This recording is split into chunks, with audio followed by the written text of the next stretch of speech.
I knew you didn't have a free. UK, well, wherever you are, welcome to our second Lightning Tournament of 2026. It's me, I'm KJ. Look at these names, I love that. And I'm going to be joining the cupboard in a short moment with a co-host. But for the moment, let me introduce you to what's going on. We're joining this on our second level tonight. And we started with 3 tables, so we're up and running nicely for this tournament. Starting stack was 20,000. Blinds are 25 minutes. Buy-in is 1,100 with a whole 1,000 going into the prize pool. So I know we've got over 20,000 in that prize pool right now. Don't want to give away how much right now, just because we are on a 30-minute delay. We're going to walk you through all of the action here as it happens. I see it at the same time as you do. And I look forward to you joining me this evening. 3-way to the pot here. Queen 6, King, Queen, Ace 7. I do believe that Seb opened with the King, Queen. Nikolai came along with the button. And a defend by Queen 6. Ace 7, strongest hand here. Looks like the big blind, though, is going to take a little stab at that. Like that. 3 clubs on board. Seb cannot call. Nikolai doesn't either. So worst hand picks it up by just being the first to bet. How lovely is that? If only it was always that easy.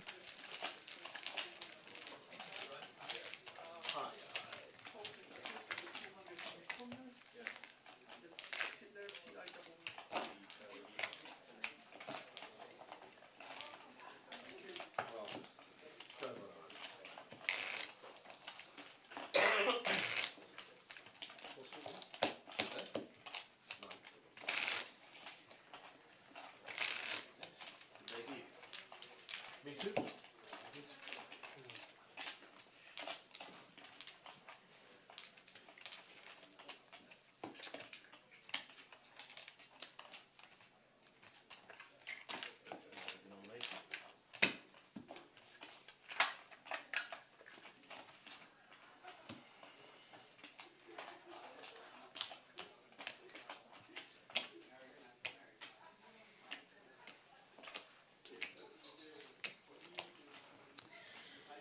So yeah, this is our feature table. 1, 2, 3, 4, 5, 6, 7-handed. So this is when I walked myself out the room so that I didn't get any information.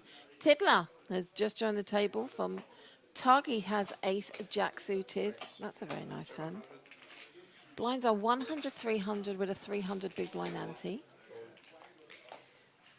It's a lovely structure. This, as I said, it's a 20k starting stat, 25-minute levels. Does get a look up from Ben in the hijack with pocket 4s. Nikolai folds with the ace 8. He did call earlier on with the suited ace 7. Pedro folds pingers. We all know him by something different, but pingers defends with queen 8. And I think this is a lovely time to bring in my co-host. Joining me in the cupboard tonight, I'm going to absolutely butcher his surname, but it's Tony Poulangalis. That's absolutely fantastic. How did you manage that? I can't believe that I'm in the nerve centre. I'm in the belly of the hippo. Yeah, the bill's coming, by the way. Queen 8, look at that. Absolutely smashed this flop. Yeah. Do you defend with Queen 8? Yeah. You do? I do.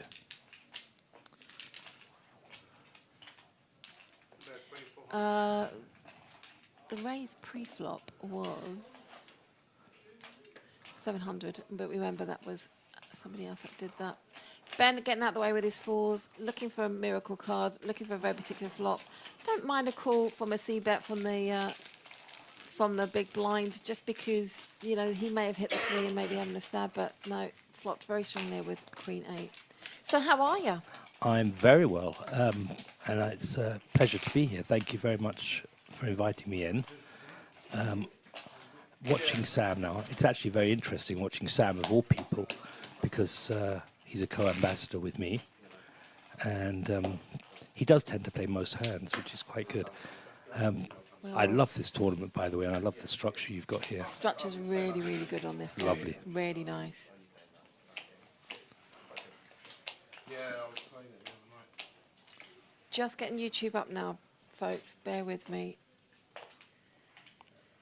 I've got about 400 panels open because I was searching for a holiday at 4 o'clock this morning when I couldn't sleep. Sebastian's raise, very, very, very reasonable raise with Queen 10. Just so that you're aware, tug is our terminology. So it's under the gun, but I prefer tug than UTG. There's a story behind it, but we'll maybe get into that later. But I love, because you can raise from the tug, fold in the tug, Love it. open the tug. So you can pretty much do anything with the tug. You can do anything with a tug. Sometimes a happy ending. You'll get used to me. It's all right, you go on the same wavelength as I am. Let's get that chat open. Thank you for those that are watching us, and good evening. Hope you're well. Early doors here at the Hippodrome in terms of this tournament. This is level 2 starting. We are on a 30-minute delay.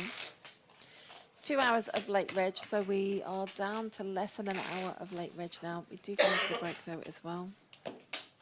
And you've already had a couple of people out. Have they rebought? I cannot say because that would be giving real-time information. That is real-time information. That's not very good.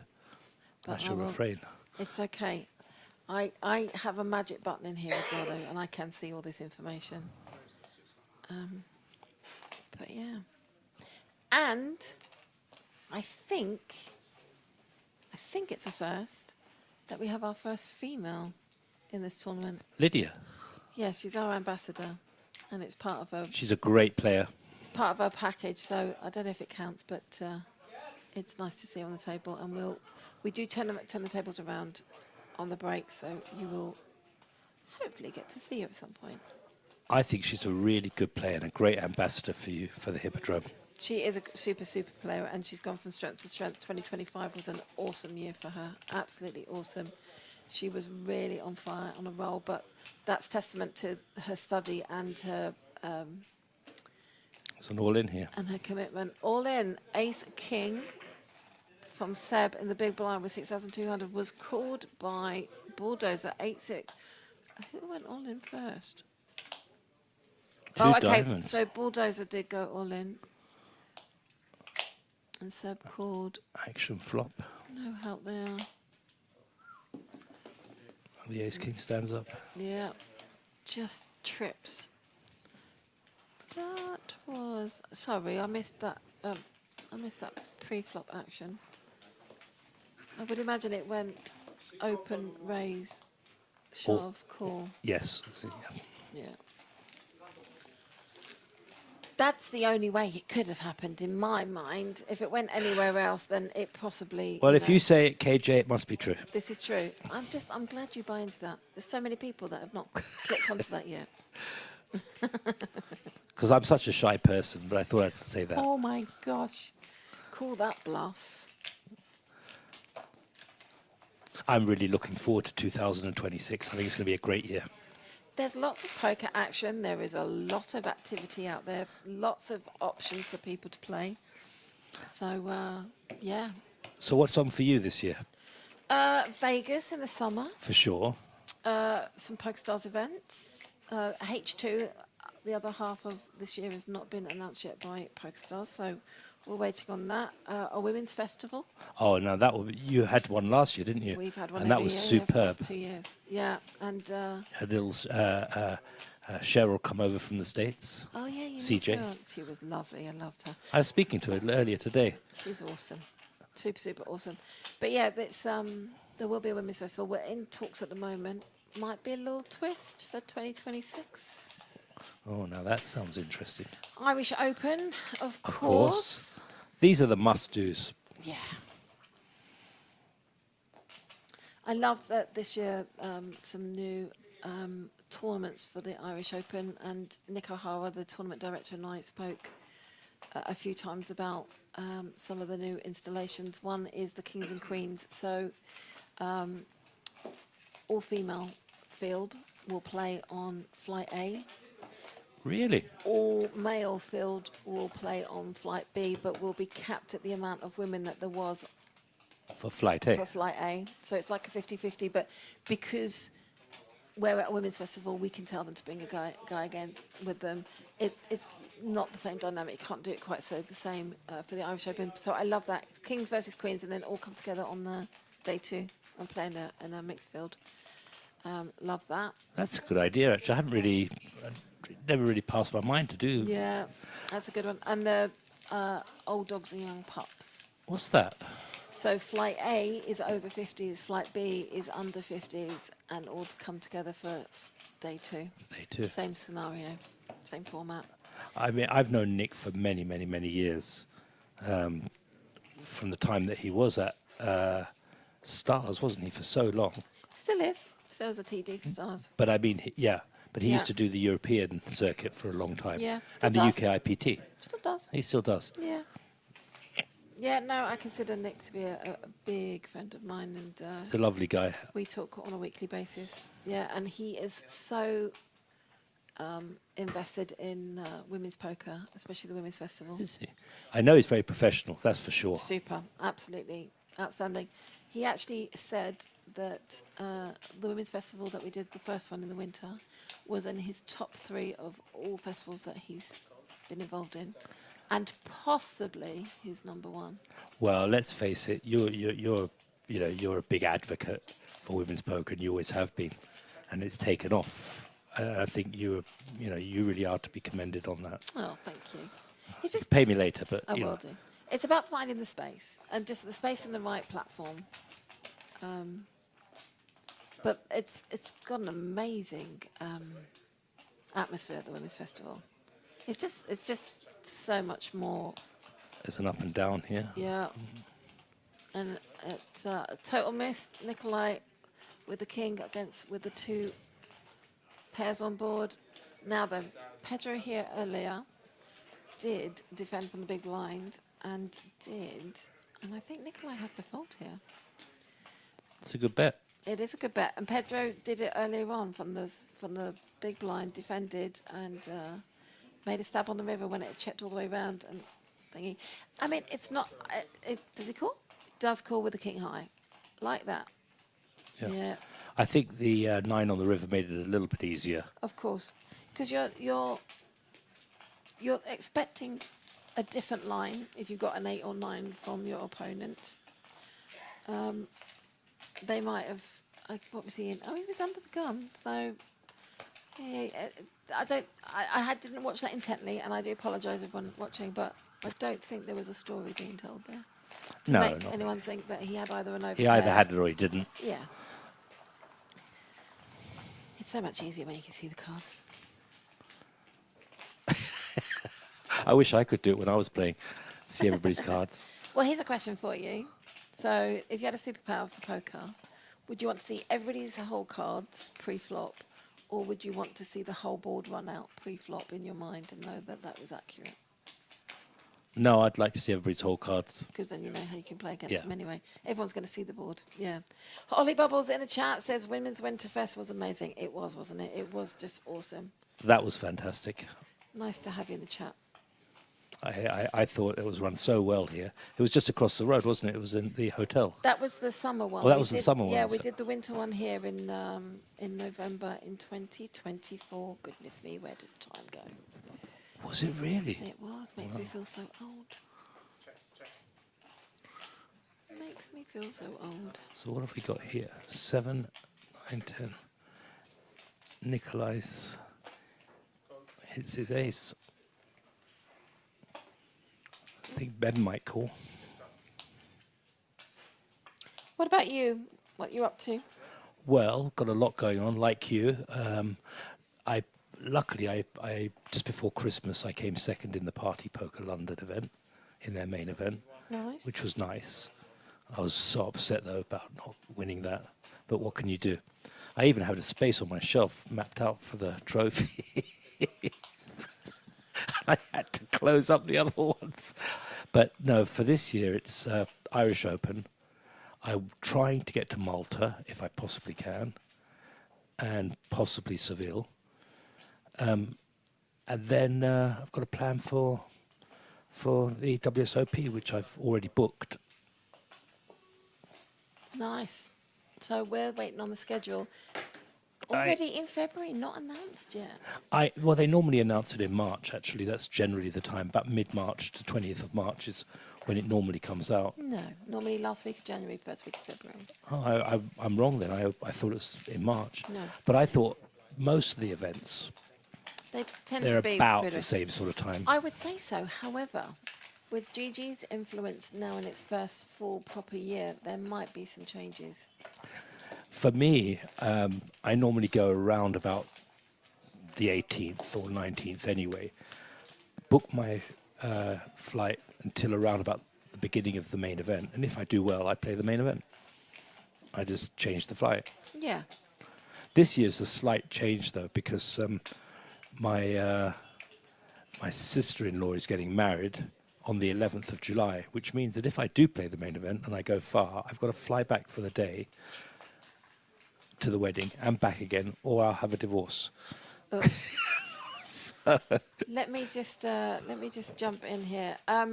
Ashley Partridge, we are over 20 entries. What you're seeing here is just the feature table, not 6 runners. We have 3 tables in total that are open with over 20 entries. So we've got over 20k in the prize pool right now.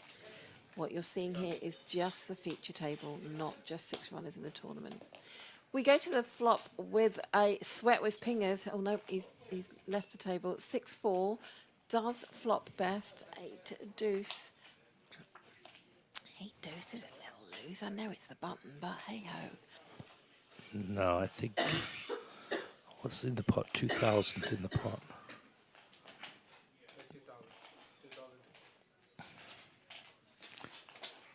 I think he'll probably get a call there, which he does. Yeah, Nikolai picking up a gut shot.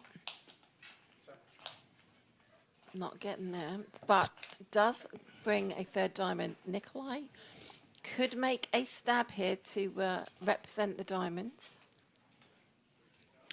It's the only way he's going to win it. Absolutely. And Pedro here, though, has been quite sticky. Yeah. Money going Pedro's way again. If you look at the top of the screen, that is your stack sizes. As I said, blinds are 100, 300 plus 300 big blind ante. This starting stack was 20k. So Pedro and Tiddler, we let them use whatever name they want. As long as it's I not was just about offensive. to ask you. Yeah, whatever name they want. Even though you outed Pingers by calling him by his real first name. I think he's one of the few people that most people do know. You can't really miss him.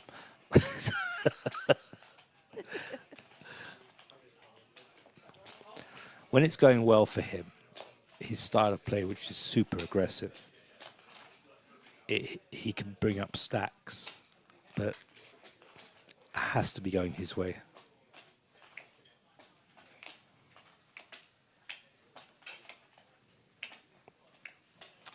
Yeah, we were just talking because we obviously had some din-dins, and he was saying that he's made a few nice little final tables recently.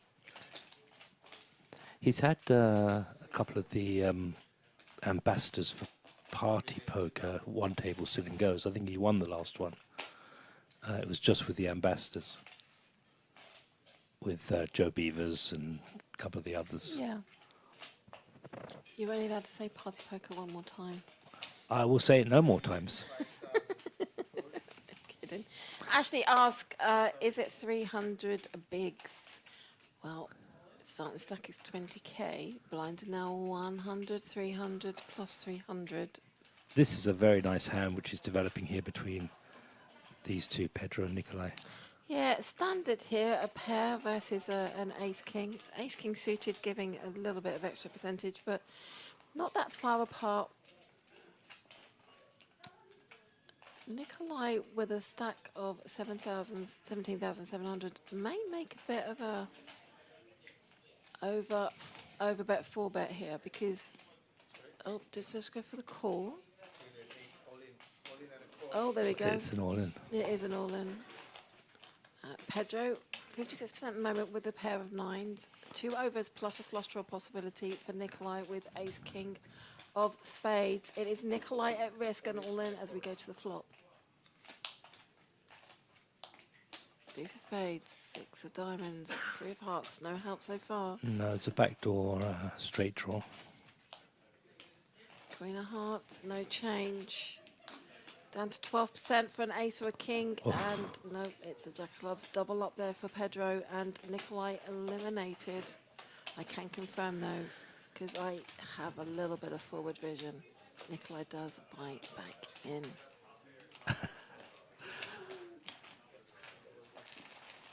It's always a sweat when you've got a pocket pair against ace king. It is, and it's your heart virtually stops. yeah. I have, I've said this before on the stream, so if I'm involved in a big hand, I have adrenal gland failure, so my back goes into spasms after Is it really? And that's, somebody came on like, I've got that, should I be converted? So I'm like, no. It's just basically your kidneys, if you know, adrenaline rushing through your body. But it doesn't show physically, does it? No, apart from me grimacing. So we should look out for you Yeah, grimacing get on the like, thing. Then you knew that I had it. I know that you have it. Just do it every time. But it happens after the hands finish. I can't breathe. I hold my breath. Do you? Generally, I hold my breath. Well, let's hope that somebody isn't tanking then. No. I mean, if I've got a pocket pair or ace king, and I'm in a race, and there's all 5 cards to come, I hold my breath until it's all done. Do you consciously do that? No. No, it just happens. It's funny because when I'm running as well, if I'm running a very short distance when I'm training, I hold my You breath. hold your breath. It's really weird. It's not good for you. I know. They told me to breathe.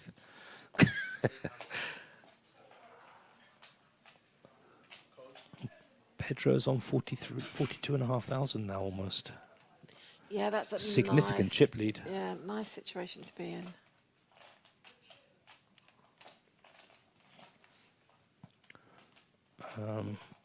And he's in quite a good position to bully.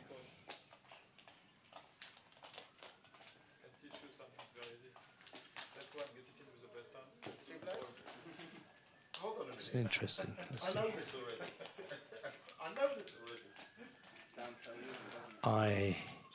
Pingers has hit here, and so has Tiddler. Always good when 2 people have hit. In fact, there's a bit for everybody here. There's an Yeah. inside straight draw for Pedro as well. Pedro's staying sticky with all of his cards tonight. I expect him to come along. Not too much, especially on the back of him having a double up and sitting as table captain right now. If he's feeling it, he folds. Okay.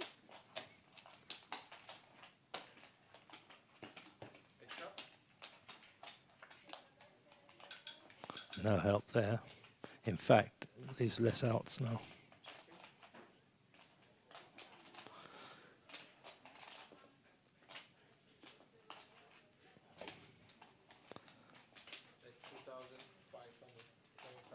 So how much is Pingers bet here? 2,500. I expect a call here because Tiddler's got the jack of clubs as well.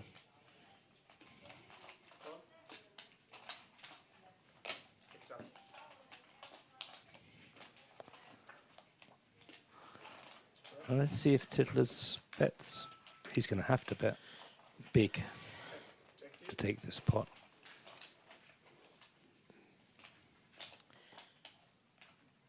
Tiddler checks. I don't know Pinger's play. He's going to take a... No, he's waiting. I suspect he's waiting for this. Yeah, he's going to give it He's a going to go. get at least a call, isn't he? Pot was... How much did he bet? He bet 4,700, so Into an just 11k under, pot. yeah, just under 50%. Literally just under. This is an unlimited rebuy, Ashley. He's going to have to call, yes. Yeah, absolutely. And he's right to do so. the chips will be going Tiddler's way. And that adds 10,700 to his stack. Very nice. I mean, that's a pup control, isn't it? Check call. For sure. You might be a little bit concerned about the clubs. And 2 pairs as well, as a matter of fact. Yeah, absolutely. And here is your chip count. Pedro sitting at 42. Tiddler now up to 28k. Ben, 26.5. Seb, 25. Pingers at 17,500. We did lose 2 players, I think, from this table. And they'll be balancing the tables up again very, very shortly. Over 20 entries into this tournament right now. We are on a 30-minute delay. Lines remain at 100, 300 with a 300 big blind ante. You're listening to myself. It's KJ, boss of the Hippodrome Poker Room and ambassador to PokerStars for their women's activities. And joining me this evening is Tony Burangeris. Yes. They know me as the Enigma, generally. Enigma, of course. Online, I'm Enigma. Yes. And in real life, you're a little bit of an enigma. And when I come and play this tournament, I will be Enigma again. Yes, you can choose your name. Oh, Seb's got a nice little hand here. I do like pocket tens. They say that pocket tens is the hand that gets the most sets. Do they? They do. Who's they? I've heard it from a number of major players recently. And apparently somebody did a study on it. And it seemed to have come out with the most sets. Did you know if you gave 100,000 people 100,000 decks and made them shuffle them for 100,000 years, you would not get the same Combination. Yeah. Well, how many combinations are there? I mean, it's unlimited virtually, isn't it? It is. 5, a queen, a 6. Seb still in front with his pocket tens. Will continue. Tiddler hitting second pair. I think he might call one. Yeah, you kind of have to. If you're going to play 7-6, and if you're going to call a raise, a 3-bet with 7-6, if you hit, you can't just be folding. No, and he's got backdoor hearts as well. Yeah.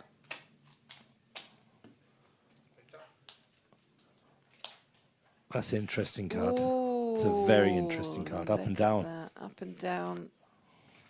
And flush. 2 hearts. He's almost got too many outs, hasn't he? 14 in total. You can see that a 6 of spades, 3 and deuce of hearts, and the 8 of diamonds and the 8 of clubs have been folded. Some people say too many outs. Seb takes the check line this time.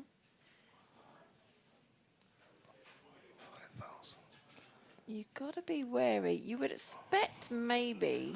A call. Yeah, you would... Oh, no, I think he does call, yeah. It's got to be a call. He can't raise it. Yeah, That's and then for look sure. at this pot. That's Oh, wowzers. 23,200. I think this will shut it down for Seb, though. Yeah, I I don't think- he's putting any more in that pot. it. No, I think also a big card above a 10 Yeah. helps him. Yeah. What a run out. Yeah, because even if you maybe thought that your opponent maybe had the queen, you're also putting the maybe on a king queen to be, calling. But pre-flop that 3-bet. Seb does check. Tiddler's going to go all in, has the nuts, making it almost look like maybe he is trying to steal the pot or it's an overbet. But I think Seb gives him a little bit of a slight side eye. But Seb is a very, very established poker player. Yeah. Particularly tournaments. Yes, he is. And I think he can get away from this. It's a side fold. I've played with Seb a lot, and Great player. he's a very good player. He's tired as well. I mean, he knows what he's doing. I think he'll figure this one out. I think so too. I consider Seb as being one of London's elite tournament players. He tends to go deep in most tournaments that he enters. Yeah, no, I think he's a great player. If you look at the picture of Tiddler, it's almost like he's looking at Seb as like, little picture on his name. Come on then. Come in.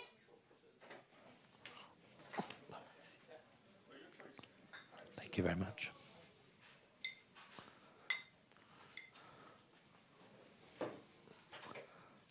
anyone. Thank you. Just getting our water supply. Well, it's needed. It is. We went and had a little dinner down at Chop Chop, didn't we? Do you know what? That was absolutely... I haven't had Chinese food for such a long time. And that was lovely. Seb's folded as he should have. Well done. Absolutely. But yeah, that was a lovely meal. Wasn't I've got it to say thank you nice? to you. No, you're welcome. And such good company as well. It was a little lineup, wasn't it? Yeah, a little soiree down there. So we had a little banquet. We had Alex O'Brien. We had Pingers, yourself, Dara Kearney, which is out playing in the outer field, Lydia and Nicholas Walsh. It was like a little who's who. It was. We sat there tucking into duck pancakes and Oh, those pancakes were something Oh, to die for, weren't they? nice little banquet. Good evening if you're watching us and you're sitting down for your dinner. We've just had ours. It's quite lush. Lush. Now, that's a word I haven't heard for a while. Lush. I like that word. So many different meanings. Reminds me of the wife of Bath. I'm glad you finished that sentence. Yeah, no, it's correct, boss. It's correct. If you just stop reminding me of the wife, would be, you know. After a few hands, I'll be like, where'd my chips go? So these Tiddler's way out in front. Oh no, Pedro's up with him as well. Two very big stacks at the table now. You should get penalized each bullet you fire. Like, the fair one will be 5K, and then Actually not a bad idea. Wow. 1, 2, 3, 4, 5. So how many tables are in this? Is it normally 3 or 4? Yeah. Yeah. So on average, we get anything between 30. Our average is between 32 and 45, which is just the sweet spot. That's where we want to be. We had a couple of quiet months, but it looks like we're on the pickup again. You can't take December and January No. as a benchmark because they're just months that you just don't know where you are. Don't even know what day you put the bins out. But also, there's a lot going on in December poker-wise anyway. I mean, people are off at the Prague, EPT. Yeah, lots and lots. They go over to Vegas for a little while. Queen Jack versus fives. Tiddler on a second hand here. Only 4 outs this time for Pedro. We do have a couple of cards already folded to give him a connection. He's bet 700. Very small bet. Yeah, that's Looks like a feeler bet more than anything. it is. And does get a call.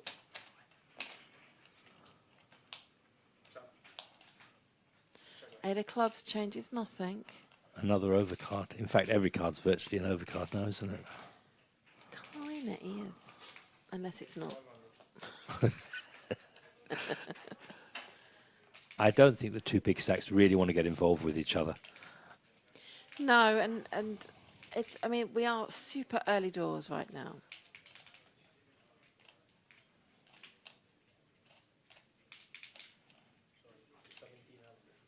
Can't win a tournament from the start. And it's this time that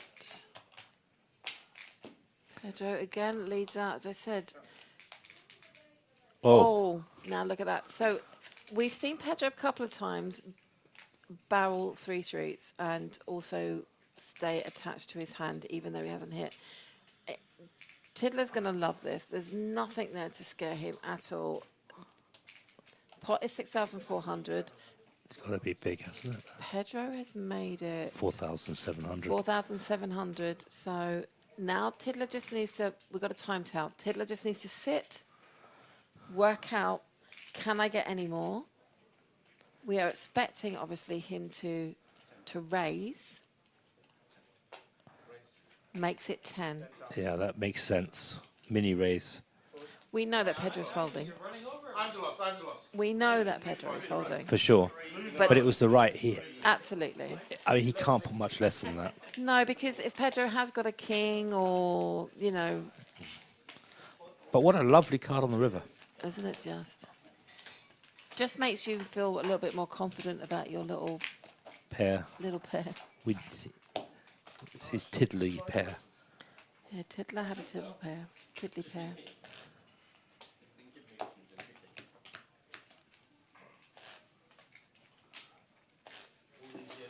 Those that are watching, it's Scoop Warm-Up Super Tuesday today on PokerStars.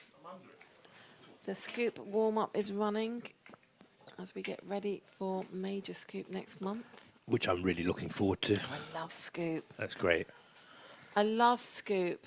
For those who don't know what it's the Spring Championship of online poker on PokerStars. Buy-ins at all levels as well. PokerStars buy-ins are actually really, really good for all levels, and they really genuinely are. And even the big tournaments, there's so many satellites to get in. Well worth it. Absolutely well worth it. I've always been a big fan of Stars.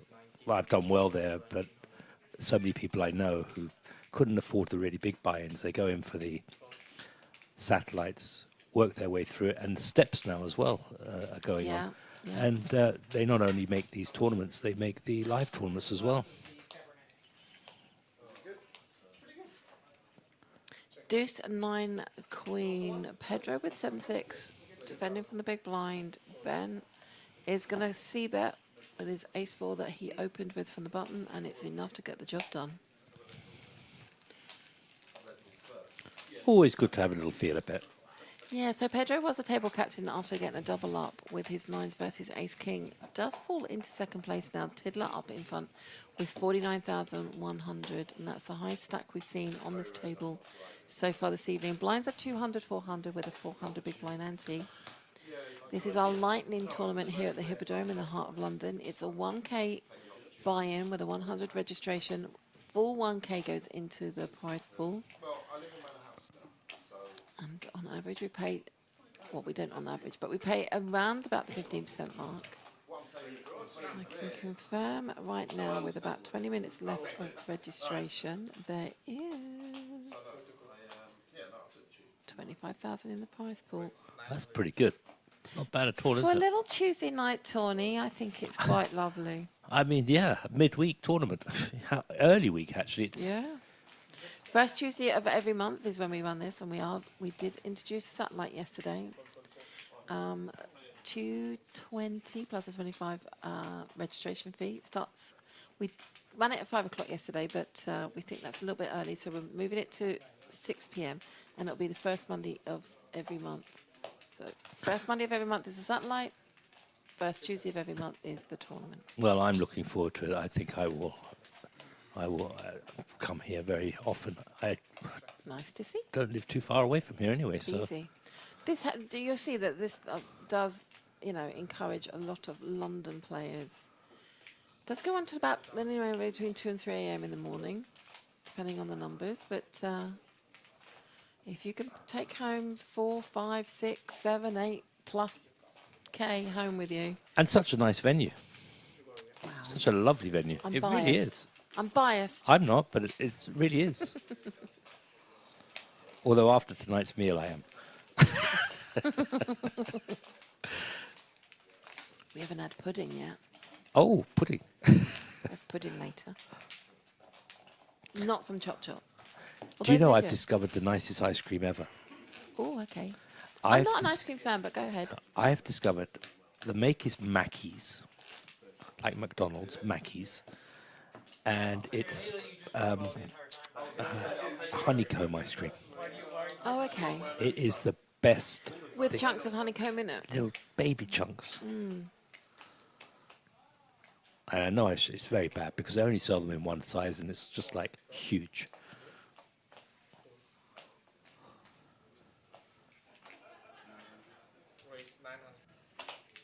I was playing a little sit and go last night at about 1 o'clock in the morning on Stars and a little bit of cash, which I don't normally play because I'm only a tournament player really. And there I was eating my ice cream before I knew it, half of it had gone.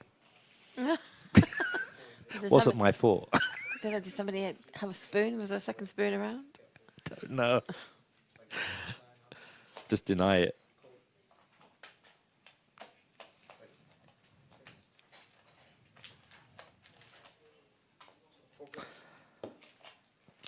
I mean, it's very, very rare I play cash at all. I'm not a cash player. Neither am I.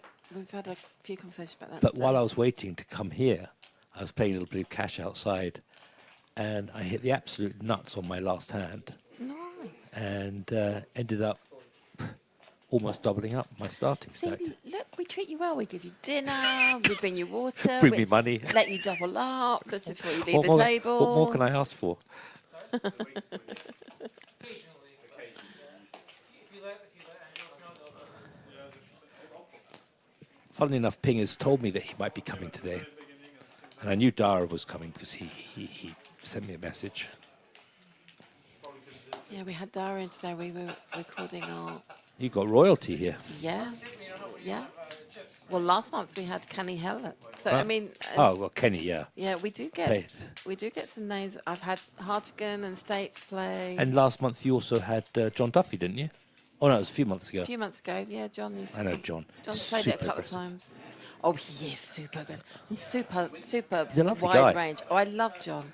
He's I one of my remember playing faves. with him in a major tournament in London, and he was just barreling everything, everything. Barney Boatman's come out and played it a few times. Has he? Yeah. I only ever played one game with Barney Boatman, and I bluffed him off a really big hand. I was quite happy with myself. Oh, well, that's that's That's unusual. the thing is, you don't know where you are with Barney. No, I didn't know him very well at the Yeah, time. you don't know what his range is quite varied. We have a limped pot from the tug on this 200, 400, 400 big blind. It's Queen of Hearts, 6 of clubs, Jack of diamonds. Wow. Tiddler in front with the Jack. Does take a check. But look at Ben. He's got Yeah. an up and down as well. He has. Oh, no, sorry, it's a gut shot. No, it's an up and down. No, it's a gut shot. It's a gut shot. It's a gut shot. And kind of almost gut shot there for Seb, but lets that one go. Ben is going to stay around for this. Does he get the miracle card? No. No. Little deuce of clubs changes nothing. I expect to see a... I don't know. I expect to I see would say a bet couple of thousand, no more. 3,000. Is it? Yeah. Yeah. Oh, well, he's actually made it bigger than I thought. Yeah. I think I would have made it around about 2. But it's enough to get the job done. I think he could have got a bit more value by betting a little bit less there. It might have induced a raise. Although he might just be happy to take What, it as a bluff? as a bluff. Yeah. But I think he might just be happy to take it there. Over 50k now. 2.5 times starting stack. It's shooting out in the lead here. And but hitting the cards, having the starting hands, and the board being kind to him. Oh, he had that set of 5s on the river was very good Yeah, to it him. was very But I nice. think 30 is kind of like the historical average. And today I think we have a decent shot at hitting 30 with 3 bucks. Yeah, we're at 23 now.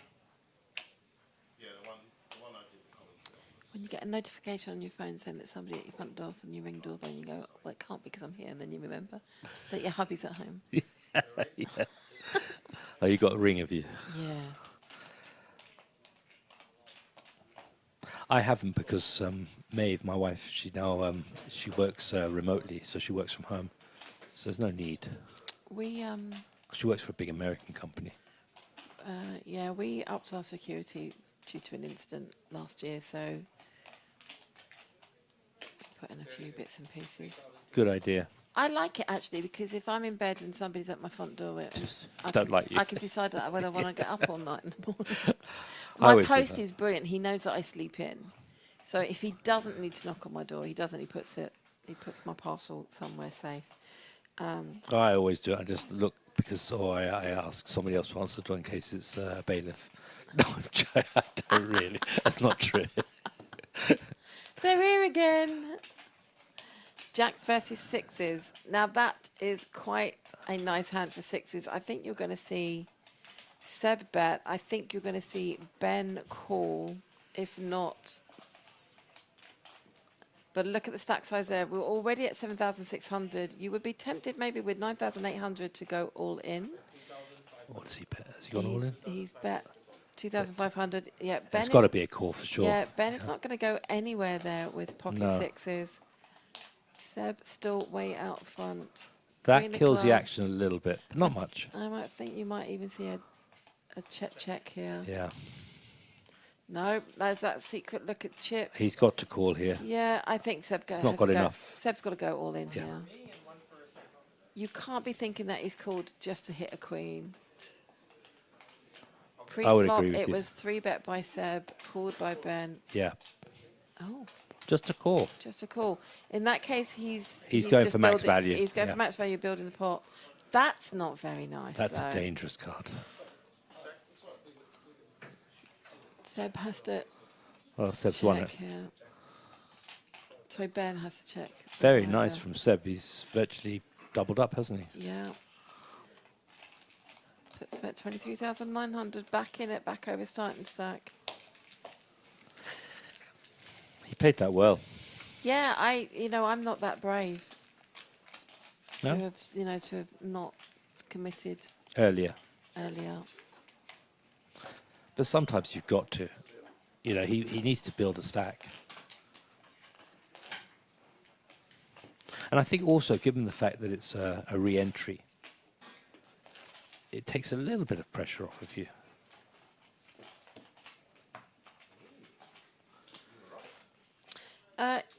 Yes, but we can't ignore the fact that it's 1,100. Yeah, it's quite a large sum. Are there any? You didn't do a qualifier for this one, did you? We did last night. So you've got a few qualifiers here. One or two? Two, I believe. Excellent. I believe. Another level. Yeah, another level. 400.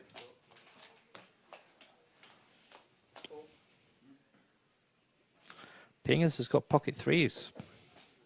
Early position in the hijack is going to raise to 1,000 on this 200, 400 big blind. Oh, he's getting a call from Tiddler. I think Tiddler will raise. I think he'll 3-bet. Ignore me, what do I know? That doesn't. Seb's position has now taken out one of the threes.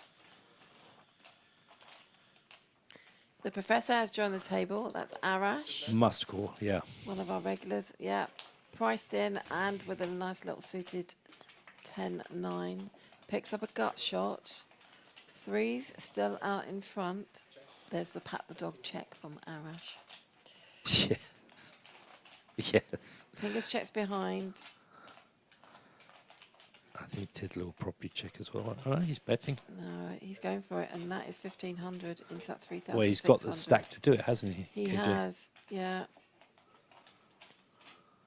Professor, if you don't know, is one of our regulars. Plays on the cash game on a Friday night. I've seen him a few times, actually. Yeah, has started playing tournaments around town. Is a professor in game theory. In what? Game theory. Is he? Kind of the mathematical side of. Very good. And he's playing for a gut shot. Yes. 6. Picks up a double gutter. Yeah. Still down at 19% no equity of winning his hand. Does have 7 outs. I have a feeling that he. This is a pure bluff. He's representing the king.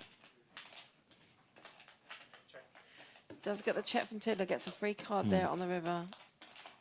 And hits. And hits and actually is in front. Is a third heart, but nothing has played as if hearts are a factor.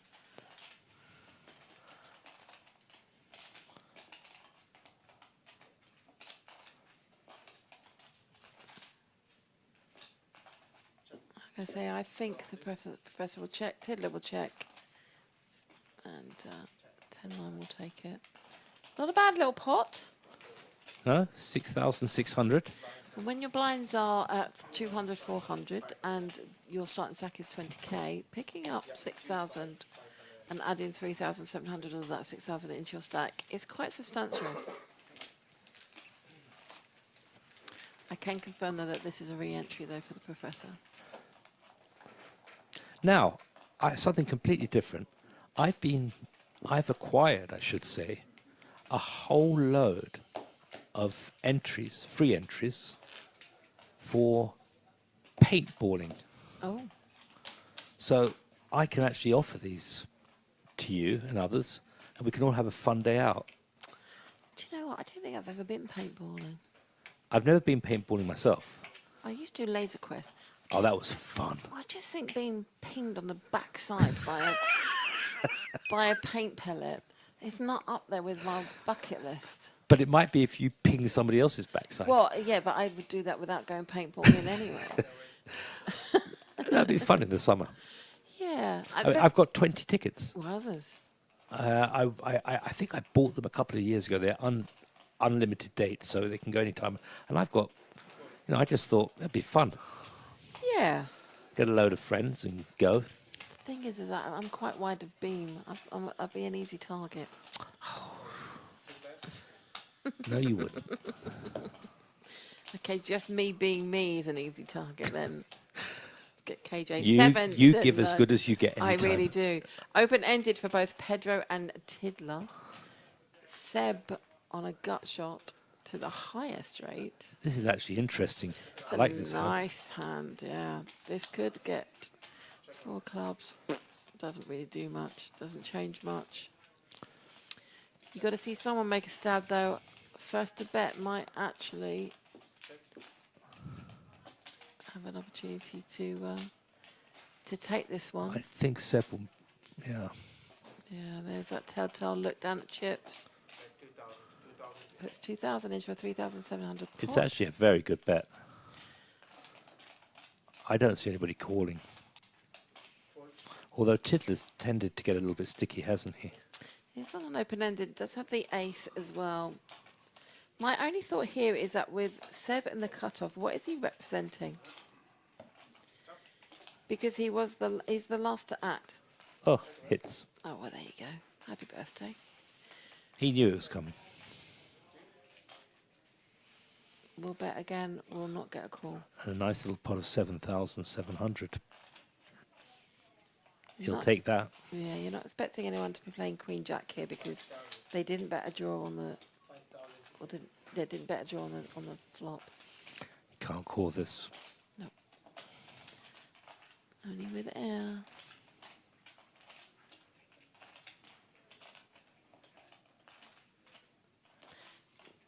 Hello, Bernstein. No payouts yet. Registration is still open. Ashley Partridge, this is your final warning. And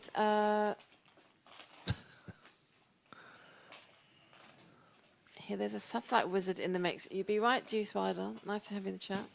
There is a satellite wizard in the mix.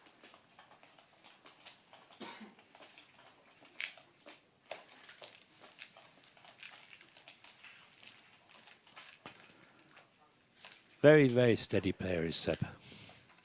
Just builds his stack. It's funny, the amount of tournaments I've gone outside, come back in, and he's had a short stack to begin with. I've walked back in and he's got chunks. The thing is, we haven't seen anybody really get out of line so far. No. They've bet, they've played their hands, as I said earlier on, Pedro stayed sticky, made a couple of stabs when people had chet on all 3 streets, and he was, he made a bet and won the pot with the worst hand. But I mean, that's poker, and that's what you should be doing, and I applaud. But yeah, pretty much standard ABC poker so far. But haven't had much, big clashes and. I think one of the reasons for that is it's still early, very early. It is. As the blinds go up, I think we'll see far more aggression. Oh, Pingus has got ace king of diamonds suited against pocket 3s of Ben. He's raised it to 1,400. I wonder if Pedro will call this because he's got suited king. Yeah, he's called. Pocket 3 still ahead.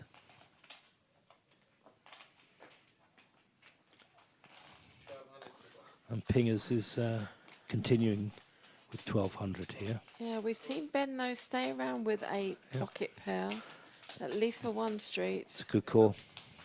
It is. Check it. Check. Check 5,000. And there's a straight draw out there.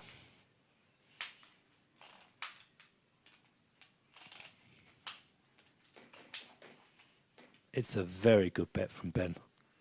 Very good bet. It's basically for Pinger's life. It is, and the thing is here is He can't call it. he can't call.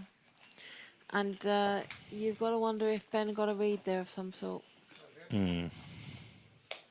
Funnily enough, actually, it's usually Pingers who puts the pressure on the others.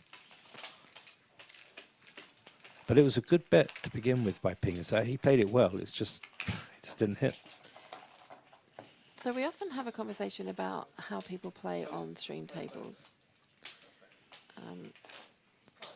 General consensus is that people like to try and play better on a stream table, whatever better means to them. It might mean that they're opening their ranges, they might be playing a little tighter, etc. But Pingers is used to being on a stream table. You don't think he's phased at all by being on TV? No, but a lot of these players have been on TV tables and streamed tables for whatever competitions. I think the biggest fear of being on a table that's streamed is that you're going to play it badly and people think, oh, why has he played that? That's a bad call or a bad bet. So you're a little bit more tight. Yeah. Paul Zimler, who I adore, I must get him back in again actually, says that whenever he's been on a stream in the past, he would play it a little bit more loose aggressive, so that when he was up against people on a regular tournament table, they would think that he was, you know, at it again. Funnily enough, and it's really weird you say that, because it's exactly how I play when I'm on a stream table. Play a little bit more loose, because I think people are a little bit more wary of their own hands. Yeah.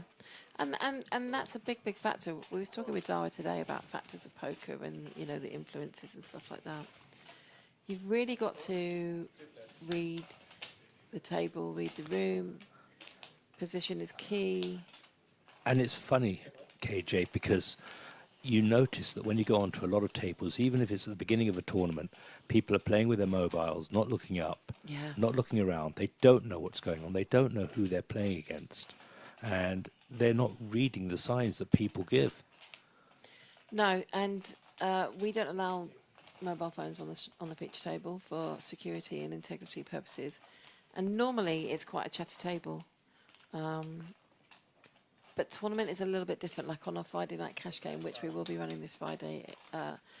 It's normally a little bit more chatty, but I'm not saying it's tense, but people are very, very much invested in this table at the moment. They're keeping themselves to themselves and watching what's going on. They are. I mean, if I generally try to, I don't know if I manage it, but I try to cheer up a table. Bring a bit of fun to a table. You and I have played on a couple of tables together and caused a chaos. Because we were literally enjoying ourselves and having a giggle, and the miserable buggers around us.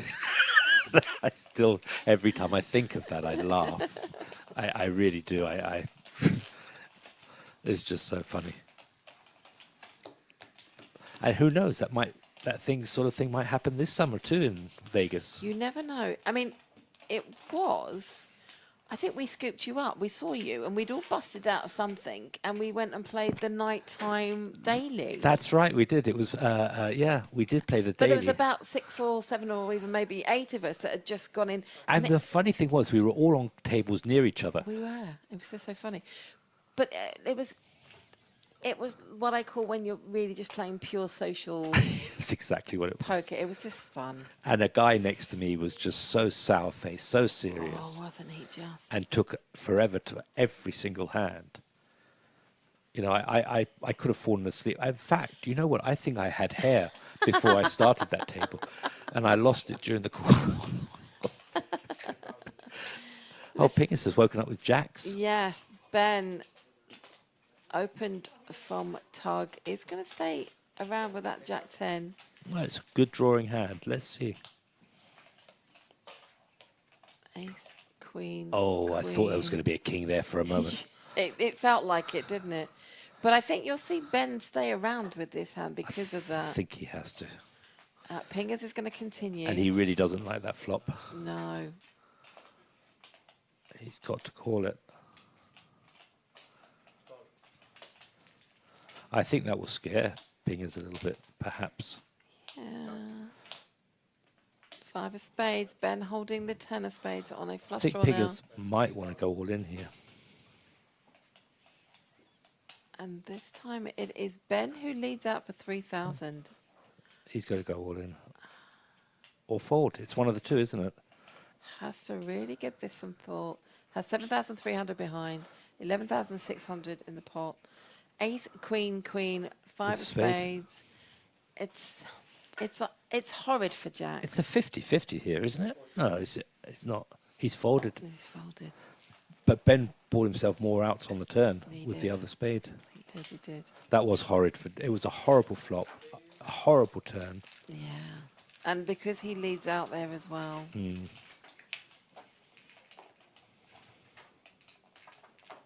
I think he's still thinking about that one, Pingers. Did he make the right move or not? There's nothing wrong with the fold. There really isn't on that board.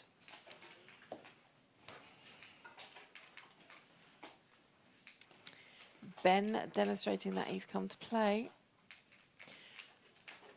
Naturally, I've the never aim played of with him poker- before. No. What's he like as a player? I don't know. It's new to me. And naturally, the aim of poker is to accumulate chips. And you've got Pingers down now at 7,300 on this 200, 500 with a 500 big blind ante. He's still got a lot of big blinds though. He's got enough. Yeah. I mean, this is not... He hasn't... It's a non-panic stack. Yeah. Not sure that he's got raise fold equity with 7,300, but certainly can wait.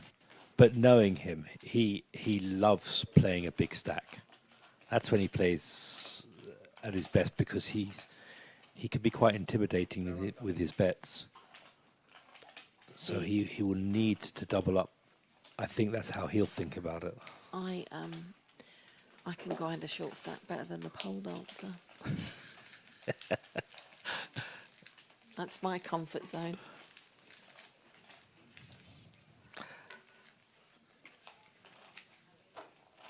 I like big stacks to be honest.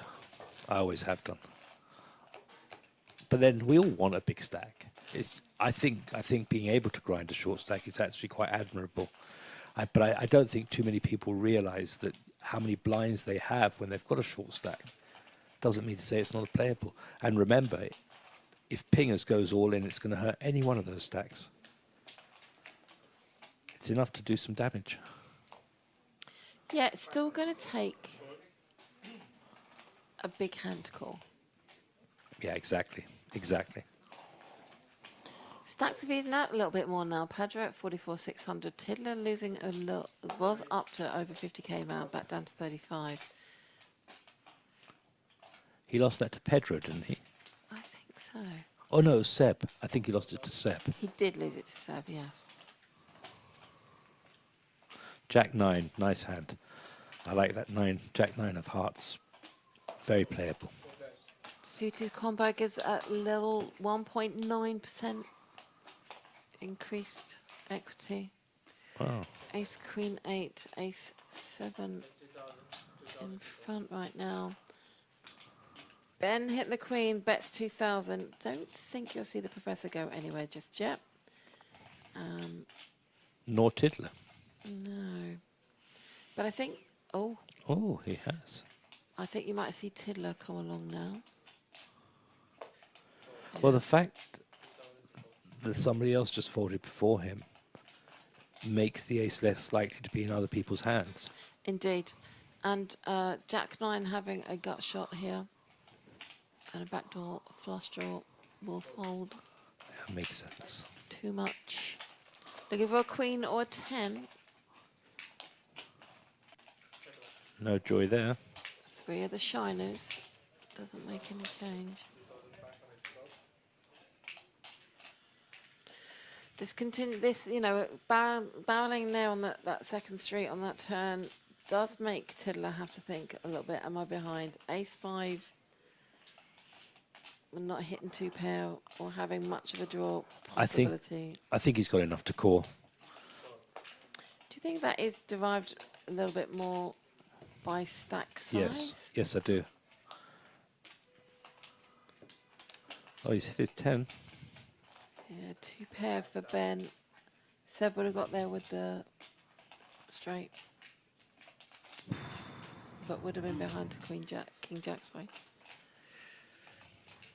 Ben bets again, ramps it up to 5k, 18,500 in pot.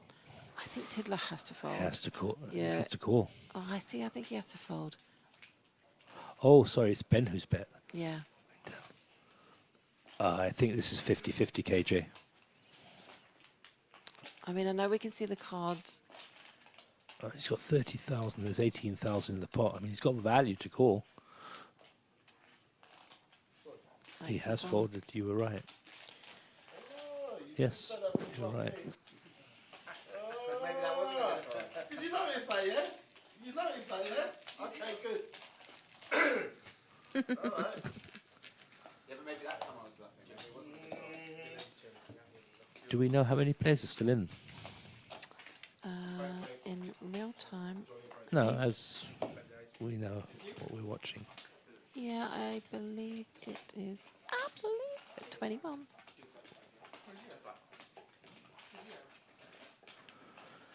So there are the chip counts I had an ace. I had an ace. on the screen. I can confirm we have had 4 re-entries. That's good. Yeah. Over 25k in the prize pool. Very nice. Very nice. Yum yum. Exactly. Just flop a set then. Bet. And then turn quads. Easy again, right? I didn't know that Liv Bourret had got married.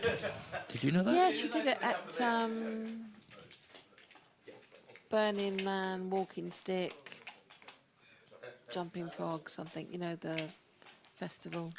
Oh. The Burning Man. Yeah, I did, but I only found out today. Igor Gogunov. Yes. I found out on the tournament of Heads Up Championships. Oh, okay. I was watching the stream earlier. Yeah, they got all dressed up. Very good. They looked like they had They're the a best nice day. couple. They look like they're very much in love as well. Yeah, I remember when they met. Tiddler, Queen 10 of Diamonds, opens, does get to defend from the Ace 5 of Pedro in the big blind, and it is Hits. Pedro goes up, but look, not that much in difference in terms of actually 6% versus 40%, purely because Tiddler has 8 outs. Yeah, he's got it's a double, isn't it? Or belly buster. 6 diamonds is not it.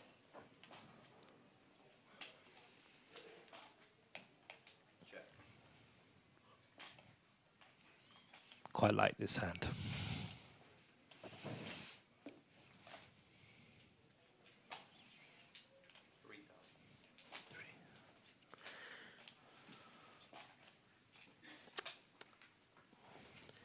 Tiddler taking the aggressive line on this one.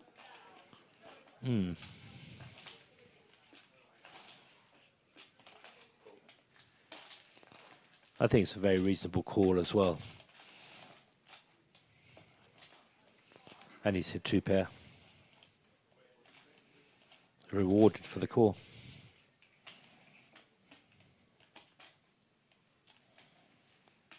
I guess it's going to be check, is it? Yep. So he'll show his 2 pairs, Pedro, and Tiddler will fold.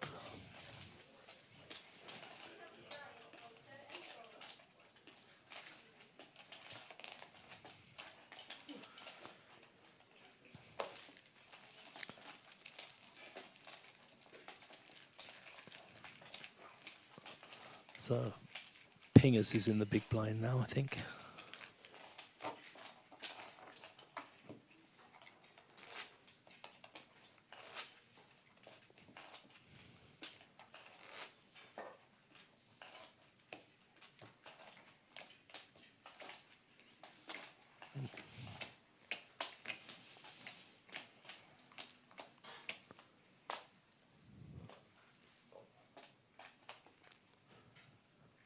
Seb's woken up with a nice hand, jacks. Again. Oh no, he had tens last. Was it? No, jacks. He had jacks as well. Couple of yaks. Lots of jacks tonight. Occasionally you'll see that there's a lot of one hand. This is the fourth pair of jacks we've seen. Yeah, I remember. It was Seb again who had jacks, wasn't it? It was. I remember I was playing a tournament a few months ago and I did extremely well in it. And the hand that kept on coming up for me was sets of eights. Right. I got so many pairs of eights and hit sets far more often than not. I don't mind it. I quite like eights, actually. Eights and tens I like, obviously. Tens, yeah. Deuces I adore. Everybody knows. And I controversially will say, sometimes I prefer looking down at kings rather than aces. Do you? Yeah. Doesn't hurt so much. It hurts when the ace comes down. Doesn't hurt so much when they get cracked. I don't know. I like looking down at kings. I haven't seen. I've seen eight. It's funny, in the last few tournaments I've played, I've had so few pairs. I've done well, but I've had very few pairs. I think I had aces once this year. But funnily enough, they all came together in the final of the last tournament I played, big tournament, Well, that's on the nice. final table. You I always got want them at the end. 4 or 5 lots of aces on that final table. Oh, yeah, I did. I just couldn't believe it. I was in Cannes in December. We've had this conversation before on the chat, so if you've heard it before, I'm so sorry. And three-handed, we all had about 10 bigs. And we had just been passing the button round and Crapshoot. et cetera. Yeah. And I looked down at king 6 suited on the button, so in it went. And the small blind asked for a count, then asked for a recount, a confirmation of the count, then thought about it, then asked one more time, and then I don't know, I'd lost interest at this point. I don't know if she called or went all in, but obviously it was, the big blind was out of the way. And people say it was because she was trying to induce the big blind. No, that kind of play had not been part of her format. Anyway, she had aces. Did she? She did. Well, Asked for the count 3 times on tank. That's awful, though. I don't agree with that sort of thing. We got into our rails got into a little bit of argy-bargy because my rail was saying it was a slow roll. She was saying that it wasn't, and then her rail was actually defending her, and then came over and said, actually, no, you're right, it was a slow roll. Then she got upset because her rail had said... Well, it's strange you say that, because I was playing a big tournament last week, and I was playing day 1, and we were very near the end of the night. I think there were about 15 minutes to go before they stopped the clock. And guy next to me was playing so slowly. He was taking his full 30 seconds every hand, because he had a shot clock, and then used time bank for a couple of the hands. And then the last hand, some guy had gone all in before him. He used up all of the shot clock, used up 3 time banks just to pass time, and then caught him with pocket aces. Oh, that's nasty. It was very nasty. That's uncalled for. And he started laughing, which was even worse. Oh, and I know the see. guy. Oh. And I said to him, that's very wrong. He said, why?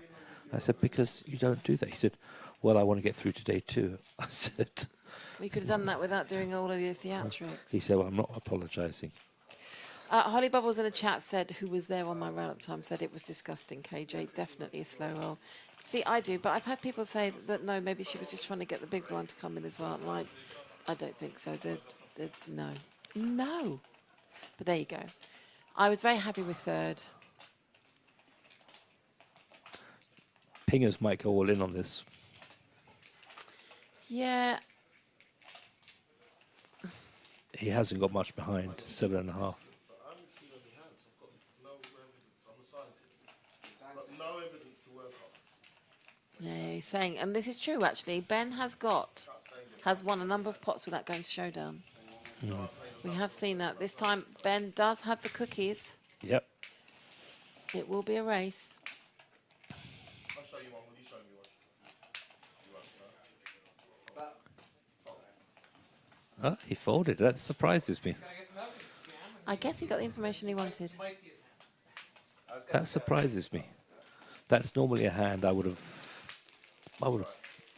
bet that he would have gone all in with that. I agree with you, Holly Bubbles.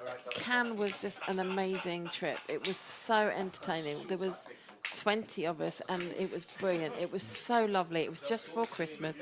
Weather wasn't too bad. We did sit outside and dine a few nights. And So what was it? A poker festival? sort of thing? PokerStars Open, Cannes. Ah. It was just lovely. Do you know I Really, really considered lovely. going to that? Oh, we had so much fun. I considered it, and I don't know why I didn't actually in the end.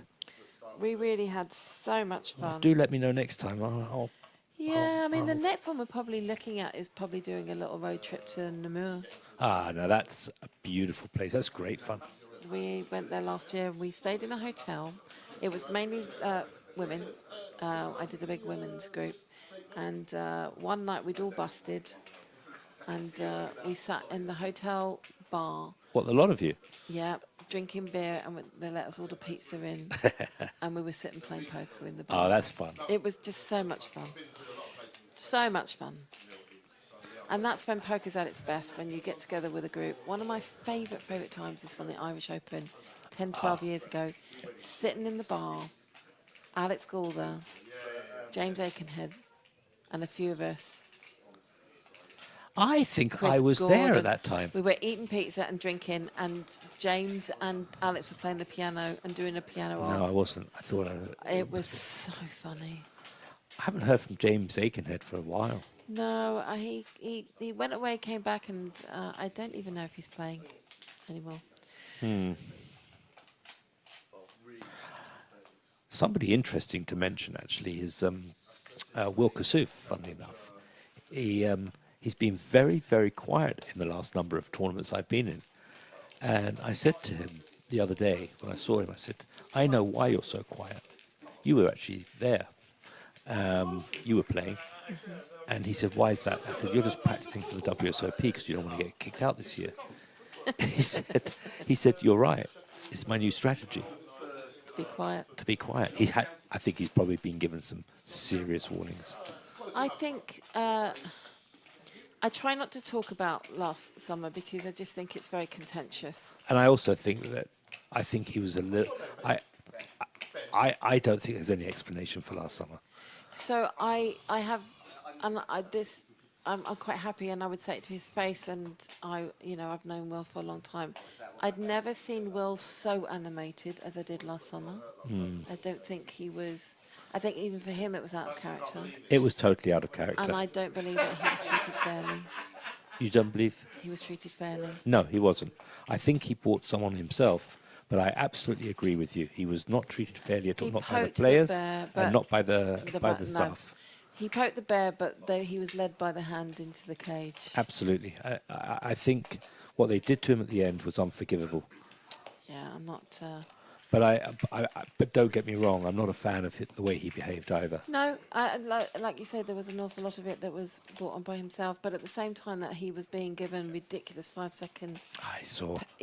I was counting some of the time. On the other table, a player had actually announced with the one chip behind that he was running the clock down. You're talking facing about a call. what's his name? Very well-known player. But Floor did do the right thing. When Floor finally got called, he came over and he went, "You got 5 seconds to make a decision." That was it. But it was a pay jump. Anyway, back to this hand. 8 deuce, king queen, king 9, 8 deuce in front.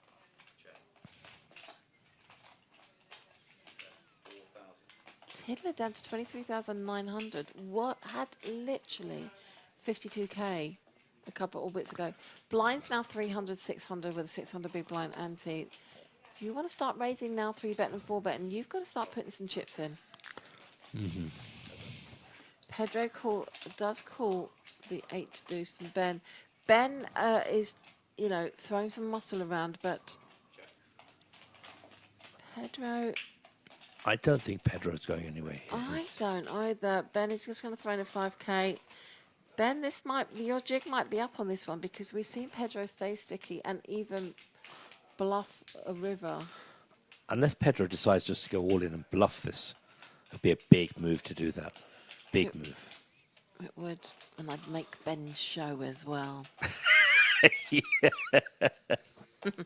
I've called your bet. Now show me your cards. And he's doing that. He's actually doing that. Look, he's called the bet, and he's making Ben show. Well done. My goodness. Now, look at Pingers. Yes, Look at Pingers. that was a very good move. Ben, you are going to have a target on your back now. Totally caught with his pants down. What you need to do now, Ben, is tighten up like crazy. And make the next hand count. Because you might get a call. There is your chip count. Pedro now, 70,800, 180 big blinds. That's a nice little comfy cushion.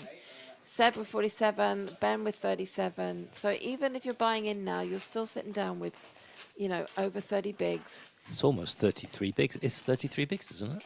Oh, it's 33 bigs. Yeah, it's 33 bigs. That's actually really good value. Pinger's down there with just 7.5 big blinds, but we know that he can make that count. He can bring that back.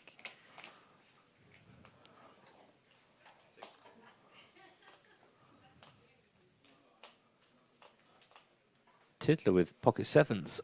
That's a nice starting hand.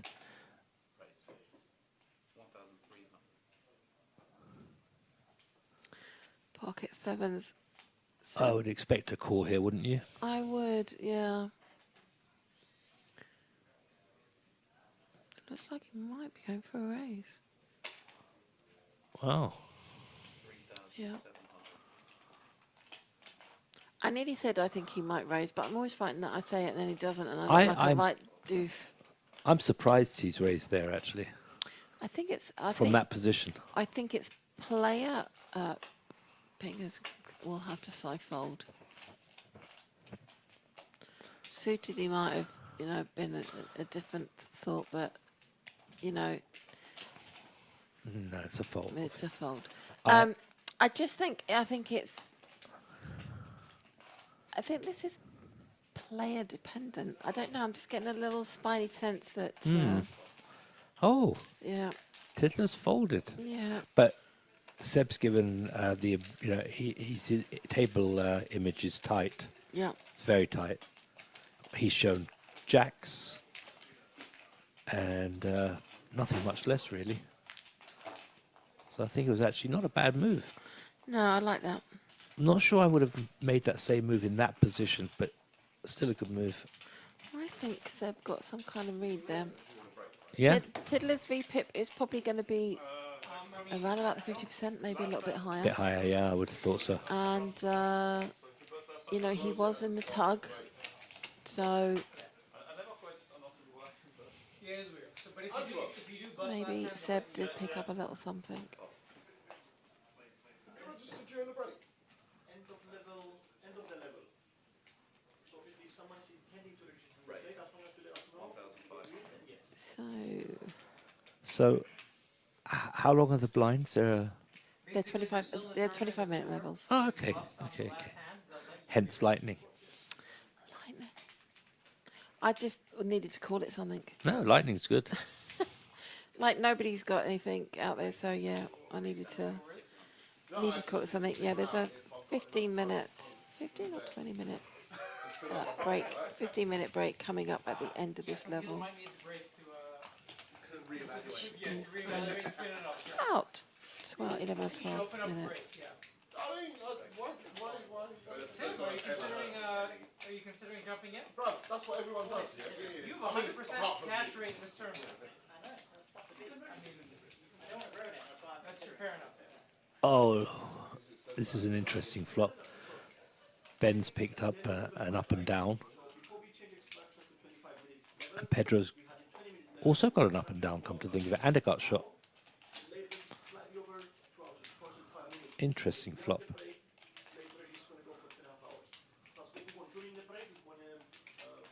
I don't think he can go anywhere. He's got to call this. He's up and down. He could even raise.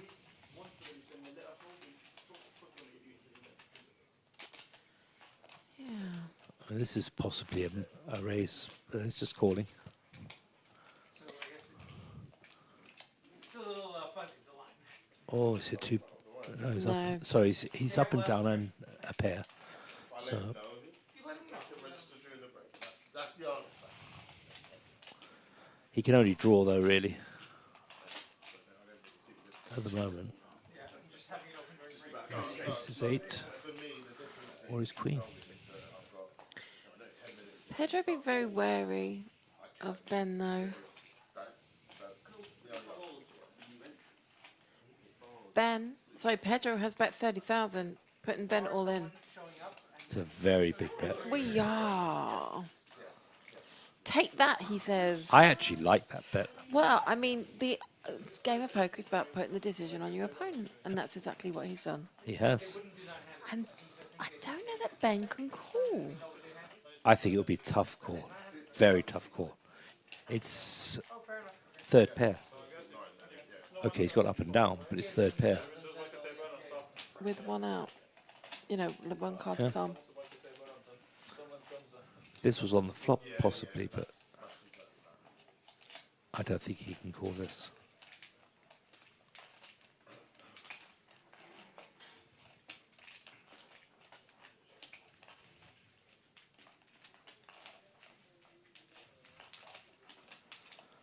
What does he do? There's no hearts. He hasn't got very much. He's called. Oh my I'm surprised. goodness me. I'm very surprised. He is in front. Wowzers. Wow. Good call. Wowzers. A double up there for Ben. That was actually a very nice call from Ben. Very nice Goodness, call. I didn't know how he could. Well, I suppose he's still at third Oh, pair. Ben is saying there, I thought he had the queen as well. He's actually, he just said, I thought he had the queen as well, and that, you know.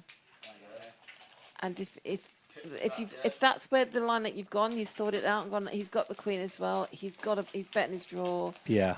You know, I'm probably in front with the jack, Yes. hitting Yes. the jack. Then that's reasonable. Wowzers. GG, good game. I know he's not out, I'm just saying, you know, And that's... he's been quite aggressive, so it puts him in quite a powerful position now. Yeah, so I tell you what, everyone actually does need to be wary of Ben, I think. and I'll be poor. You know, before he hadn't had a showdown, but he's showing as well. He's got the cojones to stick around. Did you say he's normally a cash player? No, I don't know of Ben. Ah, I okay. haven't seen Ben before. Oh, well, someone might as well congratulate me now.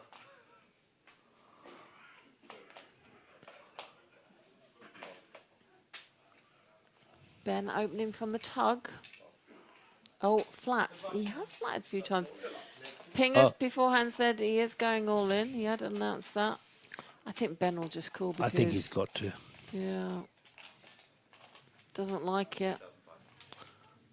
Doesn't There's like only it. 2,500 left to call. Yeah. He's got no choice, really.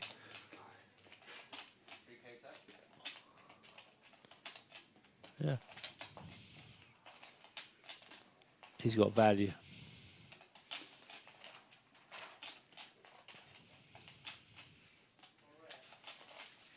Slow roll. Look at this. Ah, this is unbelievable. He can't fold this. He absolutely cannot fold this. He's just saying, Ah, are there you go. are you slow rolling me? So we are off to the races. Pingers with Queen Jack of Hearts, 60% versus the 7-8 of Ben with clubs. He's just saying, I just want to see pictures or all red cards. Not that red picture. Oh, Oh. and normally Sam shouts out, sorry. Does pick up an open-ended. Oh, unlucky. Oh, and Pingers goes out. He went in ahead and went out. Well, you can't do more than that. No, absolutely not. Although he does normally shout out hold before the Yeah, card we to go. didn't hear the... We want you to re-enter. We didn't hear the usual. You can go see my Uncle Ronnie, Okay. and then I'll discuss it with him. Well, good play, good game, pingers. Yeah. Lucky. My Uncle Ronnie's very responsive. Just didn't have the luck tonight. No, he's a little bit more subdued than I've normally seen him as well. 15-minute break. When we come back from a break, I'm going to move this table onto table number 3. So when you come back, you just take your seats on table number 3 instead. So I'm just seeing if I've got any information on Ben. You don't need to do anything. All you need to do, Do you Trust them not? to move our sheets Oh. on, right? Not any diddly squat. I mean, I haven't seen him on the poker scene, so I'm just wondering if he's more of a cash If player. he's a cash player and just jumped in this one, indeed, that could be it. But yeah, nothing out there in the ether for me to note too much. That's in the public domain. I'll have a quick look in our little private cache, but all that means is that I'll know if how often he's played here, etc.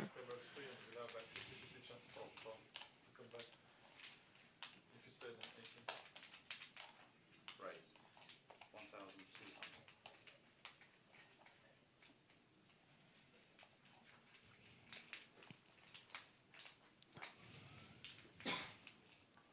Yeah, it's one of our, not super regular, but it's one of our, we've got cash game activity from him. Yeah, that makes sense. But not a great deal, so maybe this one just kind of caught his fancy. But also the way he's playing, it's more of a cash game Yeah. style. I agree with you there, yeah. But no, not, actually a very, very new player to us. Well, I think you might have him back again, by the way he's playing. I was just, because he looks very young, I was just looking at his, Looks quite comfortable playing there. it looks very comfortable, and I often do make a comment about people and if they look like they're comfortable, because that's, you know, that's a big thing, I think, as well, for you to be sat.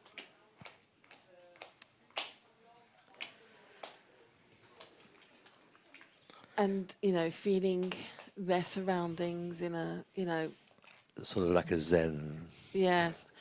Oh, just a pair of ones Oh. for Pedro. Only. Nobody's got anything God. to give him any action. Isn't that horrid? That is awful. It's going Oh, to it's get a gonna look get up there something. from the big line from Queen 9. The professor.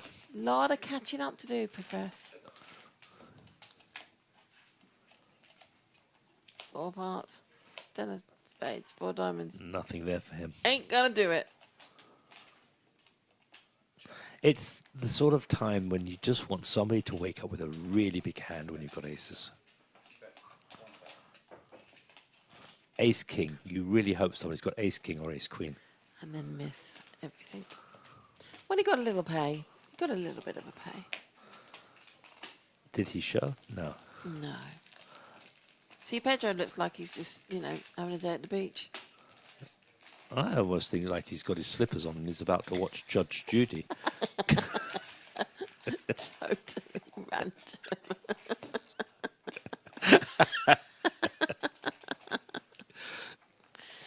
Wow.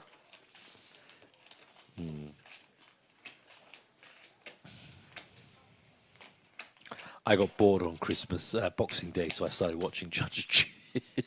She's quite acidic, isn't she? Oh, she is. She's like, did you ever see, what was that Australian thing?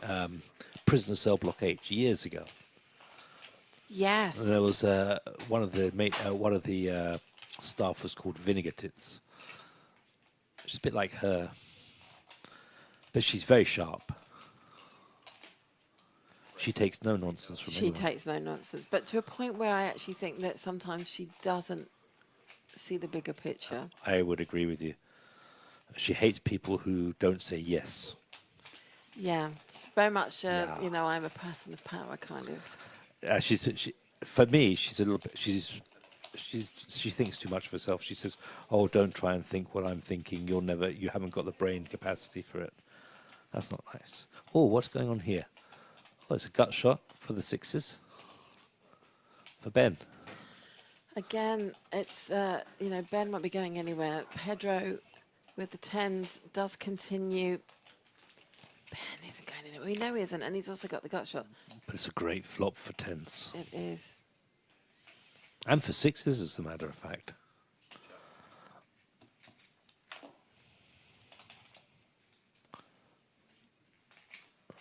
Two pair each. Third, I'm surprised at the check on the turn. It was rather a wet board, to be fair. Where is Ben sitting? Is button versus big blind? Mm. 6,500.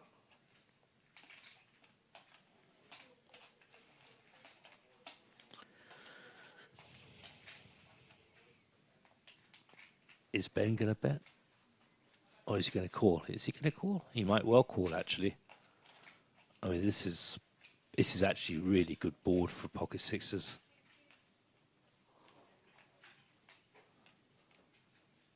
I mean, I don't think the queen's a real scare card there. Hello, Master. Are you in? Yeah, he calls. Let's see the bad news. Yeah. Hand or no hand? One more hand? So what sort of player are you? Do you play by feel or do you play by working out or GTO or... So, I'm going to bore people now. I think GTO, everyone has to have an awareness of GTO. Whether you play it or not, you have to have an awareness of it because it's so prevalent in the game. But GTO is only as efficient if everybody is playing it. A little bit of both, really. I'm old school because I learned decades ago. I do try and keep up with, detail, etc. But yeah, I have a certain range, I guess. Certain range. And our range now is going to a break, and we're going to leave you with 15 minutes of some old school PokerStars final tables.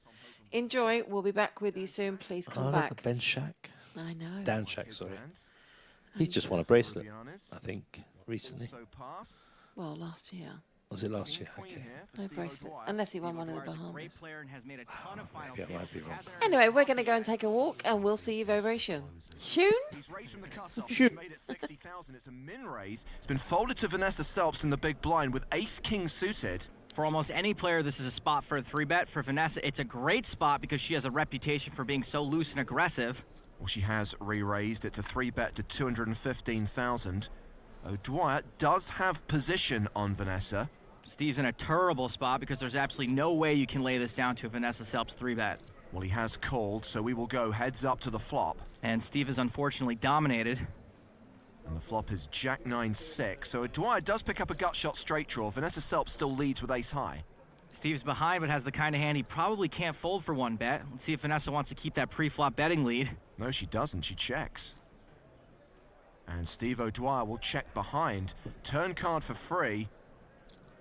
And it's a king. This could prove troublesome for O'Dwyer. This is very, very bad for Steve. The only question is how much is he going to lose? Here comes a delayed continuation bet from Vanessa Selpst. 220,000. Vanessa's got a cheering section here. That's her girlfriend Miranda on the far right. Now, a lot of players might try to get it in here, but as you can see, Steve's only got 800K behind, which isn't a lot compared to the size of the pot. Good players will realize there's not a lot to protect against that isn't beating you already.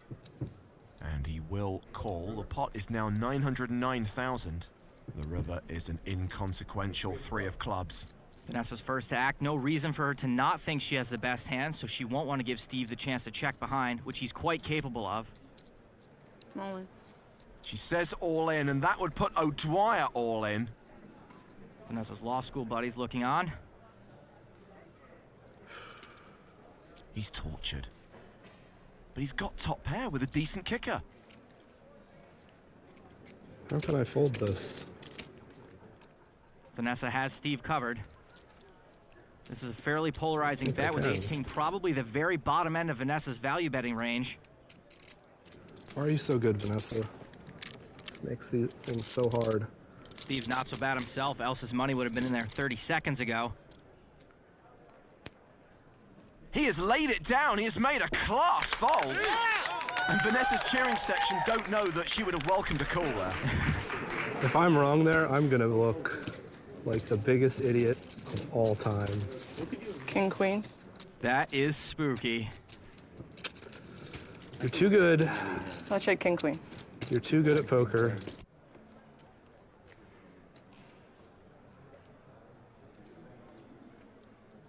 Action has been folded around to Steve O'Dwyer on the button. But how much do you have? 350. Steve's pretty short after that not-so-pleasant encounter with Vanessa. I'm all in.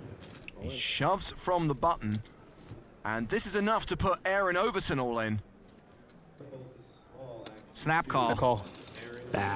Yep, it's an all-in battle of the short stacks. So it'll be O'Dwyer versus Overton, who looks like some kind of ginger superhero, and why not? He's got Steve dominated, and there are his two trusty sidekicks. Not a good start at this final table for Steve O'Dwyer. He needs to see a 7. Ooh. And he hits it on the flop. Now Steve's got Overton reverse dominated. Diamond first what? You got diamonds. I disagree. Jack, queen. Jack diamond. Deuce of clubs. Check diamond. Why am I saying this? I always hate when people call out cards on TV broadcasts. I'm like, why are they doing that? And here I am doing it because I'm sweating a lot of money. Aaron's not saying anything. He's the one that wants something. And he gets something on the turn. The 4 of diamonds gives him the flush draw. Well, there's your sweat. Overton can now hit a king or a diamond to double up. If not, he's hitting the rail. A 27% chance of survival. And here comes the river. And it's a diamond for the double up. 9 diamonds. That's my card I was thinking of, baby. Steve's taking it pretty well. He knows he lost, right? 9 diamonds. Get my shoe luck. 9 diamonds. That's exactly my card in this tournament. 2 times all in yesterday with the 9 of diamonds. Well, why don't you just marry the 9 of diamonds then? Steve O'Dwyer's day goes from bad to worse. Blinds are up in the main event, 25-50,000 with a 5K ante. Action's on Rubianis with ace-6. And he's raising, makes it 110K. Fairly loose raise from under the gun +1. It's the kind of hand you'd rather just win the blinds and antes. Tyler Kenny, the chip leader, has pocket 4s in the cutoff, and he will make the call. Vanessa Selps folds the button. Tihan and Hoagland will give up their blinds, so we go heads up to the flop. Kenny will have position after the flop, and if we see all 5 cards, these two will be racing. It's a Jack-10 deuce flop with 2 diamonds. Pretty good flop for Rubianis, even though he's actually behind. It's a pretty clear-cut spot for a C-bet. He can maybe win the pot right here or start building one in case he hits. 135,000. That's Tyler's brother Bryn in the middle there, no stranger to final tables himself. This spot is usually a fold, but it's reasonable to peel one off here and hope your opponent shuts down. He raises to 310,000. All right, well, this is option C. It's a straight bluff, probably meant to get Rubianis to fold a medium pair or ace-king. Now, for Rubianis, this is a spot where a lot of players might just get it in. He's got good equity against Kenny's actual hand, but not so hot if he had top pair or better. He decides just to call and see a turn card. And that turn card is the 6 of spades, so Rubianis now takes the lead. Though I'm not sure he knows it. He checks to the man who took the initiative on the flop. Now that Rubianis is paired up, I'm not sure another bluff by Kenny will be able to get him off his hand for any amount. 435. Zoinks. Well, even if Rubianis thinks he's behind here, he probably thinks that aces, 6s, and diamonds are all working for him. 435,000 to call. Sure, Big Bro approves of the huge barrel. Rubianis can't really like this bet, but he's got way too much equity to fold now that he's got a pair to go with the nut flush draw. He makes the call. We go to the river. It's the Queen of Hearts, so Rubianis doesn't improve, but he does still have the best hand. Both players have got some showdown value, but I don't know how much heat either one of them can take. Rubianis has checked. I mentioned Kenny's hand having some value. Tyler says the most important thing Bryn ever taught him is to not overvalue his pairs. That advice could come in handy here. He's counting chips. Fold. And Rubianis lays his hand down before those 900,000 chips were even across the line. Nice river bluff by Tyler Kenny. And that hand, a perfect example of why playing out of position stinks. Nice hand. Thank you.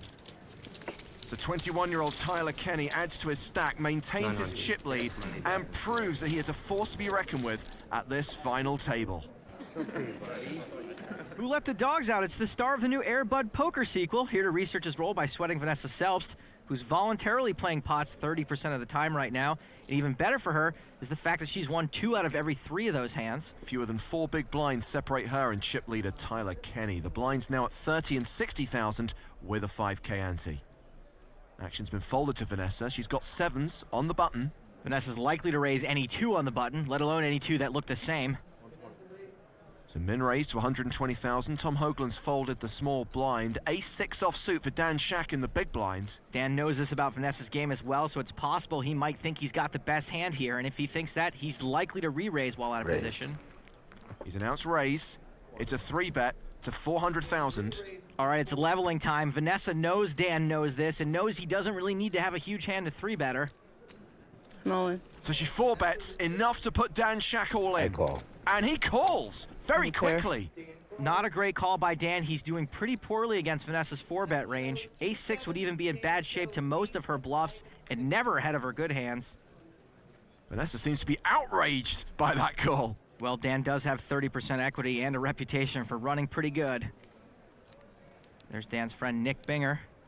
I'm really bad at middle pairs against weak aces. Huge leak in Vanessa's game. The flop is 4, 8, 10. So far, so good. Safe flop for Vanessa, but Dan can still pair his ace, and he's got a few backdoor draws. He is the player at risk. He needs to hit. And he does hit on the turn. Terrible card for Vanessa. Not only does Dan take the lead, but it kills one of her outs, leaving her with only the 7 of clubs. Pretty frustrating to get your opponent to make a bad call like this for all his chips, only to have him run you down. Said I'm really bad against weak aces with middle pairs. 1 out. 7 of clubs. Cheer up, Vanessa. Maybe it's just that Dan Shack is really good against middle pairs with a weak ace. Vanessa should just try to run better. She's looking for the 7 of clubs, but it's the 9 of diamonds. The Dan Shack will double up and become the new table chip leader with 4.2 million. Vanessa Selbst is now the short stack. Don't you look at me with those sad puppy dog bad beat eyes. Sorry about that. No, you're not. That was fine. No, of course I am. Come on, Vanessa. He seems sorry. It wasn't a great play.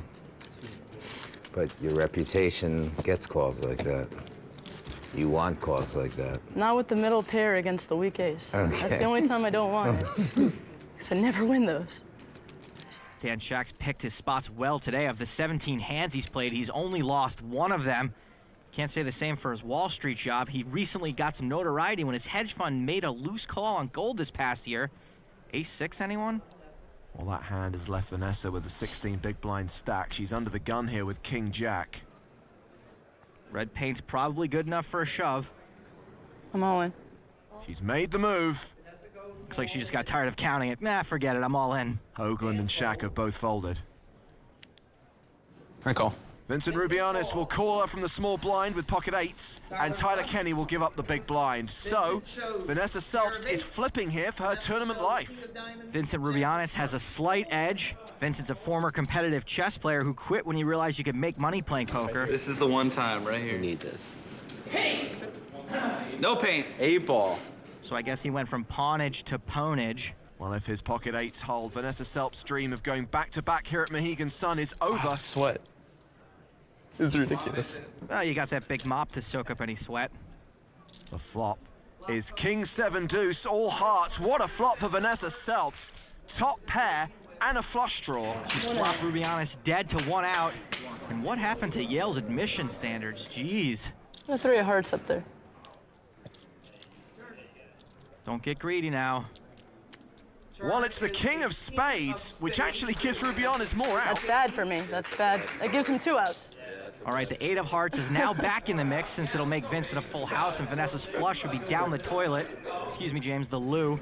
8-ball deluxe right here. Come on, Vincent. It's not up to Vincent, it's up to the poker gods, and Vincent will need a miracle or Vanessa will double up. That miracle translates to 5% equity. He needs an 8, but it's a 4, so Vanessa Selbst gets the double up. Just over 2 million in chips. And unless he's been hiding some chips in that sweet hairdo, Vincent Rubianes is left with just 3 big blinds. It's not 5 million chips, but I'll take it. Glad she reiterated she'd take it. I thought maybe she was going to give him back. Right now, we are going to sweat with the defending champion. We're only going to see Vanessa Selp's hole cards and play the hand from her perspective. So Vanessa Selp's ride along should be pretty exciting. 140. She's in the small blind and facing a raise from Tyler Kenny. Kenny's on the button, so Vanessa has to assume he's raising a pretty wide range.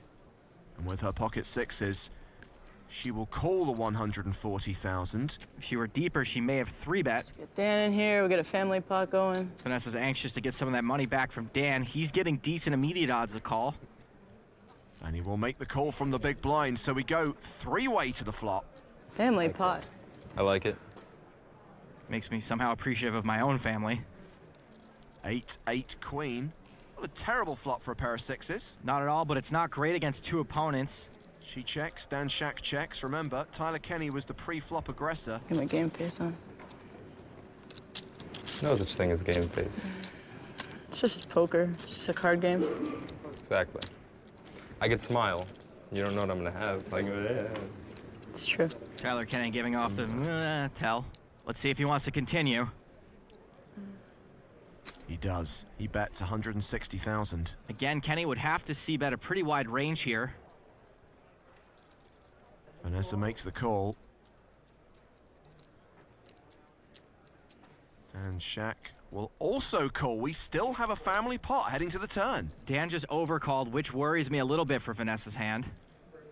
9 of diamonds, another overcard to Vanessa's sixes. And that 9's really bad because a lot of hands that might have floated the flop with nothing just caught up a bunch. Vanessa's checked, and now Dan Shack is leading out for $250,000. Tyler Kenny with King 7. Woof. Decides to get out of the way. He smells a rat. Dan leading out now is definitely bad news bears. Vanessa decides to check raise. She's made it 750,000, leaving herself 1.2 million behind.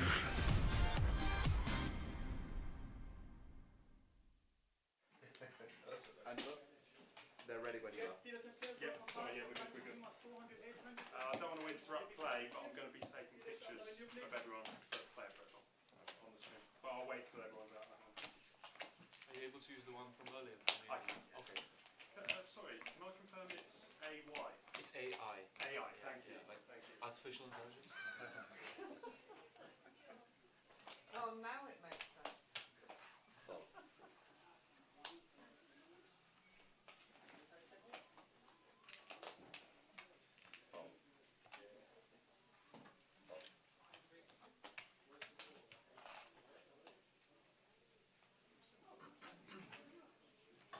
And we are back. And we have a new table. We changed the tables around in the break. Squirrel 4-4. Let's explain that in a little while. Somebody's picking up on my little terms. King Queen for Squirrel in the cutoff does get a call from Phil. And on the button with Ace-10 offsuit, we have Nikolai folding Queen Jack, and we have Tam the Man with 9 deuce. He'll stay in. Tam the Man, is going to prove me wrong. This is a lineup for you on this table. Dara Kearney, Nick Walsh, Lydia Kaguda, Phil, Nikolai, Tam the Man, and Chris. This is a lineup, isn't it?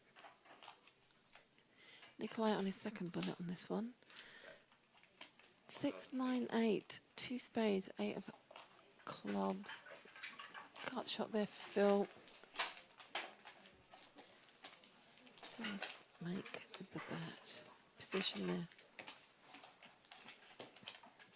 You'll hear my dulcet tones in a minute when I go in and ask Dara, Nick and Squirrel if they would like any pudding, any dessert.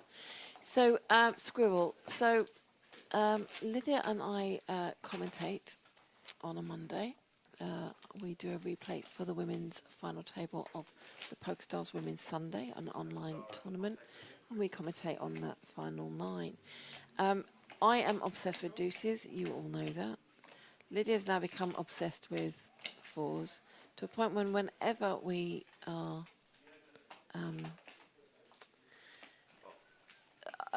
distracted by either deuces or fours, then that's it. It's like we've got an attention deficit. So I just said, you know, squirrel, shouting out squirrel. So that's where that comes from. I think it's a kind of you have to be there kind of conversation. Sweet. Right. 1-6.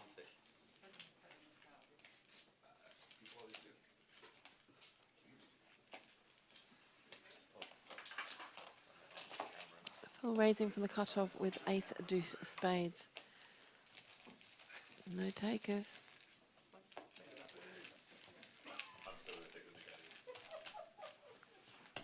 Some fans in the chat for our new players on our feature table.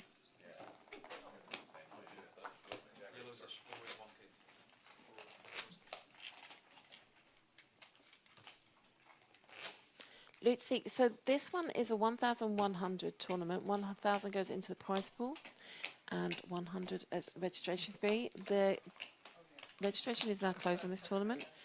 We have 28,000 in the prize pool. And I will confirm that the prizes are as such.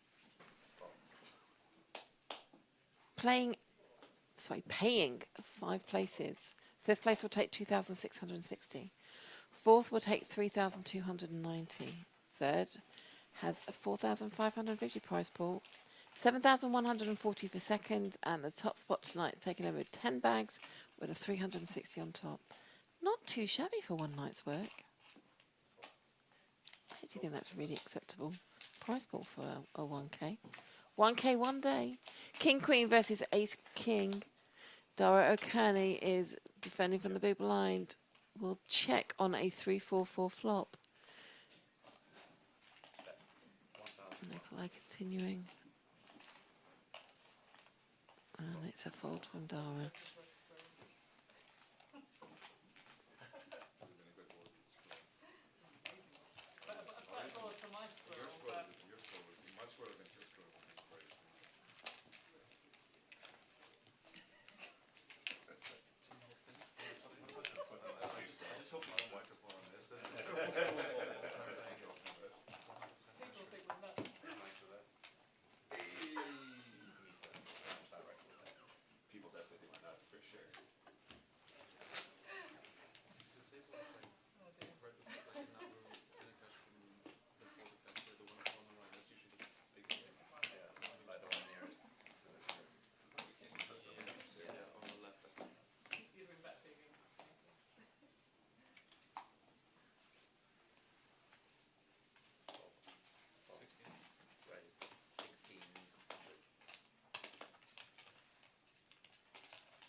So we are heading to another hand. Blinds are now 400, 800 with an 800 big blind ante. Chat, can you just let me know that you can hear me okay? I am solo at the moment, but if you could just let me know that you can hear me, that would be great.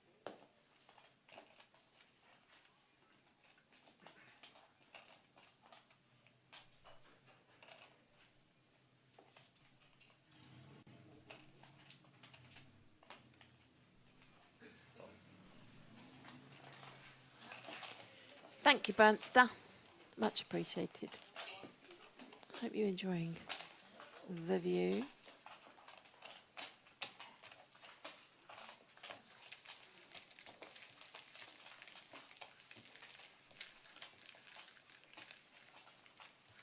And there is your confirmed prize pool. Yeah, I'm in the cupboard tonight, Bernster. Thanks, Holly.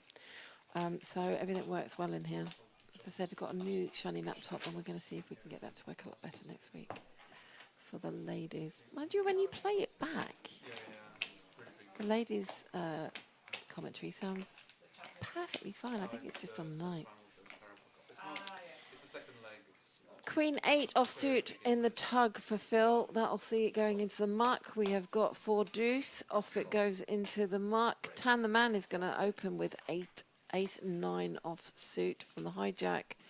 Chris folds. See Chris Young on the table as well.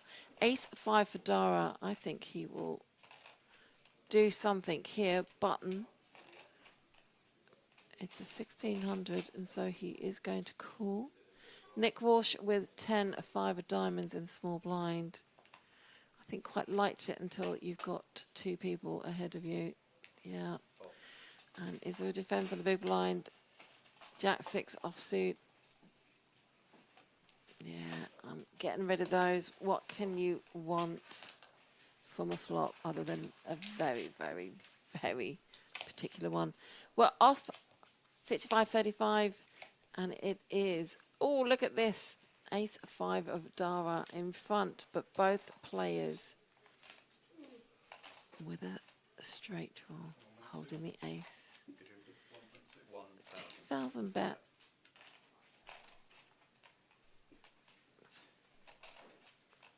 Dara in position. Sorry, it was a 1,200 bet, so a very, very easy call here for Dara. Does also have backdoor and now picks up a flush draw as well. I don't think you'll see Tan the man slow down too much. He has been known to make a considerable bluff on rivers. 8 of hearts makes no change. Dara still in front. 7,600 in this pot. Quite a nice little pickup, and we'll. Yeah.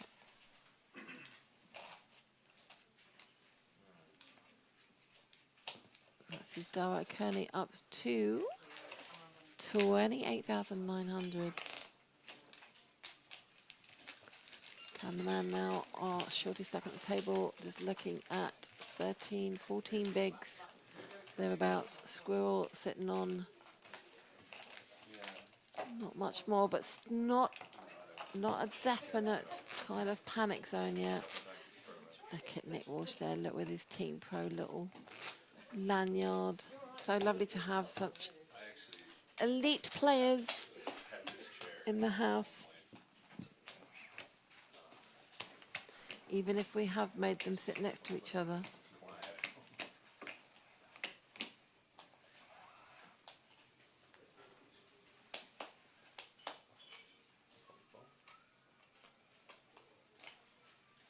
Raise 1-6. Fold.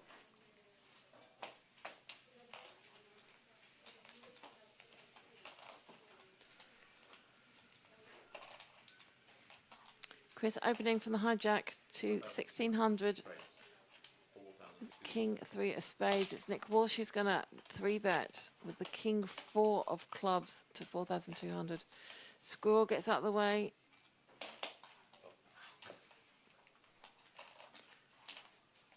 So does Phil with ace 10.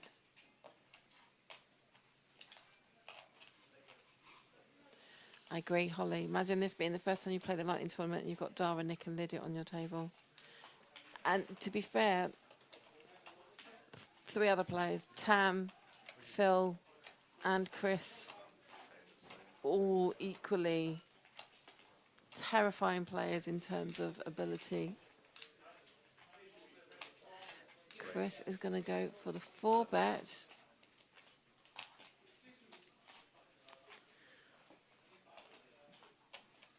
Nick Walsh sitting on 28,900. He's calling another 6,800. Nice, pretty cards, but don't think he can come along now on this one. Gonna have to sigh and let it go.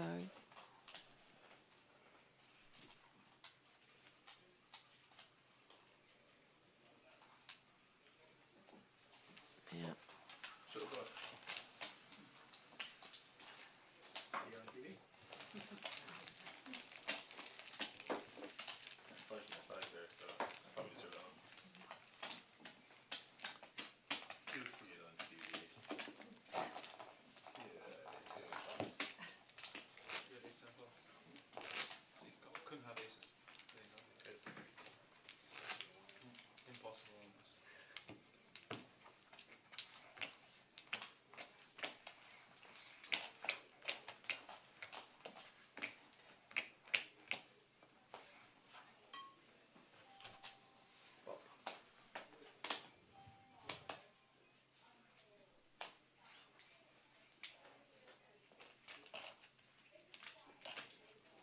Folded round to Dara here. Ace 6 of diamonds. Very presentable hand to open with. Raises to 1600 on this 400, 800 blind level. Filled with ace 10 offsuit in a small blind.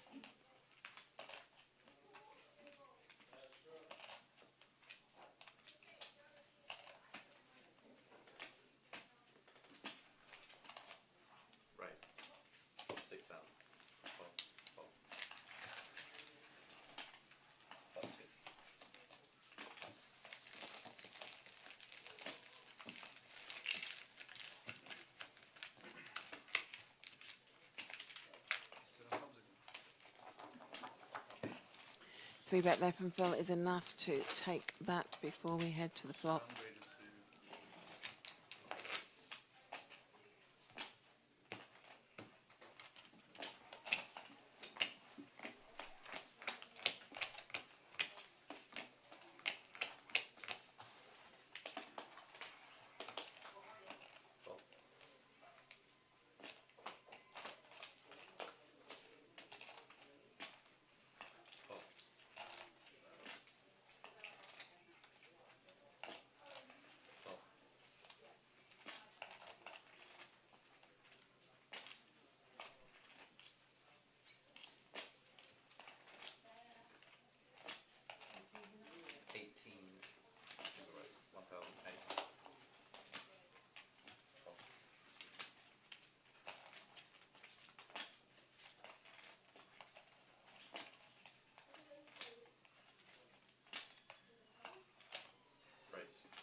Squirrel having to fold again there. King, queen offsuit. Nikolai picking up ace, jack.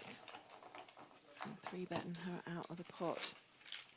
Come on, Squirrel, we're behind you. Good evening to those who've just joined us. You're watching PokerStars live at the Hippodrome. It's our monthly 1K tournament.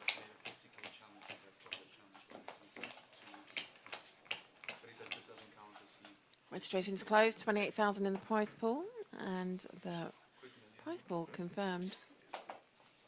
Shows that we have 10 bags up top. That's nice for a day's work. 2,660 is our minimum payout. Even second at 7,140, not too shabby.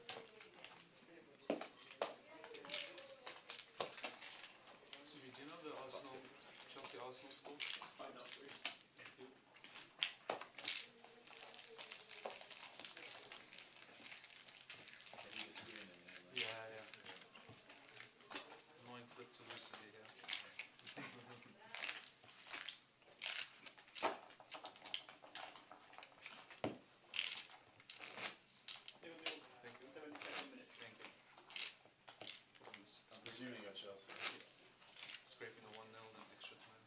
Hopefully we're out by 10 minutes. Yeah, I mean that's why I'm wearing it. Do you like Liam Racine?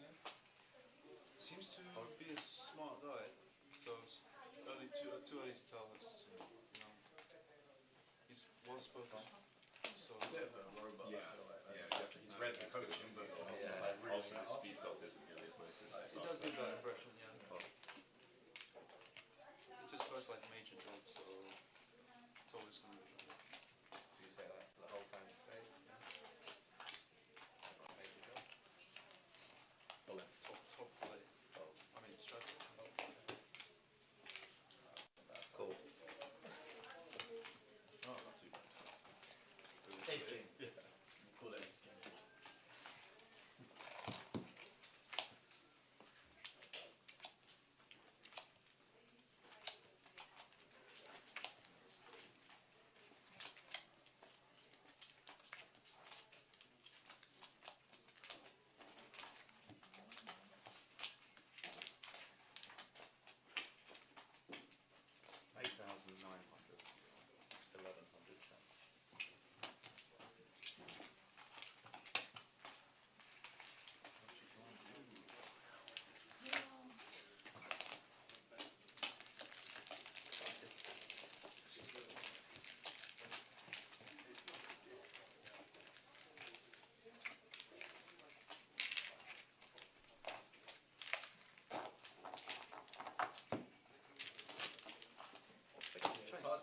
Tim or like the squad's good anyway, you know. So yeah, very young team.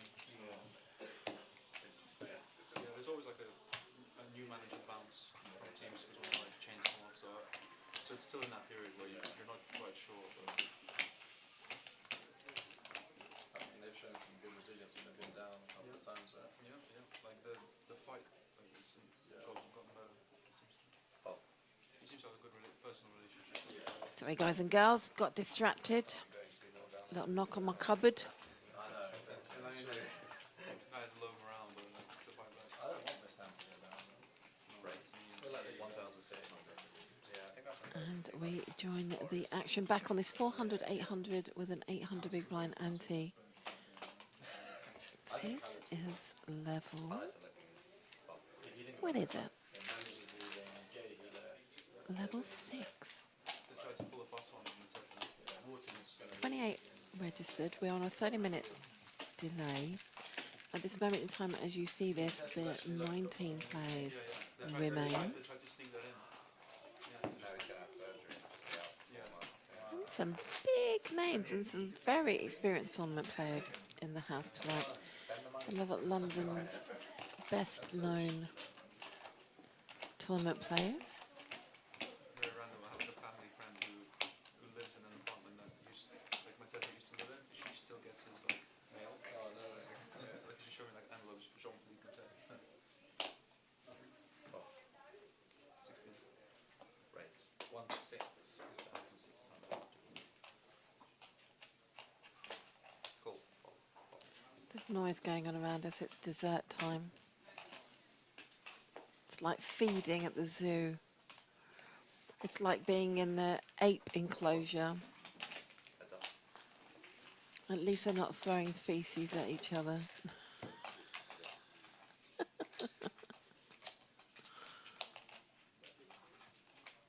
Nikolai with Queen 10 does flop a very nice flush draw, but it's Tam the Man with the 9 10 in front. Does have the 9 of hearts.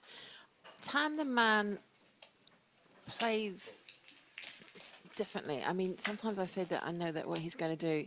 He does like to apply pressure. He does like to stay around. He's still good at the moment. Just the ace for him to be concerned about in terms of higher cards. 1 over. If you look at the pre-flop, Nikolai did raise to 1,600. Tan the Man called the 1,600, which was min raise. Nikolai applying the pressure now, pushing it up to 5,200 into a 6,800 pot, and that's enough to get the best hand to fold. However, percentage-wise, Nikolai with the Queen 10 of hearts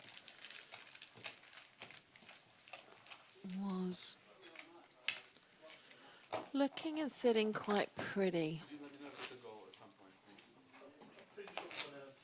Hear it from John.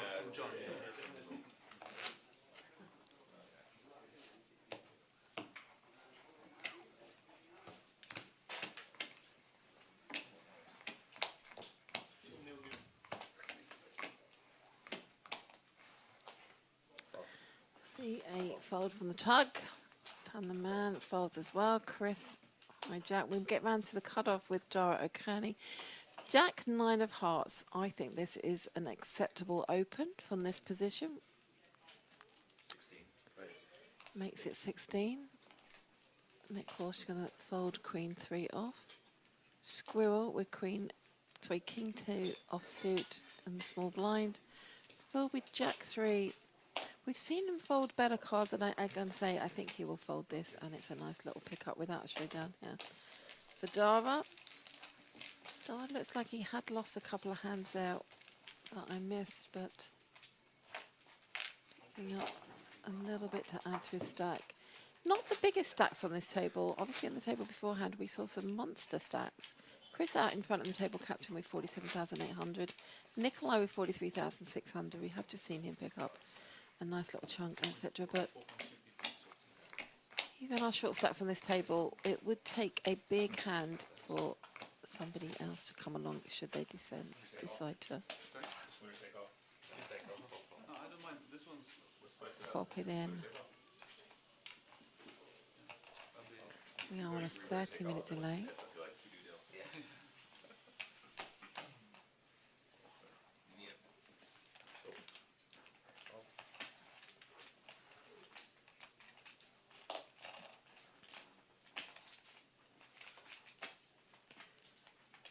Totally different scenario this time though. Queen 8 offsuit from filling the small blind is going to call, and it's not going to get any resistance from Nikolai, and off we go to the flop. It is an 8, Jack 3, Phil out in front with the 8.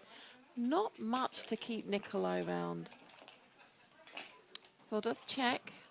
Nikolai checks back. Turn is a 9. Got shot now for Nikolai in the big blind. Nobody holding spades. It is now that Nikolai is going to make a bet to the check of Phil. Phil putting his hands up just to say, yeah, I mean, does have a third pair. Does make the call. Of course, anybody on a draw would be playing the same. King of clubs doesn't change anything. It's just favouring the brave now. Will Nikolai make another stab at this on the river?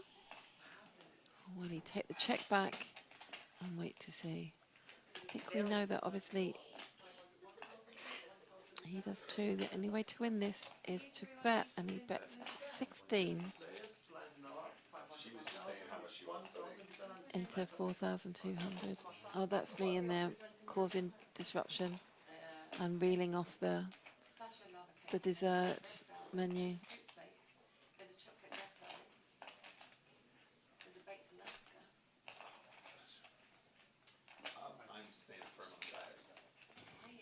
I think Phil will sniff this out. Yeah, Phil, again, an amazing player, has made final table of WSOP. Which one was that? What year? WSOP. Yeah, main event. Did he? I didn't know he made a main event. Final table. Yeah, I want to say 6th or 7th. Wow, I didn't know that. When was that? 23? Bear with me, caller. Only a few years ago. Fantastic. Oh, he's a super player. Always seen him go deep. Yeah.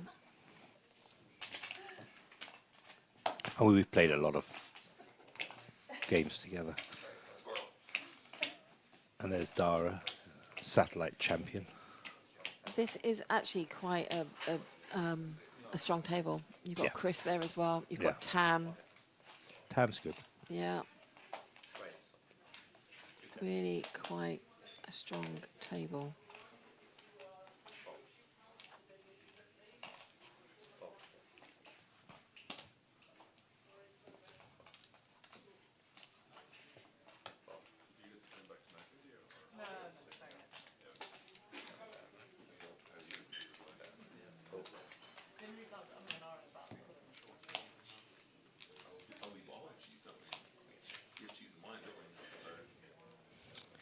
So, let me see.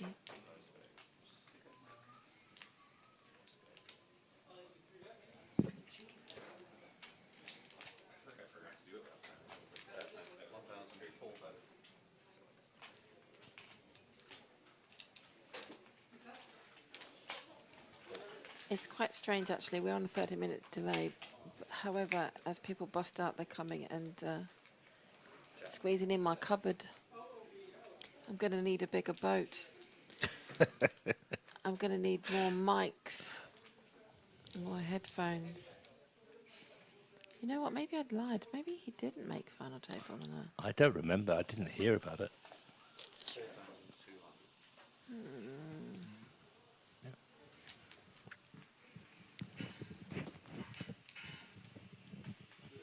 Yes, 3rd of July 2022, 1.75 million. Wow. 10,000 no limit hold in WSOP main event. Fantastic. I genuinely didn't know that.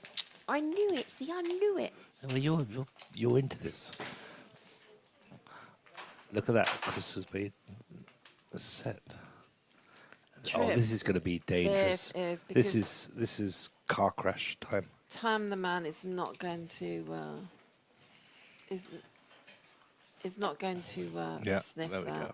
Yeah, Tam the man goes all in and is eliminated by Chris. Oh, case ace. Case 8. Case yeah. 8. That was an absolute car crash coming there. Yeah.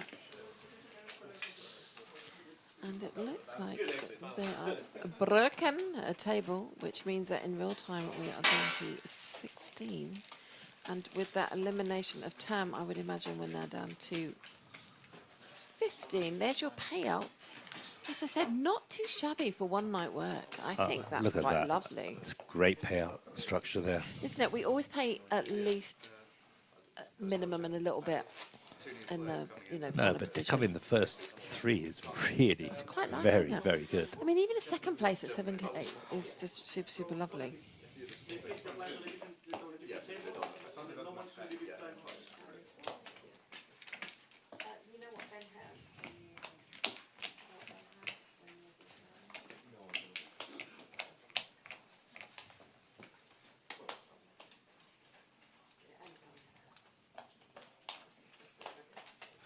That's true.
We were just talking to Pingers, who's just heading off.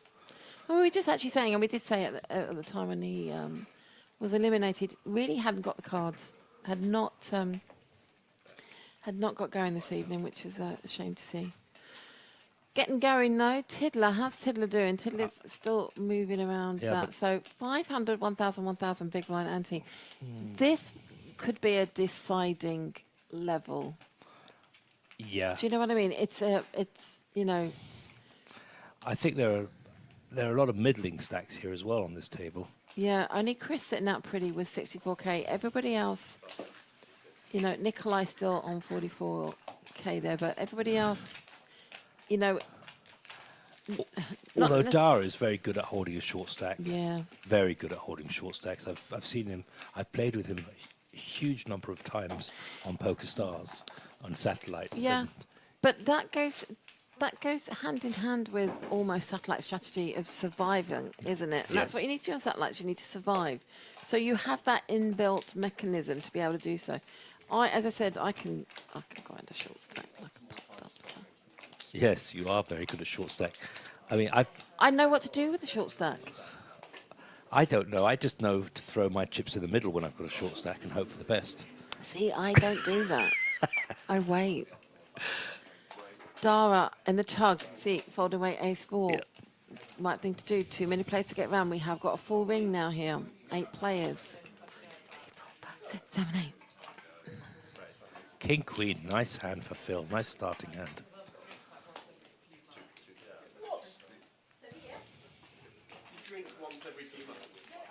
Raises, of course. No takers. No, it's just it's a very pretty hand.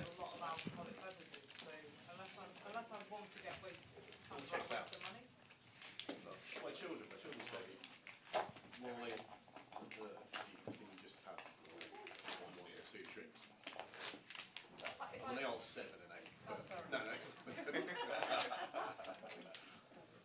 They're 7.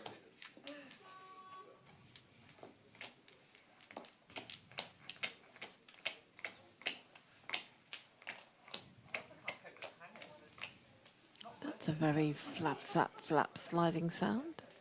We slide here at the Hippodrome. Always have done, always will do while I'm here.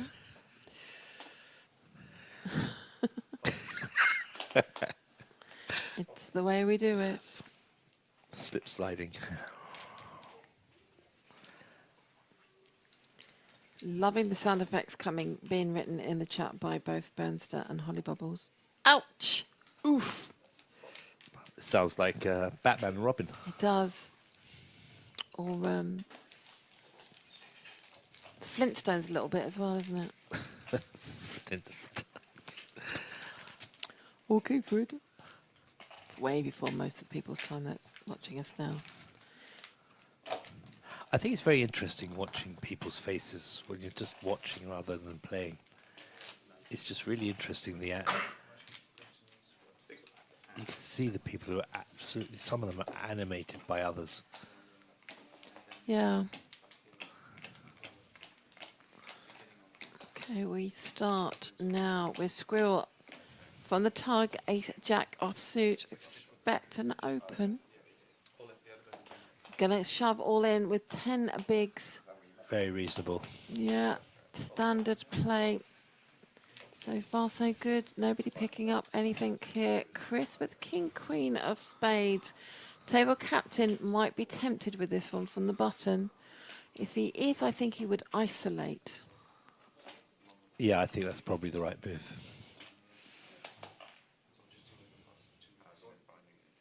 Does push it all in. Gives Squirrel a little bit of protection. Just 2 players now. And both fold. So we are racing. And she Ace goes jack. in ahead. Yeah. Look at the percentage though. It's not that. It's not as wide as you'd want it to be. Looking for an ace or a jack. Looking for king, queen to be fading into the background. Deuce of diamonds. Ace of hearts. Jack of spades. 2 pair. Now needing to fade. A 10. A 10. Oh. Clean on the 4 turn. of hearts. So no back doors, no flush draws. Just 4 outs. Oh, yuck. That is just so sick. That is so sick. Very unfair. That's nasty. The thing is that when you flop 2 pair like that and you think, yes, but you just know. You have this horrible feeling, don't you, in your gut? Yeah, you kind of don't want to flop 2 pair, do you, there? No. You kind of want to flop your ace. Or 2 aces. Yeah, of course. Because when they've got, you know, the other 2 to make the Broadway. That's such a sick run out there. That's unlucky. 4 outs. GG, Squirrel. Yeah. Yeah, a little bit. Get your bucket. Kind of want Chris to call there with a king queen. He had. I mean, he's such a chip leader now that anyway it was pure value to call at that stage. And the stack size of Squirrel gave no alternative to play any differently. It played itself, that hand. Good. And on any other, on many other days, Squirrel would have won that. Yeah.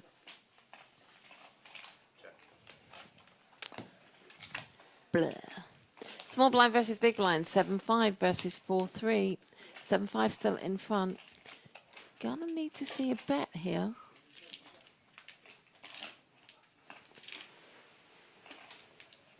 Bet 1K, 1 big blind. It's enough. I do like that 1 big blind bet. That's kind of snaked its way in. Nobody knows what you got. With that 1K bet, that tiny little bet, you could be saying, I've got a monster.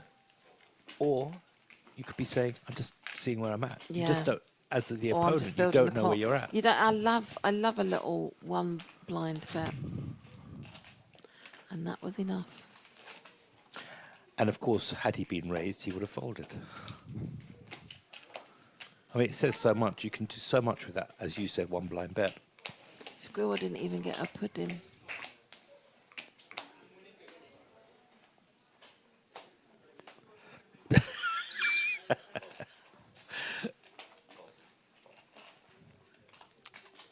Oh, Dara's woken up with sevens. Maybe it's his turn Yeah. to shove. I Cut don't off. think he will shove, though. Yeah, I'm going to say I think he'll still min. 13 bigs, nearly 14 bigs. It's a decent bet. It is a decent bet. It's a standard bet. I think it shows much more strength, if I'm honest. And Nikolai sitting on 42k. Might call just because he's got suited connectors. Yeah, he does. Yeah. he is going to make the call. Such a lovely position to be in at the moment. 5, 5, ace. Oh, does pick up. Gut shot. Well, he's got 2 pairs. Yeah. There you go. There's that 1k bet. We were just talking about it. That one big blind bet is going to get Well, Nikolai to stay. Because of that straight draw. Yeah. King of clubs doesn't change anything. But Dara's got to be mindful that big blind might have come along with a 5. We do I think see a that's the right thing. He check. has to check, really. Yeah. Oh, happy birthday. Now then, we have seen Nikolai Bluff. bluff. Is he going to have another go at that? The check on the turn from Dara gives him the opportunity to do so. Look how lovely. Happy birthday, Dara. Now, Dara... It's an all-in, obviously, here at yeah, this point. just needs to set... Just has... Just has the full house. Yeah, but no, I think he only... I think he has a little less than 10,900 behind. No, he started with 13,900. Yeah, but I love... I mean, yeah, it does move all in. We know he's not getting a call back from Nikolai. And But does pick up an extra 4k. And look, a pot of 22,400. Yeah, how lovely. Puts you a little bit more in the comfort arena. Not the VIP section with complimentary bar, but your seats are a little bit more comfortable. Stay with me. They'll get worse as the night gets longer and I get more tired. Really? I will talk absolute shite. That's good. Shite's good. I've been doing that all my life. Even when I'm not tired. Oh, and I get a little bit hysterical too. Oh, look, Tiddler's woken up with pocket 9s here. In the tug, I actually find this an awkward. So I'm going to talk about this. Blind still 500, 1k, 1k. Now, we talk about this all the time, actually, or I do. Keeping, deuces folded by Phil. What the heck? And Dara folded Jack 9 suited hearts, which surprised me with the raise. But it kind of looks strong. Now, the aim or the suggestion is that you should always keep your bets, your opens, standard, consistent. When you've got a pair under the gun and you want to play or strong, it's just any strong hand under the gun, and you know you've got to get through so many plays, you really have to resist. Raising big. You know, changing your bet. I find that tough. It is tough because you don't want lots of people to come, and you've got to get through lots of people. You don't want a lot of people coming through.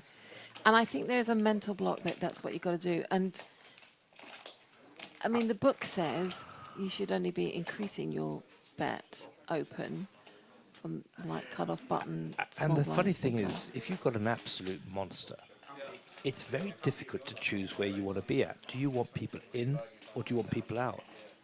How many people do you want in the pot if you've got aces? Dara's woken up with ace-queen. It's a nice hand to start with. Nickel on the bottom with a suited connector, 7-8 of diamonds. Likes the look of it. Is going to stay. And Tiddler has 3-5. Yeah, it's another 1k to call, but I mean, what are you hoping to hit? If I'm not mistaken, none of the aces or queens have come out yet.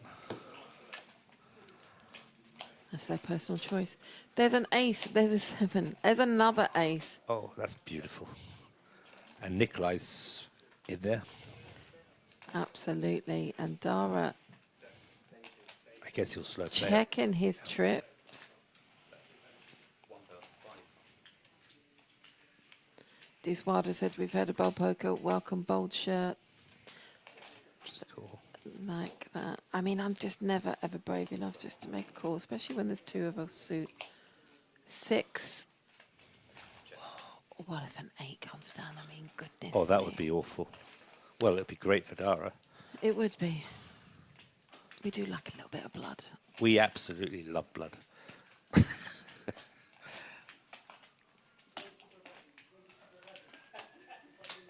Dara leaving the action to Nikolai. And now he's doing his Hollywood. Yeah. Just gonna call again. 2,500 to call. Does look. He's on a bit of a heater at the moment, Dara. Yeah, I mean that's worked well for him. 10 of clubs. I can't call the action here. Dara's gonna check again. I suspect there might be 2 checks, yeah. Yeah. I'd like to ask Dara about that in terms of. Why he didn't raise with the 2 hearts. No, why on the river? Do we? I mean, is there a perception that he's missed out on value by checking again? But Nikolai has. He's bet every street, He's Nikolai. bet every street. You've got to think he's got something a little bit stronger. I think Dara played it right. Had he bet, if Nikolai had had something strong, even if Dara had bet, he would have at least called. But he was giving to Nikolai the rope to hang himself. New dealer. And there's your chip counts. Wow, Dara's moved up. Yeah. 3rd in chips on the table. Chris way out front with 73 bigs. All other players sitting on 20 bigs plus. So nobody in the screaming arena. I try not to follow my my wonderful mentors of Stakes and Hartigan and danger zones and things like that. So we're going with arena. If they had the zone, I'm going to have the arena. Fair enough. They can have the danger zone. I'm having the screaming arena. Actually, that suits you, the screaming arena.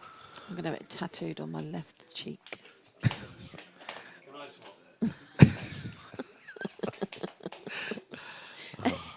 Do you know what time it is?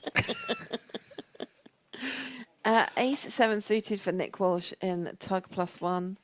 Oh, ace queen from Phil here in the hijack. We're looking at a 3-bet. Even stacks, pretty close stacks.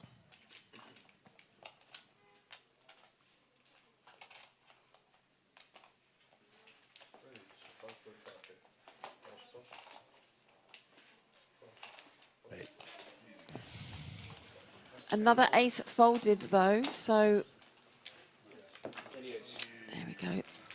Young Nick, a couple of times, has opened with a very, very playable hand and in the right position, walked into something stronger and meeting 3 bets and 4 bets and having to fold. It was a good fold though. It was, and it was the right fold, but doesn't make it any easier. I've just noticed we've gone over 2.5 subscribers. Woohoo! If you haven't subscribed yet, please do so. Well, I actually subscribed last night. Did you? Yes, I absolutely did. Did you enjoy it? Decided to watch an old stream. An old stream. In fact, I think it was the very first one you did. And I decided to subscribe late, which I did. Why, thank you. I do say it's very easy to subscribe. It doesn't even hurt your finger. Mm-mm. Didn't. No. Especially as I was wearing gloves. They latex. Latex. Live poker at the Hippodrome brought to you by. Anyway, Dara here. Get us defend with 9-10. I love a 9-10. This is an interesting hand here. King Queen of Tiddler. That kills the action for everyone. From the button. What do you think, Tony? Someone checking their cards tell or something that they should do? I maybe just forgot what he had, but I think it's a tell usually. The Gut problem, shot here for and generally, it's quite a good hand that they have. Generally,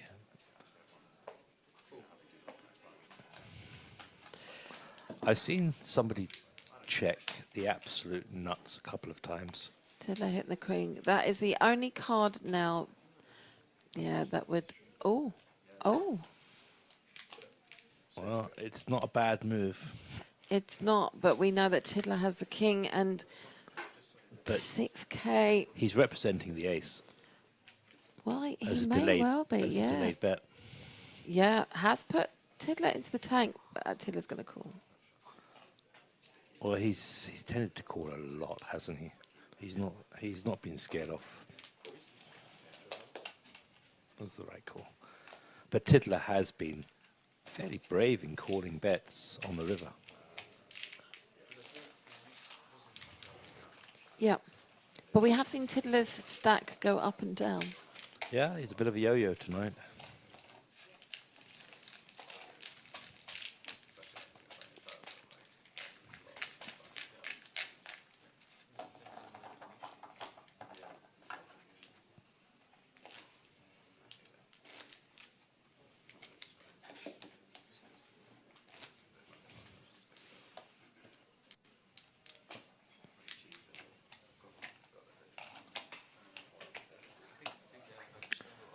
I've noticed that Chris always has the same stance. Every tournament I've ever played,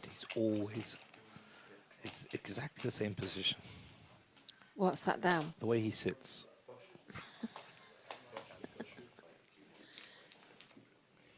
The other thing about that as well is I also think that... Oi, oi. Oh, Aces. yeah. Just a pair of ones. Oh, Chris should call this.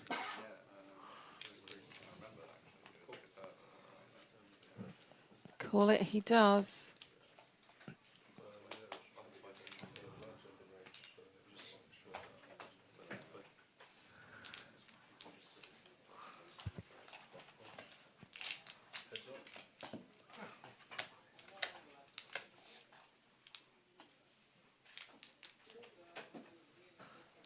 Oh, look at this. Oh, my goodness me. Look at this. Now then. Wow. Now then. Royal flush flush. opportunities. Top set versus bottom pair. Gut shot. Straight draw. I can see all the money going in. Royal flush draw. All the money can go in here quite easily. Goodness me. Oh. Oh! Ay-ya! Now then, Chris picking up and hitting his flush. Looking for another ace, Or which pair is the still out board. there, or pair the board. 6 outs for Hanoi. Chris looking so nonchalant about it. Just needs to just do it. I love this tank and then just flat. Yeah.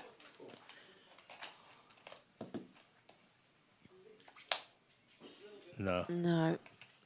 And I don't know what Hanoi 15K, 23K, he's going to go all in. And yeah, oh, did he announce all in?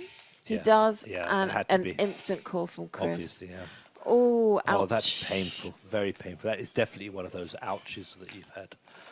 Yeah. Oof. Oh, that is...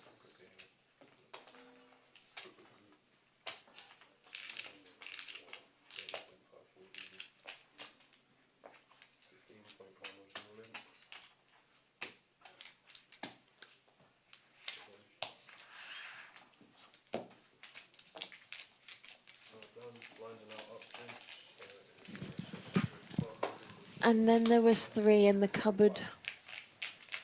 We're welcoming Squirrel, a.k.a. Lydia.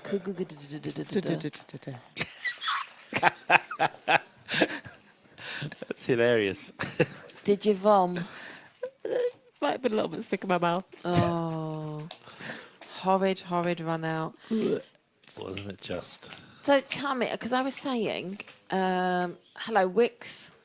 You got back home quickly. I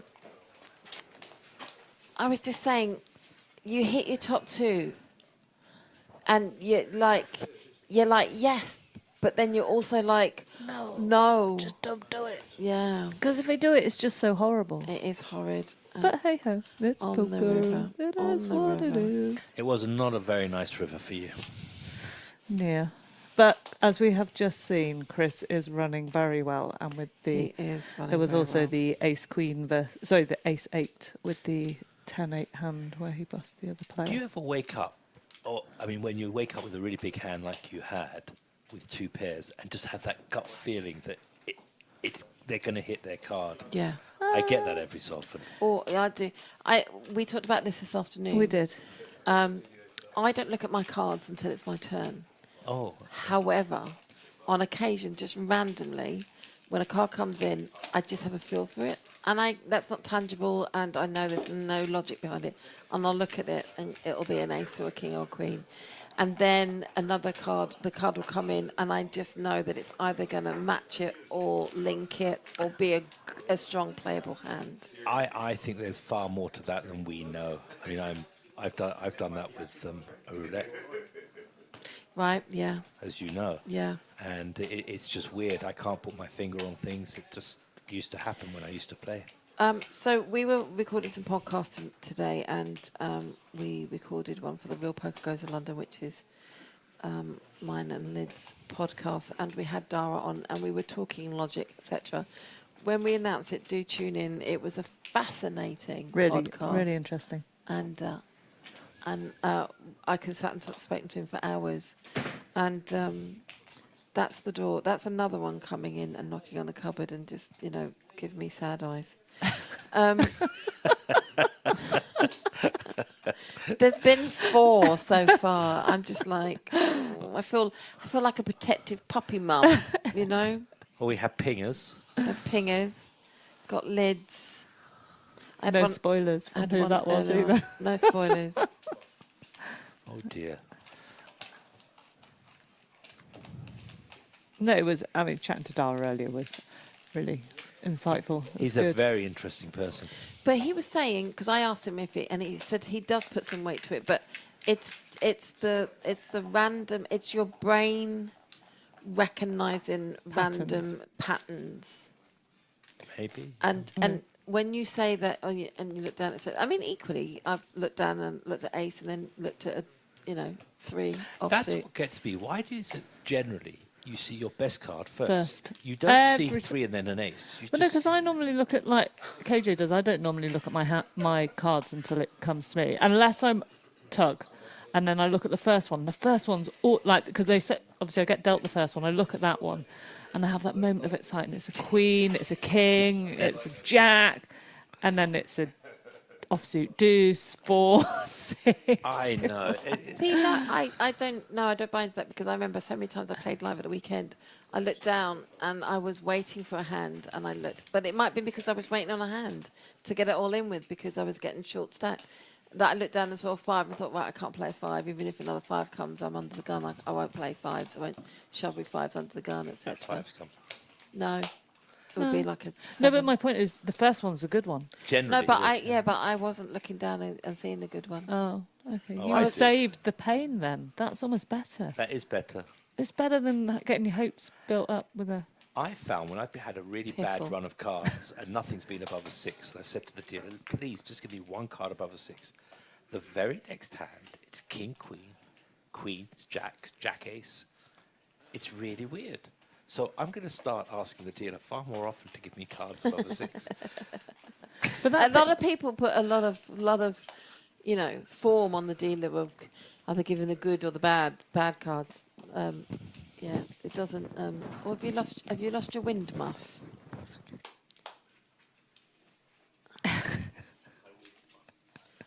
That's what it's called. It's called a wind muff. I'll turn you off while you put your muff on. There you go. In the chat, Asifo, hello. Halos, Shalos from Zagreb. Ooh, are you cold? Hey, Asifo. Why are you in Zagreb? Yeah, why are you in Zagreb? Oh, hang on a minute. Is it Winter Olympics? Is it Winter Olympics from Zagreb? No, it's not. No. Where's Winter Olympics from? They start this weekend, don't they? Is it? Is it this weekend? Don't know. Love Winter Olympics. I do. In my former life, previous life, another life, I would definitely... I think you were probably Eddie the Eagle in your previous life. I do look like him in the mornings, if I'm honest. No. Or what we got? Oh, Tiddler with a flush. 8 high. A Tiddler flush. An eight flush. No, I would be a curling ball. No, I would like to learn curling. very big pot here. You're in Milan. Are you in Milan? Are they in Milan? No, as in they in Milan, as in. Oh, the Olympics. I knew you would know. Winter Olympics. Thank you. It's in Milan. Well, it's just outside Milan because I actually spent half a ski season in the ski resort just outside Milan. We've just booked our ski trip for this year. It's called Zalzidou. It's on the Swiss-Italy border. Very nice. Speaking of, so Switzerland, we were umming and ahhing about Switzerland or France, and we had a proper conference at the weekend. I remember because I called you during it. Yes, you called during our... She sent me to voicemail. I have a ski story. But we spent ages trying to decide on where we were going to go. And the whole reason that we were looking at other resorts was because we didn't want to go back to it. So there's 3 families, and we didn't want to go back to the same place that we have just been. We've been once before that, and another family that was their 3rd time. So this will be their 4th. And we ended up just going, so it hasn't got this, it hasn't got this. Right, so why don't we just go back to base? But now my Instagram is just full of really funny videos about skiing. I've got a story about skiing. So you tell yours and then I'll tell you mine. Many years ago when I was a student, a friend of mine, I was doing my degree, a friend of mine, she said to me, let's go skiing on a dry ski slope in Woolwich. Random.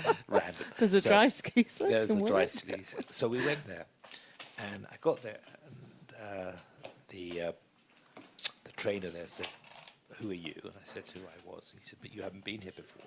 And she said, don't say anything. She nudged me. She said, oh, he's a great skier. I'd never been in my life.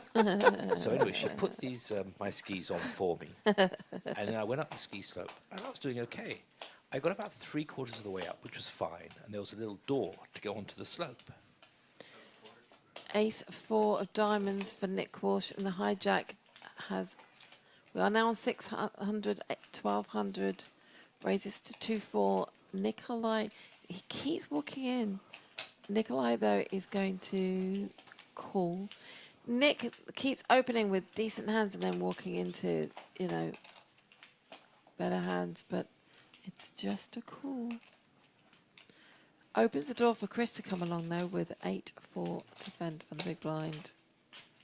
You just never know what Chris has got. No. He just constantly looks like, I'm not interested in this hand. 3 of hearts, 7 of hearts, 6 of them clubs. Gut shot for Chris.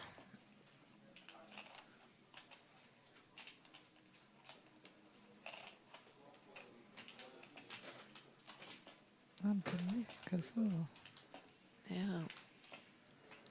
Nobody holding hearts.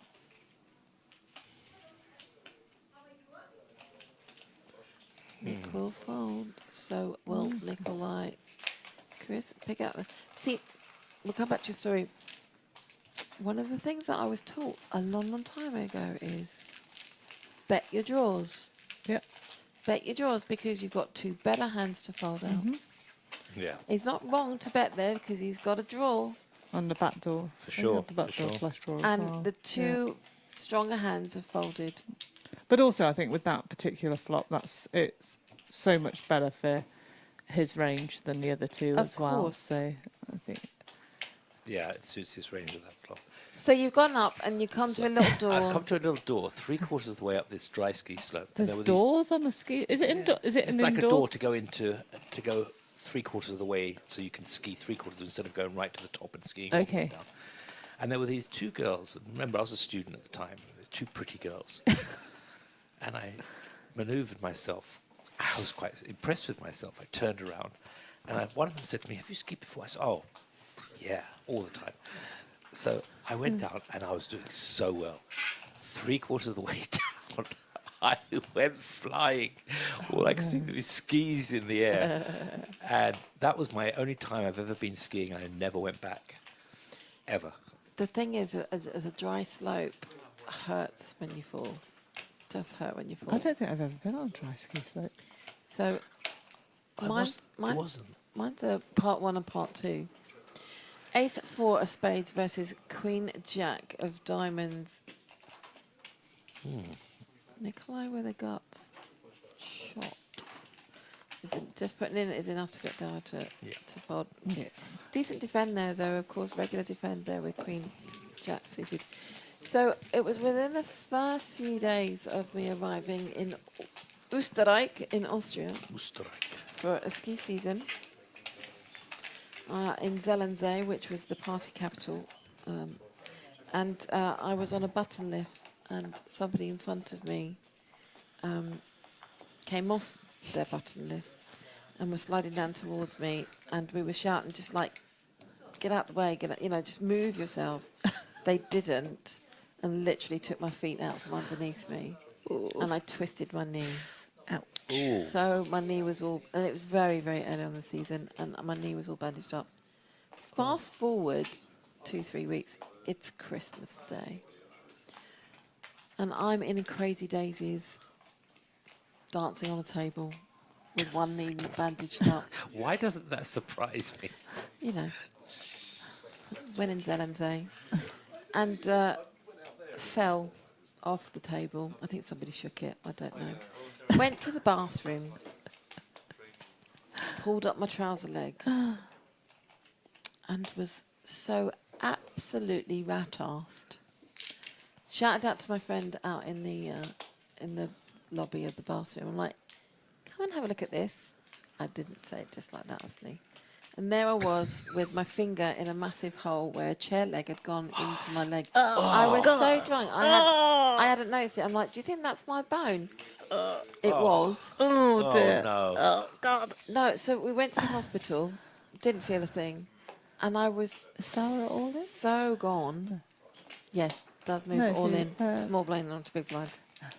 Was so far gone that they couldn't give me an anaesthetic. Really? That's so funny, actually. So I ended up with both legs bandaged up, and I walked like John Wayne for about 6 weeks. Oh God. Skiing is dangerous. Oh, see, now, I think it's dangerous. here's the next thing. The only time I've had surgery is from a skiing Is it? incident. Yeah. So when we were out there, we had to put, as reps, I was a ski rep, we had to put our own entertainment kind of excursion program together. So let's have a quick look at these chip counts, because we are here to talk about poker.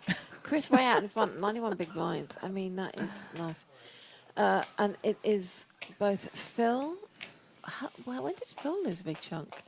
And Nick Walsh in the Screaming Arena. So we had a multiple, it was snow rafting, tobogganing, and inner tubing, and that was it. So first of all, we did the snow raft, and what we did is we blew up rafts and put a ground sheet underneath them. You'd walk up the hill, we'd stick 8 people in and push them down the hill. That sounds like fun. It does. They went too fast, so we had to literally build up little walls to stop them going all over the place. All they did is go down and go over the wall, which was even more dangerous. Then we were getting this truck that was full of cow dung up to the area that we were doing the inner tubing. And we hadn't had any snow. King 5 of clubs versus Jack 8 of clubs. Big blind versus cut off. I think it's going to be first to bet here. Yeah. It's one of my favourite sayings.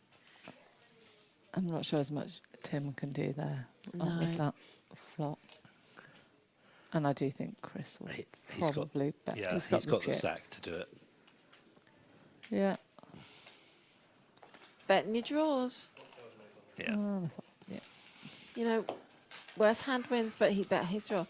Anyway, so Cow dung the truck, chucking away up the top. And we had to go up in relays, obviously. So I get up there and I was like, we've not had any snow. You know, so how are we going to do the inner tubing? And as I said that, you just heard... and the 2 people on inner tubes just went flying straight past me. And I'm like... we haven't had any snow. What happened? She went, "Oh, they're wetted with the water hose."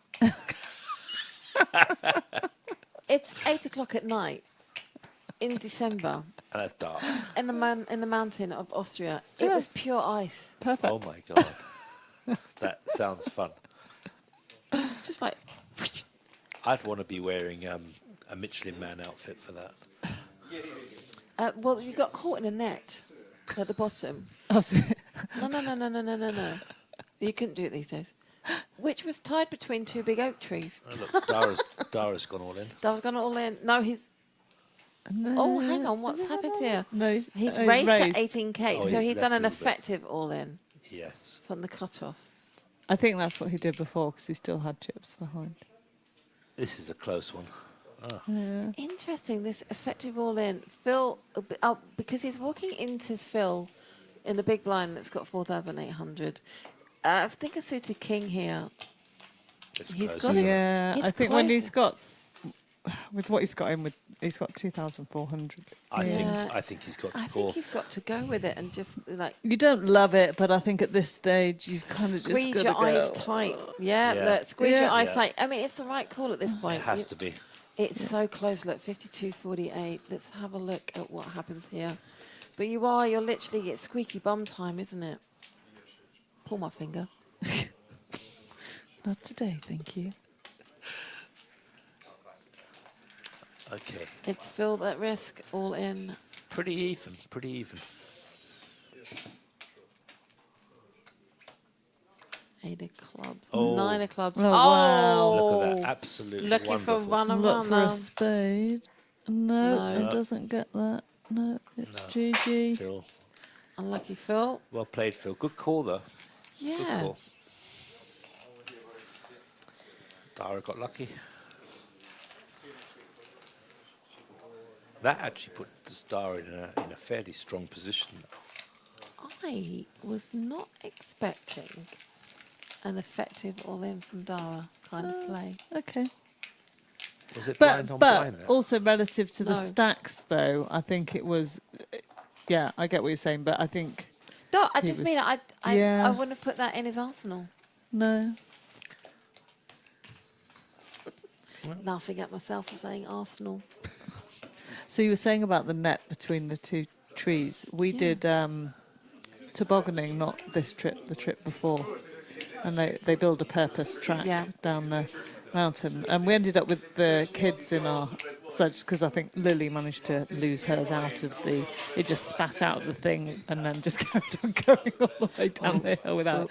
So I sort of picked her up en route in my sledge. So we went down and we did 2 runs of it. And the second run down, they must have put this, like, I don't know what it was meant to do, but basically they just put this elastic out. And I don't think it was there the first time. But our friend had his daughter on and he pretty much almost decapitated her, going straight through this. Like, if it hadn't been elastic and had a bit of give, I think he might. This is it. See, there are things that happen in countries that they wouldn't let do anyway. Here. Jack 10 of diamonds, Ace 6 of Tim, all in for 7,900. Chris is going to call Yeah. again. He is running. He's running hot. It's that sort of level, isn't it? That's going to be a lot of all-ins. Oh, let's see. I think it was definitely an all-in. Oh, Queen, Queen, 8. A gut shot. More than a gut shot. oh, Three diamonds. picking up some more outs with the diamonds. Wow. Oh, Chris is running. he is very running hot. hot. Man cannot do any wrong. He On the is. river again. It's on the Wow. river. River up. That's 3 people I've seen him, including myself. I've seen him Yeah. knock out. Rivered. Yeah. Yeah. Okay. Yeah, all 3. Well, I think picking up the other 8 on the K-State with the Yes. Yes. Against 8-10 Tam the man. versus and the Ace-8. Well, Yeah. when you're running hot. But we were talking about patterns and stuff, and you say about running hot. I think there are times when you genuinely can just feel that heater. And you could do no wrong. You can do no wrong. And that the game that I won in Vegas, there'd been this whole hoo-ha because it was so I'd originally gone and wanted to register the 400, but it was a day that the ceiling had started leaking, and Yeah, I remember reading your blog so on they this, yeah. paused the 250, which meant I got to late reg it, and I came to the table and they have this thing in Vegas which I wasn't tracking where you don't have to sit down. if you're in the blind, like, so if you see Yeah, where they the did blinds that. are. They only did that last year. They're not doing that again this year. So I went to the table and they were like, "Do you want to sit down?" And I was like, "Well, I didn't realise I had a choice." And the guy sort of turned around and went, "Oh yeah, this happened to this guy last time. He sat down and he had pocket aces." And I was like, "Well, I'm here. I'm going to sit down." So straight into the big blind. Same guy who's just spun the dit opened and under the gun tug. And I can't remember if anyone else came up, but anyway, falls around to me. So I'm quite short stack because of late reg pocket kings. No. So he's like absolutely teed this up for me. So I just go all in. He calls, I double up first hand. And it was just, yeah. And he must have had something to say about that. Or not. He teed it up himself, though. He did. I'm going to say because 1, 2, 3, 4, 5. There's 5-handed on here right now, and I know we're down to 2 tables, or we were down to 2 tables. So there were probably So we're down to 10 or 11. Possibly 10 or 11 at this time. Getting close to FT. on the table. Yeah. So last year they announced that you could do that, and then very early on they said, I remember the vlogs from Dean Eggs coming out saying that they wouldn't let you do that again this year, but because they said you could, but then realised what the effect that had. So close with ace Was that flooding last WSOP, wasn't it? Yeah. I remember it very well. They had to move an entire tournament Took about from 4 one room hours to, or yeah, something, and yeah. that's Yeah, I remember that. So booted everyone out and then had to move all the tables and all. A friend of mine did extremely well in that. I can't remember who it was, but I know it was a friend of mine. Not as and well he as me. came second. Well, not that good a friend, obviously. No, he was. He either won it or came second or third. Holly Bubbles just did ask in the chat, but she's retracted it now. Like, is Jack 9 a shove from there? I wondered that earlier, Holly Bubbles. I had Jack 9, went with 10 bigs and wondered whether I should have shoved it. I shove in that position with those blinds. It was cut off. It was suited. Yeah. I think, yeah. I mean, stack size plays a huge role in that decision. Yeah. Yeah. I was just looking at the screen behind Dara's head there. There was 12 players left at this point. They were obviously just waiting for a hand to finish. Average was around about the 45k mark. So this table, other than Chris, not all the stacks must be on that other table. And Nikolai had Robert Smith says that yes, it is. I'm assuming that's the Jack 9 shove. I actually like Jack 9 and Jack 8. I quite enjoy. I quite like playing those hands if they're suited. Suited. Thank you, Robert. Would you like to divulge why?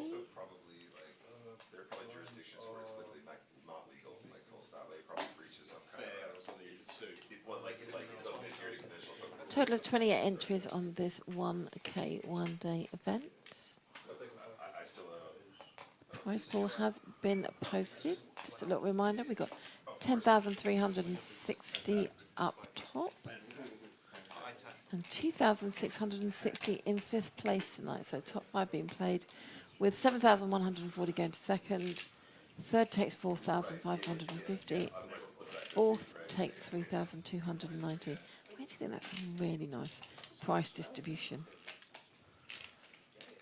It is nice to see that you have the number of players up in the top right-hand corner as well. Yeah, we do that when we get down to the final 2 tables so that you can keep an eye on it. Either that or they've just heard us talking about not knowing how many people are left and remember to put it in. And you had to look behind, so you had to look behind Dara's back to see how many were in.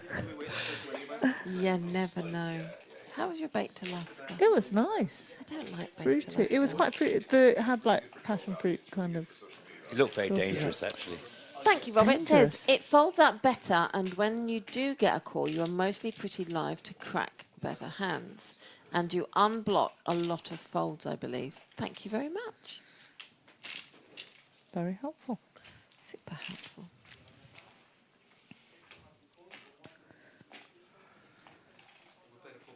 We were talking to Dara today about his shirts. Oh. There's your payouts. I think they just halted play while they balance the table. Holly comes back and says, I don't think it's a shove. He had 15 bigs. He did an effective shove, though, which I'd like to ask him about, because effective shoves tend to be more played on pay jumps. Yeah, when you're closer to them. Yeah. Oh, I'm going to sleep tonight. Good. You need to sleep. Oh, Don't I'm you think exhausted. Dara's shirt, it's one of those cat shirts that they have in EastEnders? It Cat is very Slater. Cat Slater, isn't it?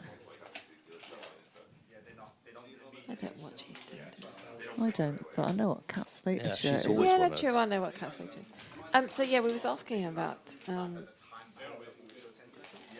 Robert comes back and says if his first at can shove 15 bigs from cut-off, hijack or button if it's been folded to him. In chip EV. Oh, they've balanced out the tables now. Yeah. So we've got Dom or Dominic. I'm not sure what it's going to be. So Dominic was heads up last month or the month before. Oh. Some of the others were Strap in and make yourselves comfortable because Dom likes to play. Good. He also likes to sing. He was really enjoying himself earlier singing. I don't know what he was singing along to. But he was for Nick definitely Walsh in the small blind. I think we're going to see a shove. Yeah.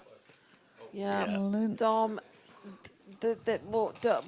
Oh, straight away. Yeah. Dominic will call straight away. Dominic likes to smoke a straw when he's at the table as well. Okay, interesting. Okay, that's interesting. And there we go. We're off to the races. It's standard. So what is it? It's 51, 39. Nick doesn't want to watch. It's a Dom. horrible position to be in. He's this not got a squirrel hand either. No. No. No squirrels. Needs the sixth, or needs to hold, actually. That's all it needs to do. Yeah. Here we go. It's a nice pot as well for both of 2 them. overs. 5, deuce, 4. Good flop for the sixes. Yeah, Great flop but for the sixes. This is going to be horrible, isn't it? 8. Oh, not on the river. Not Not on the on the river. river. Not on the river. Not on the river. Oh! Those rivers.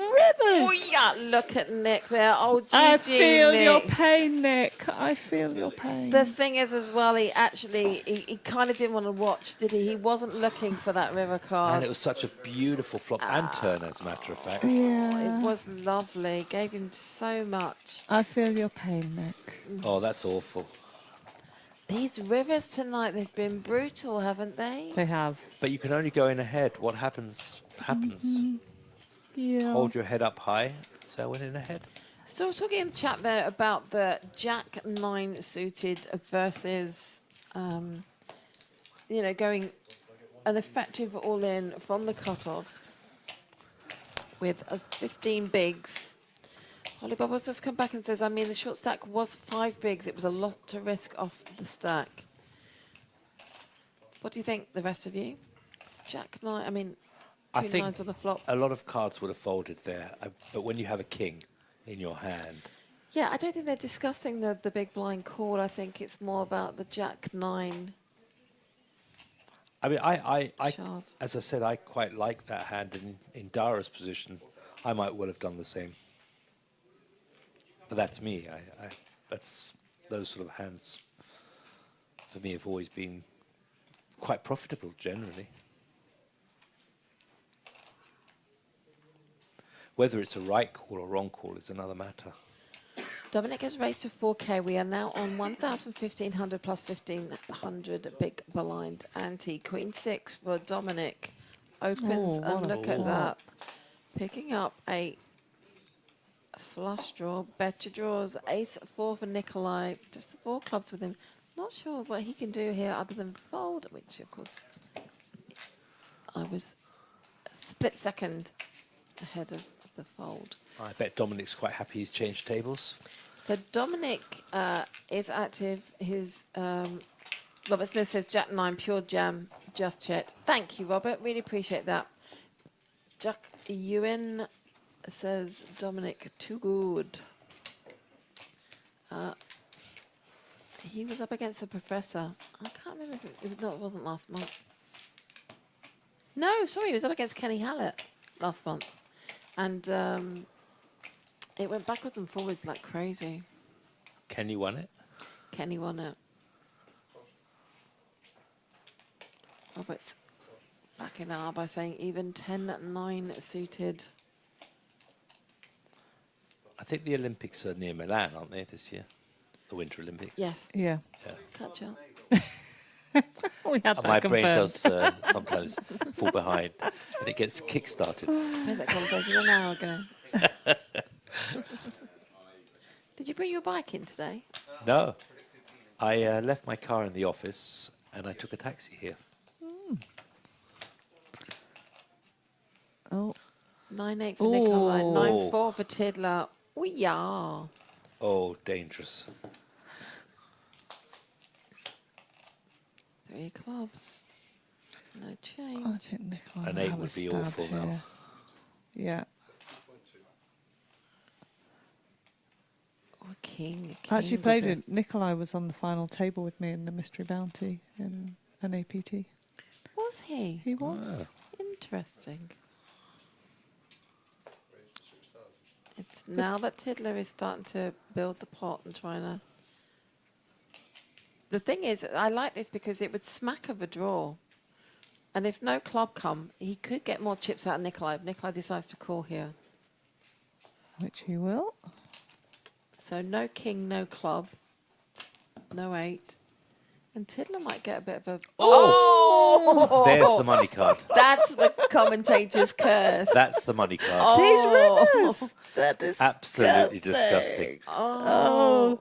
So And it's so well... He's not going to put him on The the money's going in here. 2 pair. It's going to be raise, re-raise. Oh, 10. So What's here?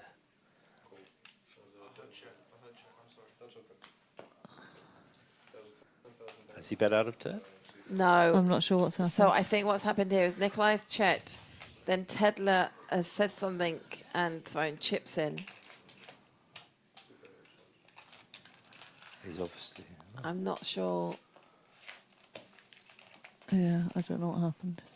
Or is it a call, just a call? And then I've seen that Nikolai has turned his cards over, but is declaring that he did say call. That's why he had a look of shock on his face.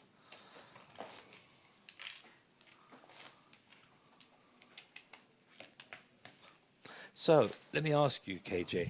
Yeah. You haven't put in a team, I heard, for APAT. Don't you? I think you'd be brilliant having a hippo team for APAT. Do you know what? The only reason why is that I just keep missing the information about it. It's not by design, and I think you're right. I think we probably should. The thing is, we don't really have a stable of tournament players, but I don't know. You've got a good number. But what defines APAT? What defines? There is no such thing as amateur. Is it not? No, but that's what they call it. But they wouldn't stop any professional playing either. No. So I think it's just a low buy-in. That's really what it is. I mean, we'll be going up this weekend. It would be nice to see. It'd be nice to see the hippo team come down once. I will. Yes, I'll try and look out for it. Chris is running well tonight. My goodness me. Picking up trips on the turn there. MBN. Can't do anything wrong tonight, can he?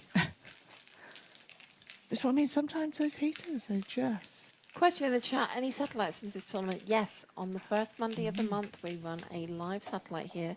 We did start it yesterday at 5, and we've discussed that we're going to actually change that to a 6 p.m. start. So 6 p.m. on the first Monday of the month, the day before the first Tuesday of the month. See what I did there? Which is the day that we hold the tournament. That's going to work every single month except for December, because December, the first Tuesday of the month is the first. So then it will be the last Monday of the month, if you know what I mean. So yeah, 2:25, I believe. And do you know what? I was looking at that outside, and it was so good because it's 1 in 5. 1 in Get a ceiling. 5. Yeah, it's lovely, brilliant. isn't it? Really, really good Really, value. really nice. Robert Smith, pick me, KJ, for the A-Pat.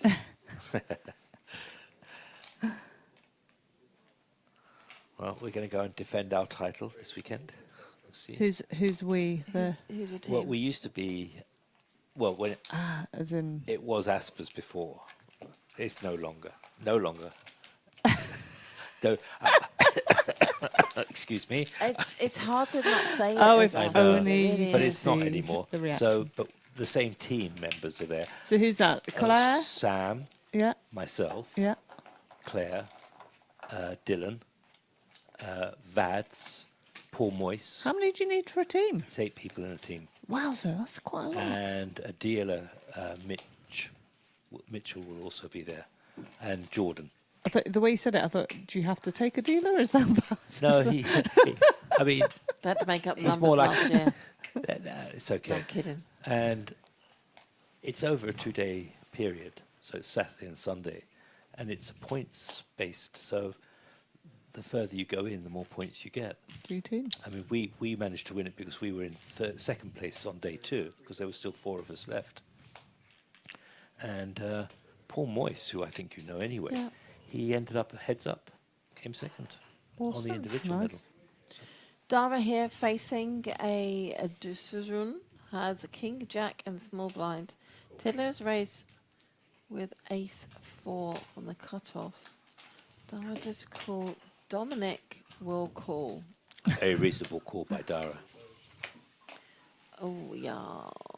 Again, but we had this conversation with the Queen 7. Again, you're after a very... I know there's always a temptation when it's so little to yeah, call, but I think it's just that prospect that... Dominic is going to defend very wide in all situations hit. and actually is in front now.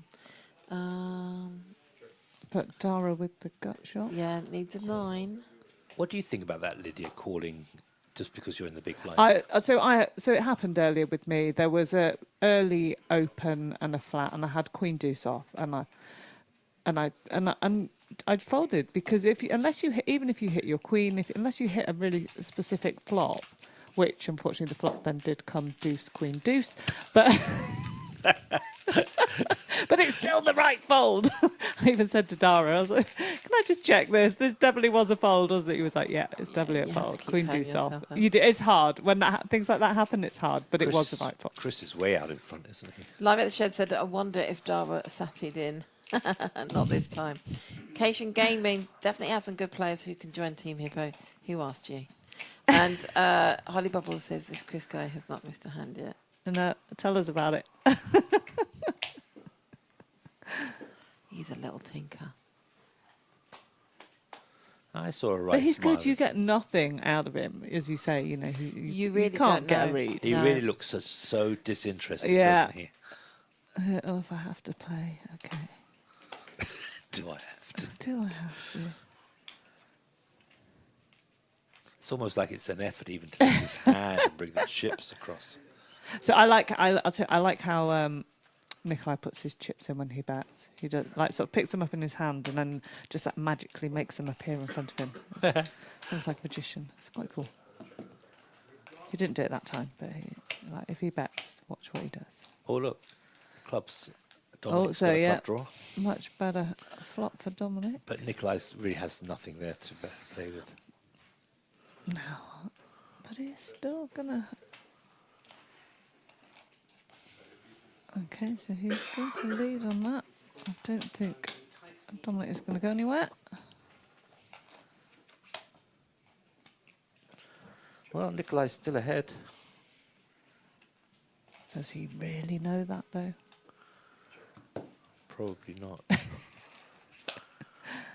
Yep. Oh wow, Dominic getting completing his the eight. house. It's. No, Nikolai wasn't ahead because No, Dominic he had wasn't. the 8. Didn't realise there was an 8 on the board to begin with. Yeah. I don't think he's going to get paid for this though. No.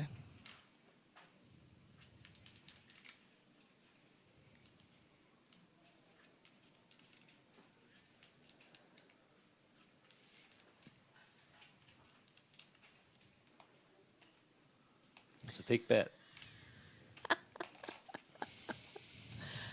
So apparently, I've had a little conversation with our producer, who just says that geezer who's commentating with you knocked me out my first hand at the Goliath last year.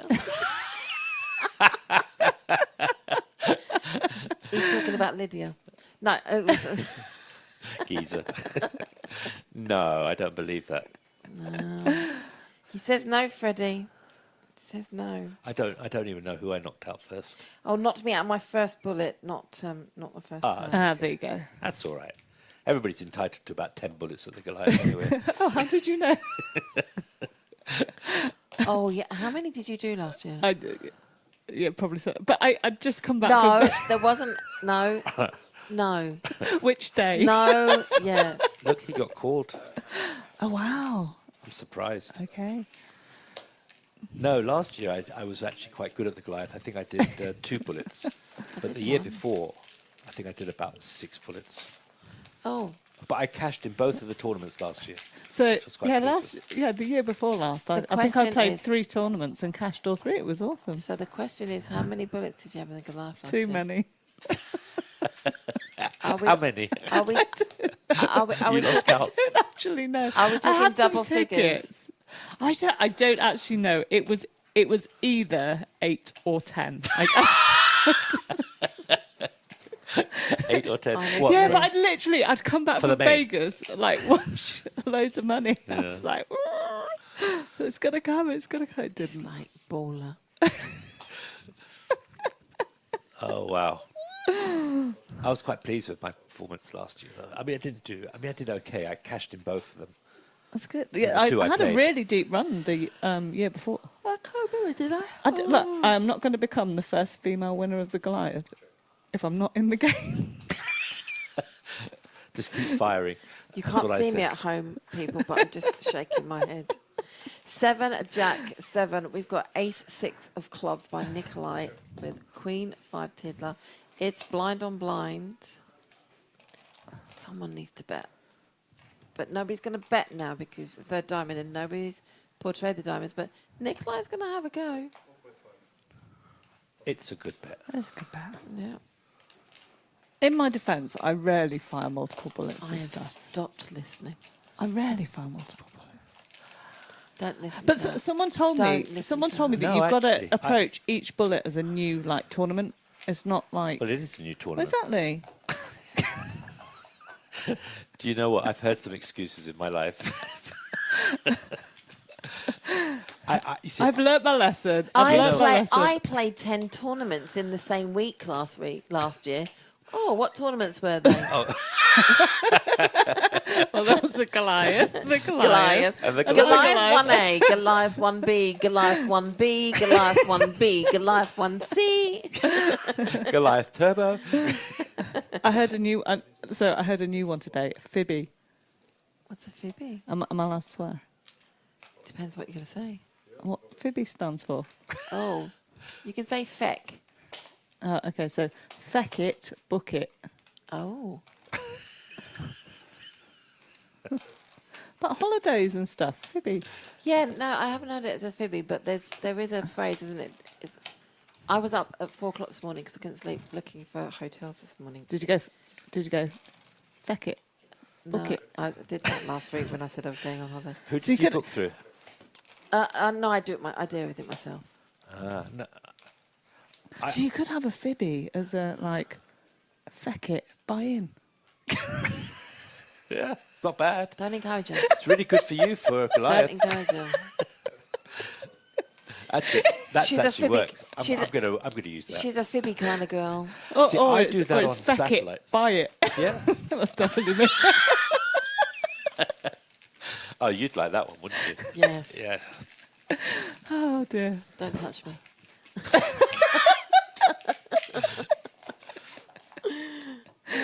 So if you are still watching and wondering about the poker, well, you've got eyes. You can. Apologies. This is where we get into a little bit of our crazy little bit. It's all right. I think I need to go to bed soon. I can tell you in. I'll bow out before I get kicked out. dear. Swearing on my stream. I didn't swear, and I asked permission first. I know, I gave you an alternative. Oh, I just think I've just put my back out. Oh, mushes.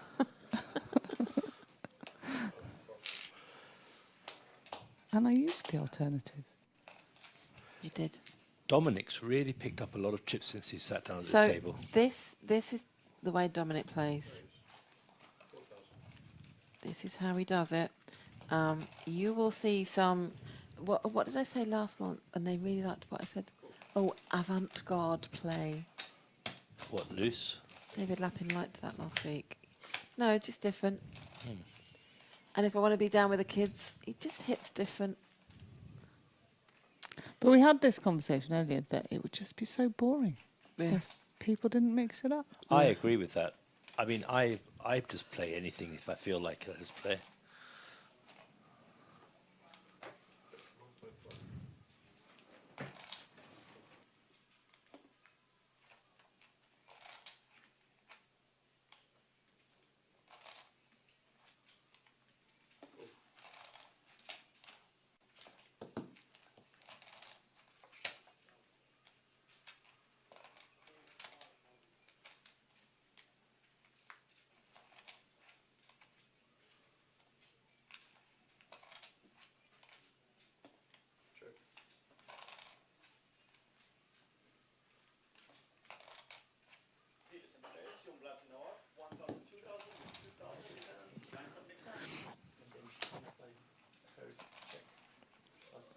I'm actually quite looking forward to the Goliath this year.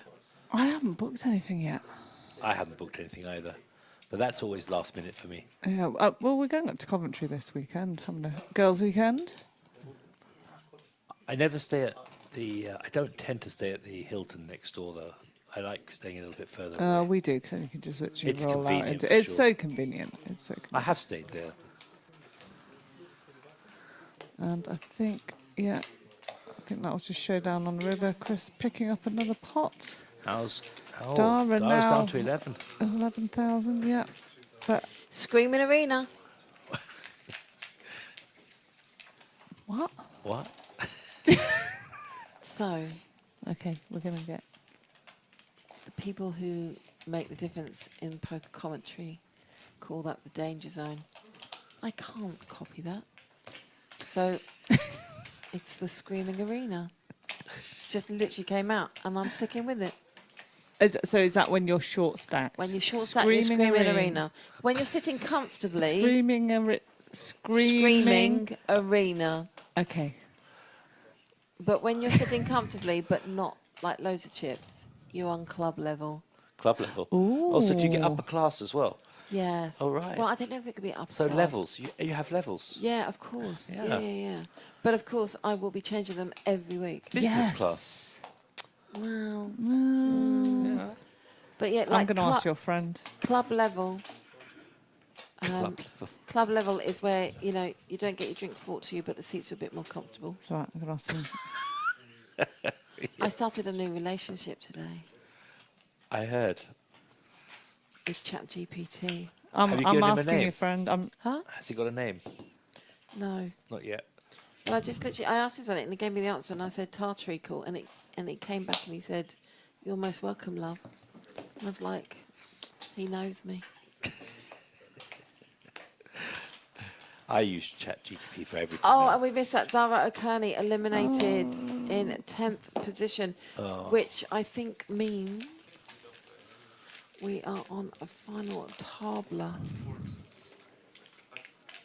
which means that we will probably take a very... Oh, what's that? Yeah, so we're... Are you playing 10-handed? We'll... We were playing 10-handed, I believe. I believe Dominic is running for either one of two things.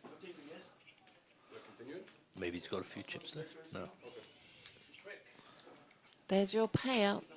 First, second, third, fourth, fifth. There's Dominic running back. I don't know what's happened. Maybe we were at 11 players and we're moving one player to this table. Dominic's off again. He's got ants in his pants. And Oh, somebody's coming over. We've got Ben back.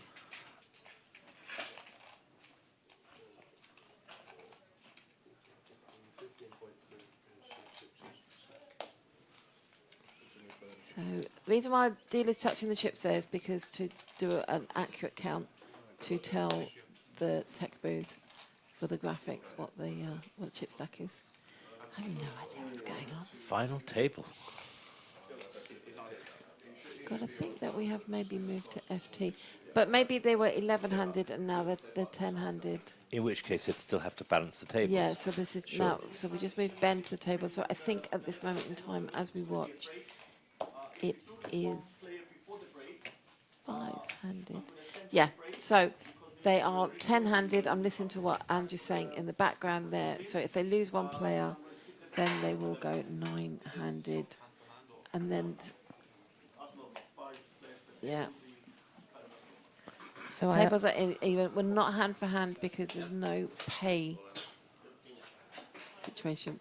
I think the table positions here are really important. Yes. Ben now moving to a slightly later position than what it was. Go on. So I asked your friend ChatGPT to come up with some ideas. So if you're short stacked, you're above the chip shop flat. No, you're in the flat above the chip shop. Yeah, above the chip shop flat. The flat above the chip shop. Yeah. That's brilliant. I like that. So if you've got a medium stack, there's a few options. I quite like the market town.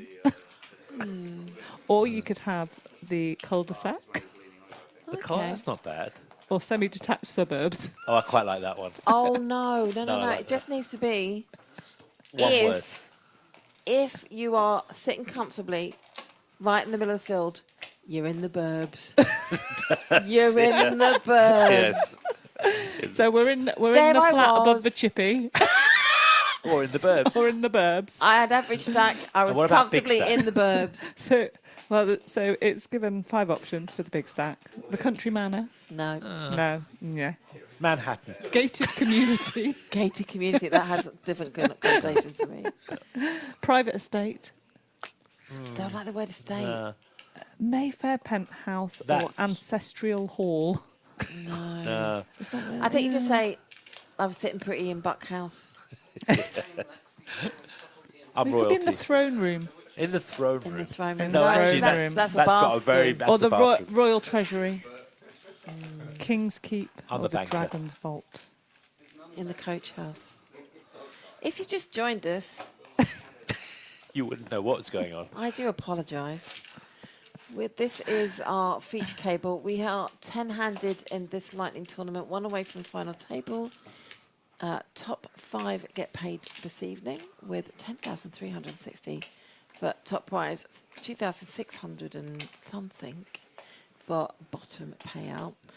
We are one away from final 9. Chris sitting here with 136,000. Blinds are 1,000, 2,000 with a 2,000 big penalty. In the tug, under the gun for those who were not just recently joined us, opens with ace 10 suited. Ben with ace queen in the small blind, shoves for 11,300. Tiddler has 6s, has to fold to that, but does get a call there from Chris.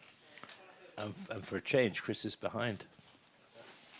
Tiddler does not want... Tiddler wants to see paint.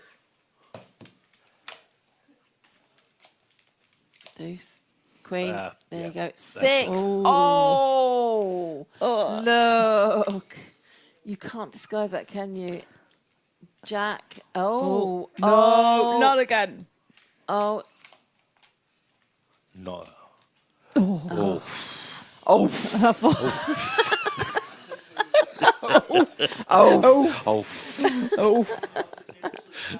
Oh, my goodness me. Couldn't make it up. No. You I kind think- of felt that king coming, though, didn't you? It's got bones in it. Okay, I think we've lost a player on the outer table. We're going to move to a final table. That's your current chip stack there on this final 5. That before we add 4 from the outer table, so we're not on final. We're not on the final 5. I just want to clarify that. But we are going for a little short break while we get everybody sat down. So join us back in just a few minutes. The clock will click on the screen. We're going to go outside, get some fresh air, and try and smarten up a bit. We'll see you in a short moment. pursuit of that trophy and the $450,000 first prize. Blinds up to 40 and 80,000. The ante stays at 5,000. Ace king on the button for Tyler Kenny. 200. And he's raising. He makes it 200,000. Ace 5 in the small blind for Vanessa. I'm all in. And she shoves. Dan Shack has 8 deuce, he'll muck. Call. Tyler Kenny makes the call. Vanessa Selbst at risk and way behind. Looks like Vanessa's kicking herself a bit, but again, Kenny was raising the button, so an ace is going to be ahead of a lot of his range. Kenny's got Vanessa way covered. The Kenny clan and the Yaleys await the dealing of the flop turn and river. Tyler Kenny doesn't have to worry about his smile giving anything away now. He's a 3-to-1 favorite to send Vanessa back to class. But the flop has a 5 on it, and Vanessa Selbst takes the lead. Vanessa's gotten very lucky here. She has Kenny reverse dominated. He's now the 4-to-1 dog. That smile nowhere to be found now. Vanessa Selbst now set for a double up. Unless there's a king on the turn or river. No. The 6 of spades doesn't change the situation. I do not have a spade. Obviously automatic there. Kenny needs a king to eliminate Vanessa Selbst. She's a 93% favorite to get the double up and remain in contention for that second NAPT title. Cricket. Cricket. 3 cards to fade. It's the 3 of clubs. She gets that double up. Sign's kind of ironic. Vanessa was a 3-to-1 dog. And there's our mascot, who actually has a painting of people playing poker at his house. Hey, Sam. Yeah. Whatever. Yeah. What am I gonna do? Tyler Kenny's taking it well. Well, and there's the appropriate response. Sure, the entire internet will love that one. Go crazy on I'm the luckiest player alive. Luck always a factor in poker, but she's continuously making good decisions. There is the trophy that one of the remaining 3 players will get to lift at the end of this evening. Will Vanessa Selbst get to lift it for the 2nd time in 2 years? If she wins a second one of those trophies, she's definitely going to have to invest in a bigger mantle. She's folded the button with 10-5 off suit. Dan Shack in the small blind has ace-queen. 200. And he will raise it up, makes it 200,000. Ace-7 for Tyler Kenny in the big blind. Kenny's in a similar spot as Vanessa a few hands ago, and ace is too good of a hand to let go, and he really doesn't have enough behind to just call. I'm all in. He does shove, and a snap call from Dan Shack. Dan's got Kenny covered. Kenny now the one who needs to hit a 3-outer to stay alive. If he doesn't, this match will go to heads up. I predict a 73% chance of a heads up match after this, James. I got spades and clubs. 7. Say it like you want it. Tyler Kenny wants it. Well, instead he gets a very unfriendly flop. 8-9 jack, all hearts. He's now drawing to only 2 outs. Just don't put a heart out there and just kill me completely. He needs the 7 of spades or the 7 of diamonds. They'll make me sing. He's going to be singing for a 7. It's the 10 of clubs on the turn, and now he's drawing to a chop. He got what he asked for, at least. It wasn't a heart. That is brutal again. He's going to need to hit a non-heart queen for that chop. Vanessa Selbst on the verge of going heads up against Dan Shack. And Tyler Kenny is on the verge of getting noogies from his big brother Bryn. The river is a heart. Shack improves to a flush and eliminates Tyler Kenny in 3rd place. Congratulations. Congratulations. Started this final table as chip leader, and now he walks away with $170,000. Dan Shack's going to need a break to get all those chips stacked up. He'll go into the heads-up battle with 8.7 million. Vanessa Selbst with a stack of 3 million. Good game, what can you do? Yeah. Good run, good play. Yeah. Whatever. So here we go. They're playing for the title, the trophy, and $450,000. Well, Vanessa Selbst has been here before. Literally. She played heads up in this tournament exactly a year ago. Dan's got the chip lead and did recently beat Phil Ivey heads up. You played a lot of heads up before? What? Have you played a lot of heads up before? Decent amount. Like in heads up tournaments? Well, have I Or gone, just like in like tournaments? like I mean, like- online, live, I don't play heads-up tournaments. a Oh, lot. like online you're saying? I mean, at the Like World heads-ups? Series I play. Vanessa's trying to figure out how mad she should be if she loses. As we pick up heads up play, action's on Vanessa. 160. 8-9 of spades, she min raises to 160,000. Queen 6 offsuit for Dan Shack. Dan's got paint and he's priced in, but there's no shame in folding a hand like this heads up out of position. He decides to defend. These two are about a coin flip, but Vanessa will have position after the flop. And that flop is Jack 9-4 with 2 clubs. So second pair for Vanessa Selbst. Not much for Dan Shack. He checks it. Here comes the continuation bet. 155,000. Vanessa's already betting for value. This is a pretty clear fold. Dan's reaching for chips. It's not such a bad spot for a bluff raise, but if he's calling, that would be just awful. He decides to raise, makes it 355,000. This is where rep comes into play so much. Dan knows Vanessa's going to c-bet a lot of flops, so he's hoping she missed and he can take it down right here. She calls and they go to the turn. There's $1 million in the middle. This board's pretty wet, so a check raise doesn't look all that strong. It's the 9 of diamonds. Trips now for Vanessa and a lock on the hand. Hopefully for Dan's sake, he's going to shut down his bluff attempt after the flop call because there's no way Vanessa's folding now. He fires again, 500,000. Some players would raise in this spot. She just calls, hoping to extract more value on the river. That's right, she knows that if she raises, she could scare off all his bluffs. It's the 4 of diamonds on the river. Vanessa now with a full house. And Dan Shack is going to bluff at this double-paired board for 800,000. Not a great read by Dan. Now this would be a spot for a raise, even though we know Dan can't call. A croaky shove. And that's got Dan's attention. Don't worry, guys. Vanessa's got it locked up. Vanessa's chances of getting called here are just about slim and none. And after a little bit of posturing, Dan Shack will fold. Imagine how excited everyone would be if Dan called. Well, now they're almost level in chips. You have the 4 or the 9. You folded a jack, Dan? What? You folded jack? I have to guess you have the 9. Good guess. Just a few streets late. 200. Can't promise you'll be rewarded with kings on the button, but... Well, she's raised, a min raise to 200,000. I think it's 600. And here comes a 3-bet from Dan Shack. King, queen of clubs, pretty strong heads up. Dan's not the type to 3-bet super light, so Vanessa may feel like she can 4-bet for pure value.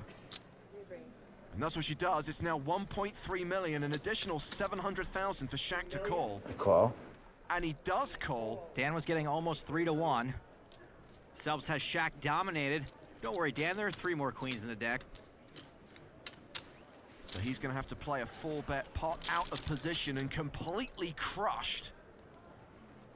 And there is a king on the flop. Wow, case king on the flop. Amazing flop for Vanessa, though there's a chance the ace could kill her action. Dan checks. Vanessa would typically continue her aggression here, especially since it's fairly likely Dan could have an ace.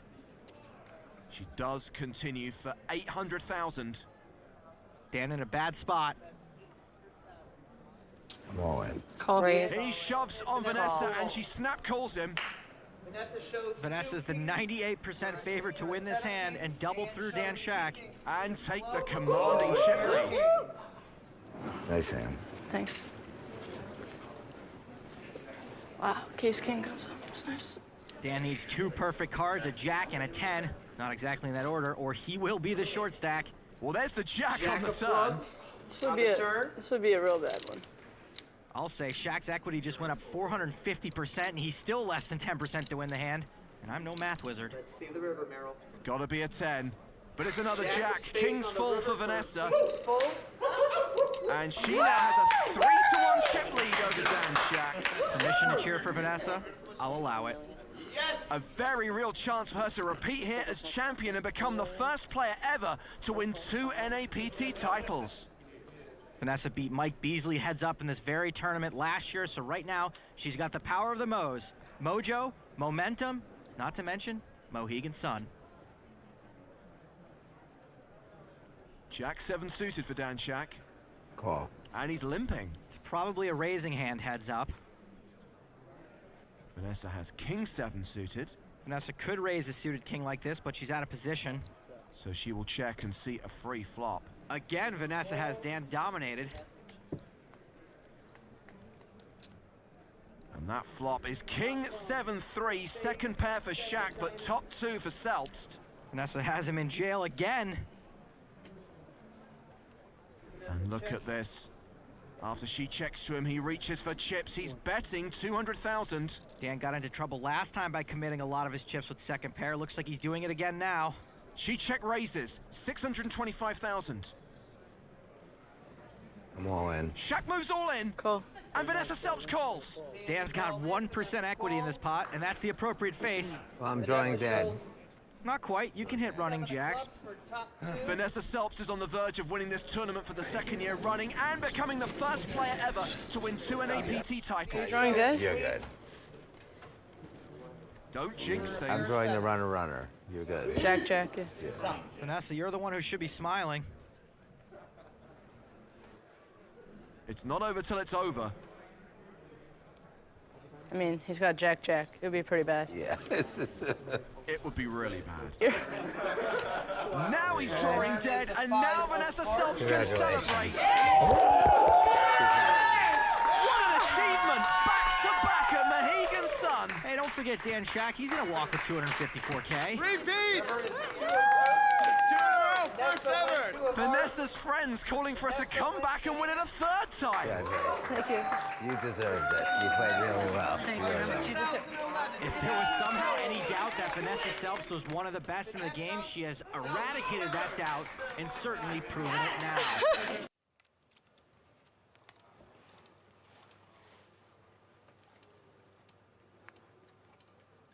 King 9 for Jakob.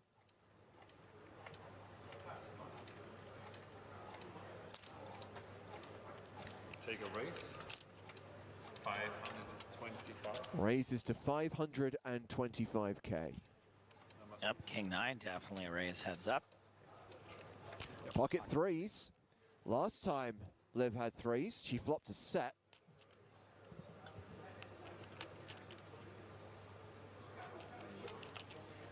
Doesn't even need to flop a set, just needs to avoid kings and nines. All about Dem Crabs as she calls. And we go to the flop. Here's the flop. Flop comes 4,000. 10 for deuce. Threes are still good. Lift check. Threes are good and feel pretty good here. Carlson would be raising lots of tens, but it's hard to make a pair. Jacob bet 600,000. Carlson continues for 600K.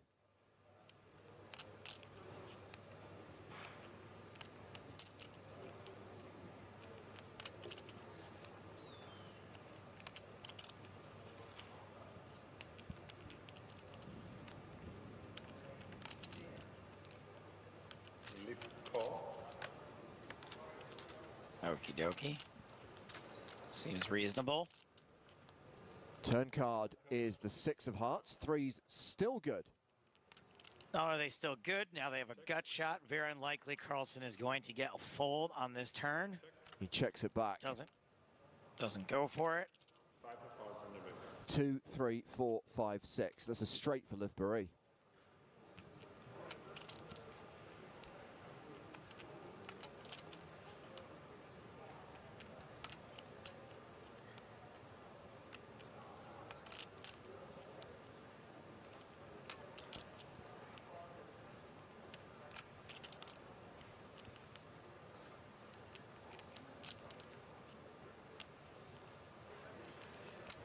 So she's going to lead the river. 2.2 million in the middle, and she's betting 1.5 million. Yeah, so even though we know she's unlikely to get a call from this, you can see there's tons and tons of hands that Carlson would just check back. So yeah, leading here seems perfectly reasonable.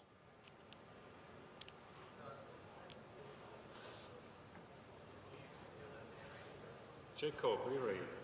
Wow. Carlson bluff raises to 3.9 million. 3 I mean, what hand are you losing to? 7, 8, and 7, 3? Yeah. I'm not very worried at all about being up against 7, 8 here. I'm just call. Especially up behind Jacob.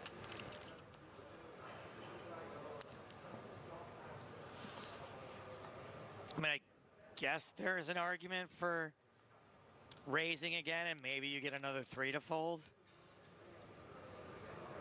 9. 8-4.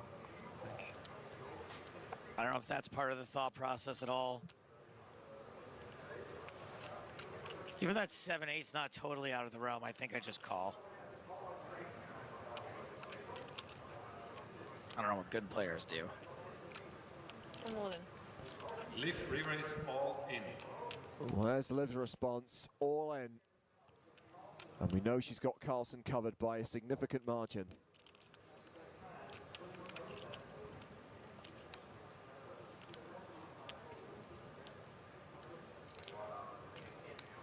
So yeah, sometimes you can get them in the fold a chop here. And now she's driven a huge wedge between them. Liv Boeree with the huge chip advantage over Jakob Carlsen as this heads-up battle continues.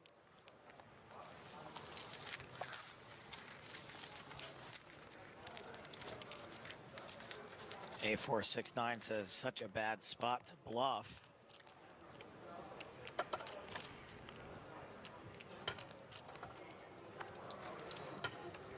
Blinds 150,000, 300,000.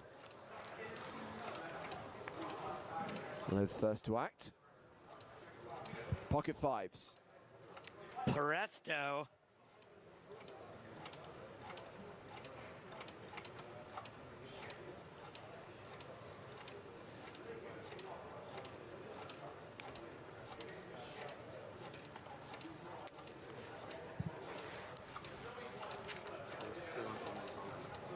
Raise to 700,000. Raises to 700K, and it's ace-6 off for Jakob Carlsen. Jacob re-raise. He is all in for his last 6.35 million.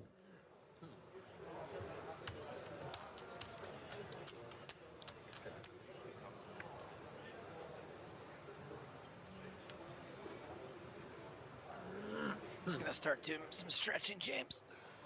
Get ready for this flip. Yeah, I was gonna limber up at this age. You can't flip without stretching a little. So you cause an injury. Oh, cool. Liv Boeree calls, and we are off to the races. Liv, the slight favorite, and if fives hold here, she takes down the title. Look at that, she can't even look. Has to hold her face in from excitement.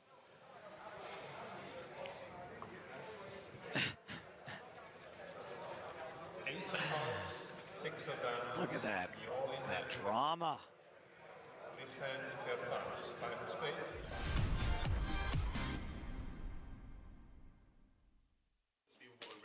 That's what I commented actually.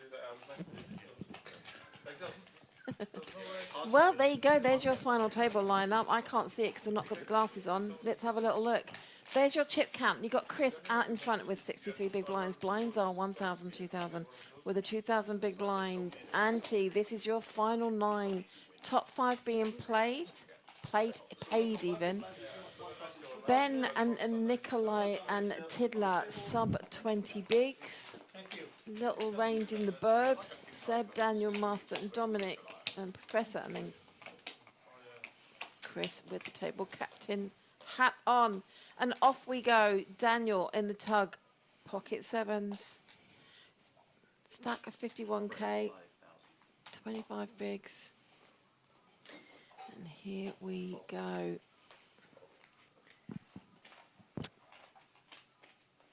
Ben, ace 3 of diamonds. We know he's back in his old seat. If you saw him at the beginning of this evening, you know that he does like to stay sticky with some cards. I mean, it's a fair defending hand. Yeah, isn't it? I agree. I just don't know if a stack. Oh, he's got 21k now. I was thinking he had the 13. But yeah, he's in the hijack though. It's not a, it's not defense. 5, 6, 5, 7's still out in front. Gotta quite like that, haven't you? Yeah, 2.5k. Or is it 7k? 7k. I've got to get used to the chips again now. My only thought there is, Ben, it's a lovely, pretty looking hand, but you haven't got a big stack, and he's just bled some chips. I would agree. Yeah, he's looking for, even if he hits his ace, he doesn't wasn't know even that a big blind, was he? No, it was in the hijack. No. So, I would agree with you. I'm not sure that that's smart. I think it's a good raising hand if nobody's called before you. I agree. But not a calling hand. Not in the hijack.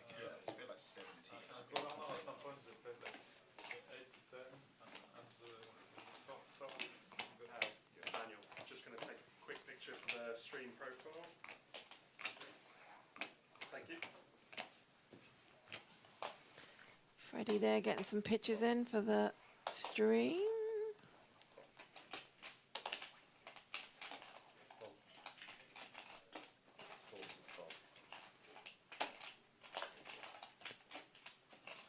Nikolai, congrats on the cam.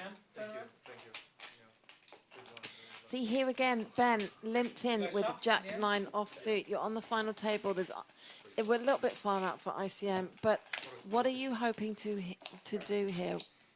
It's 8-8 Jack. Does actually hit a Jack, but look, Daniel has got 10-8. Yeah. And this is just going to go. It's disastrous, isn't it? Horribly wrong for Ben. It's absolutely disastrous. Yeah. And he's got the 10 of spades as well to go with the 8.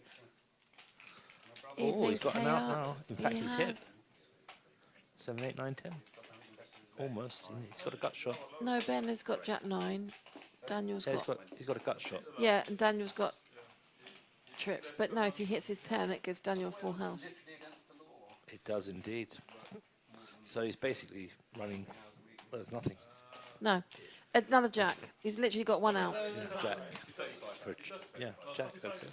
I just think that's just, he's got himself into trouble. He's got 9,000 now. I don't think he's going anywhere either with that. I think he's going to stick it in. So do I. I mean, but he's walked himself into that. That's horrid. He's left himself with less than 5 bigs. I think he's calling. Yeah, horrid, Ben. Horrid, horrid, horrid. And he only called, he flatted pre-flop, which we did see him in the early part of the evening. If he had raised, he would have picked up a round of bigs because 10-8 and there you go. Yeah, there he goes. you're so far behind, Ben. Yeah. Well, he's got it out. He's got one out. Jack of Hearts. We have seen some brutal rivers tonight. This is not one of them. Yeah. It's unfortunate. GG. Well done. Good game. See you next month. First Tuesday of the month. But yeah, I just think that could have been avoided. That's the way he's played all night long, though. Yeah. And it's been. It hasn't mattered what stack he's been on. He's just played consistently that way.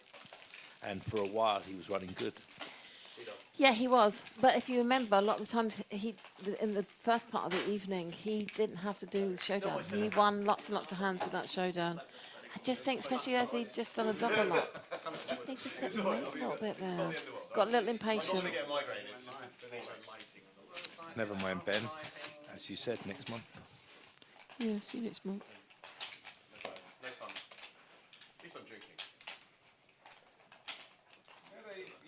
So we're down to 8.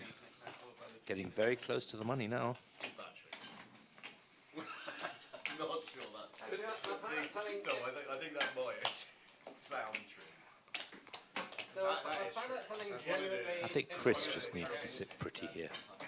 He can afford to wait for a good hand. So, I say this on the women's stream that we commentate on a Monday night now. So if you're so far in the lead with table captain, and okay, you've got Daniel now on 84k, Dominic's on 82. You've got to watch Dominic. Dominic plays, you've got the professor here on 88,000. So you are looking that you are the table captain, but by what 40k, so 20 bigs is your difference.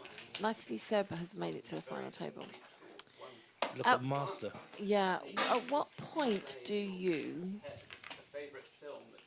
It's a fine line. You're table captain. Do you become uber aggressive and start, you know, putting pressure on the smaller stacks, or do you protect your stack? I'm interested to see what you say in the chat. So come in and give me your thoughts. This table's got interesting dynamics with the type of players they are. Better hope your favorite film doesn't have a Yeah, yeah, we've got some very strong players here. The deer hunter. It's always a nice relief to get to the final table. Isn't it? It's just like a new game, isn't it? All over again. Yeah, and like you just got you got to kind of have a little bit of tunnel vision. You've got to set yourself goals. Right, okay, I want to get to the money. Okay, I want to get to third place. Okay, I want to be heads up. Okay, I want to win this. Or do you go to a final table thinking, right, I'm just eyes on the prize for That's what I do. Yeah, and I don't. I'm there for the win. Yeah. And, you know, I think everybody goes to the final table for the win. I mean, anyone going to the final table to make win cash is just like, well, what are you bothering about? well, yeah. But I don't know if you have markers as right. Okay, so I want to do this. Like so, like in a multi-day tournament, your marker should be right. I want to get a bag. Yes, that's always going to be your day one strategy. But I mean, it's like just before Christmas when I got to the final table, my final table strategy was win it. I didn't look, funnily enough, I didn't actually look at the prize pool until I was heads up, until we'd done a deal, sorry. That's the only time I actually looked at the prize pool. Right. Yeah, I don't think. Oh, deuces from the tug opens. And you love Oh deuces, no, I don't love you? deuces. Actually, he just calls. It's Chris who's applying the pressure with the ace five. I think. Oh, I think it's a call. Seb has got 8, so. Seb's going to shove.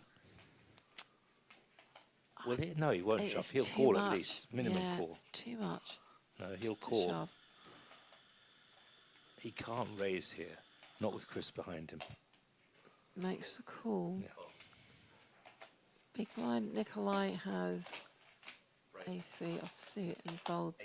Dominic, I told you, will call. He must call. He's got value. Dominic's 3-bet to Wow. 18k.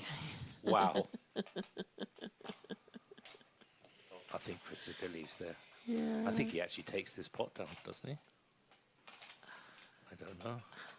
It's a difficult one. It's a very good bet. I told you to watch. That was a very strategic play. I'm going to limp raise.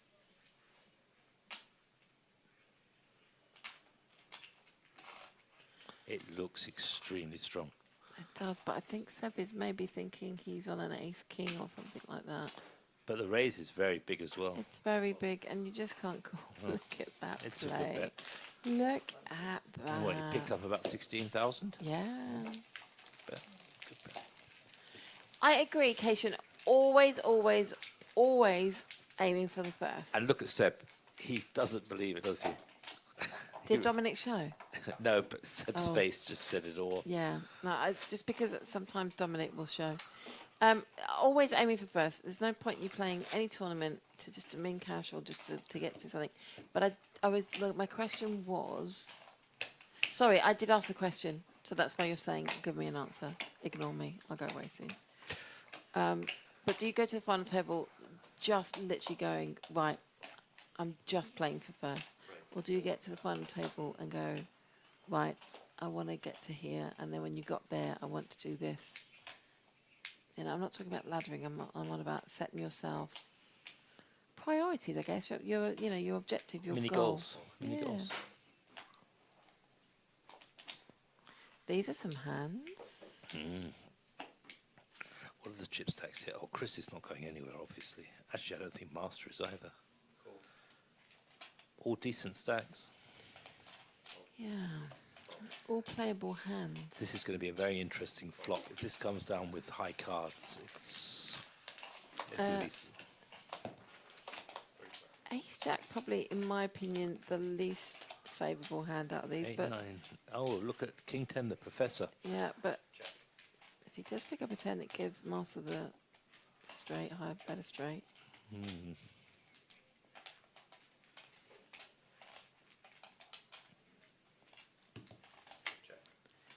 Poppy dot check.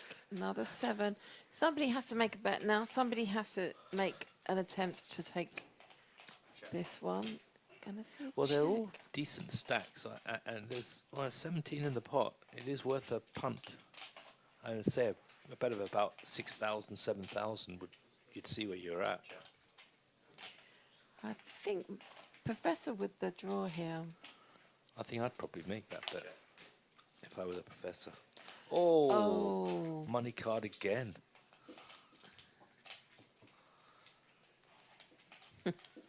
It's such a cruel game, Isn't it?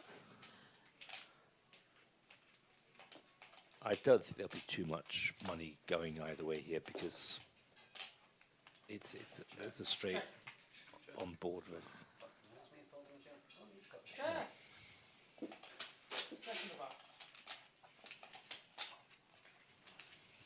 Wow. 17k heading towards Master. Well, that's brought him up to a nice little stack. Thank you for joining us. If you're staying with us or just joined us on this 1k one-day Lightning Tournament. First Tuesday of every month, we play this £1,100 tournament. You're watching the final 9 and listening to myself, KJ. And in the box with me in the cupboard, I haven't said your name for a while, it's Tony Pullengeddis. The Enigma. The Enigma. We're going by screen names. You really have done very well with my name, I've got to say. I bet you've been practicing for a while. No, I haven't. You haven't. You've known me for donkey's years anyway, though. True. But you know, I've lived literally all over the world. Yes. So I pick up. Funny names. I pick up pronunciations in terms of where you put the accent and stuff. You must hear your name say so weirdly sometimes. Yeah, so I just call myself Phillips. What is your heritage? From Cyprus, Greek. It is Cyprus. Yeah. I lived in Well, my Cyprus. mum's English. Yeah, I lived in Cyprus for 3 years. Did you? I did. Where did you live? So the first year I was in Ayia Napa. Oh, Ayia Napa. And then I worked in Paphos, but I lived in Paya. Wow. But I lived in Paya before there wasn't anyone that spoke English. There was one taverna.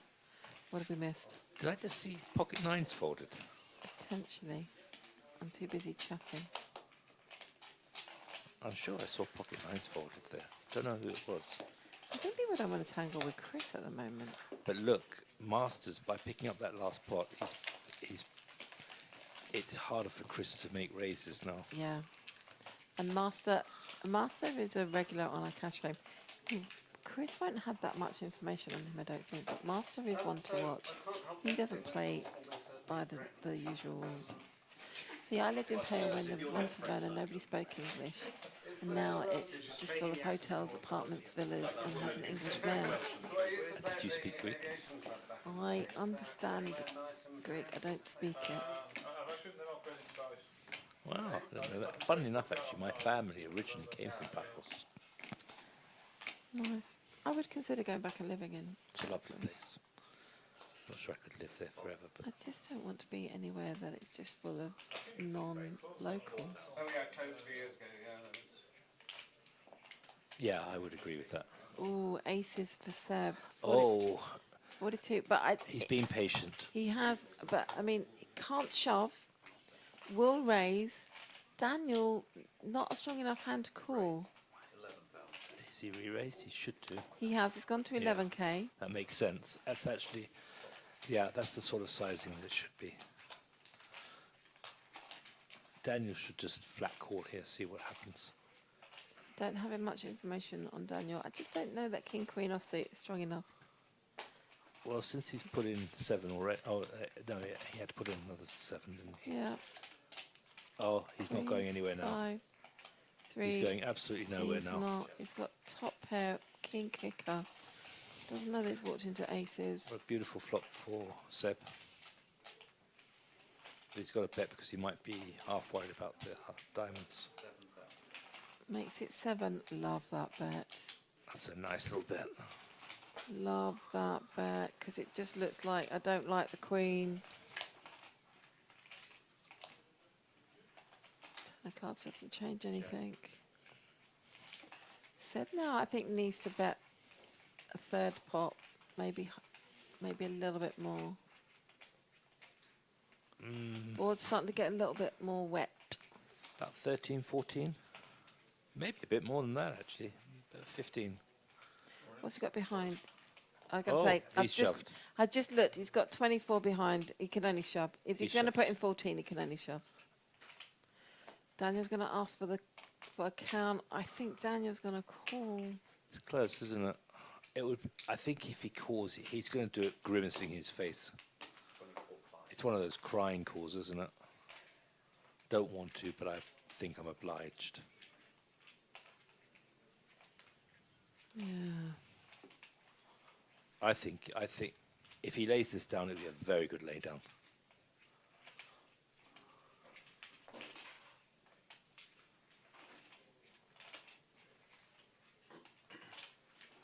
It almost screams of something like an ace king, ace jack, and picking up a draw, doesn't it? Does. Yeah, I think you're spot on there.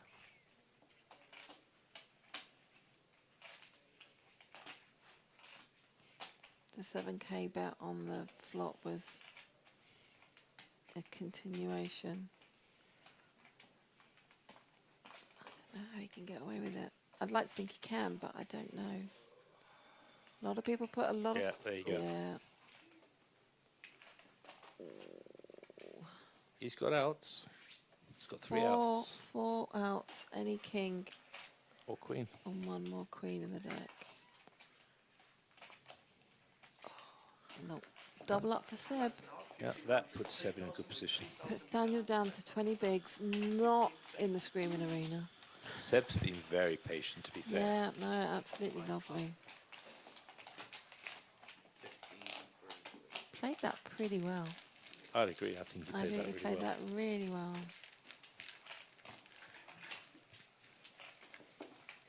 But that's the time when I hold my breath, when I know I've got the best hand, but there's still a card to come, and they've got outs. I had a guy once. He said, I can see your heart beating in your chest through your t-shirt. He said, but what I don't know is that if that means that you've got it or you haven't. I had it. I'd flopped a set of aces, actually.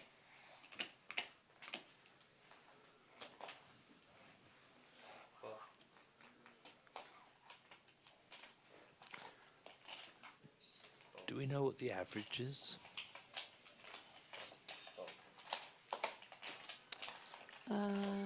We do. Hang on. We do. If I can get my stupid computer to work properly. Into the note.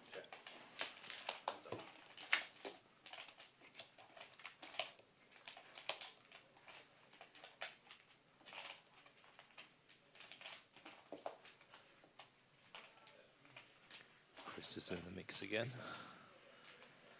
The average is around about 74k. Oh, okay. Okay.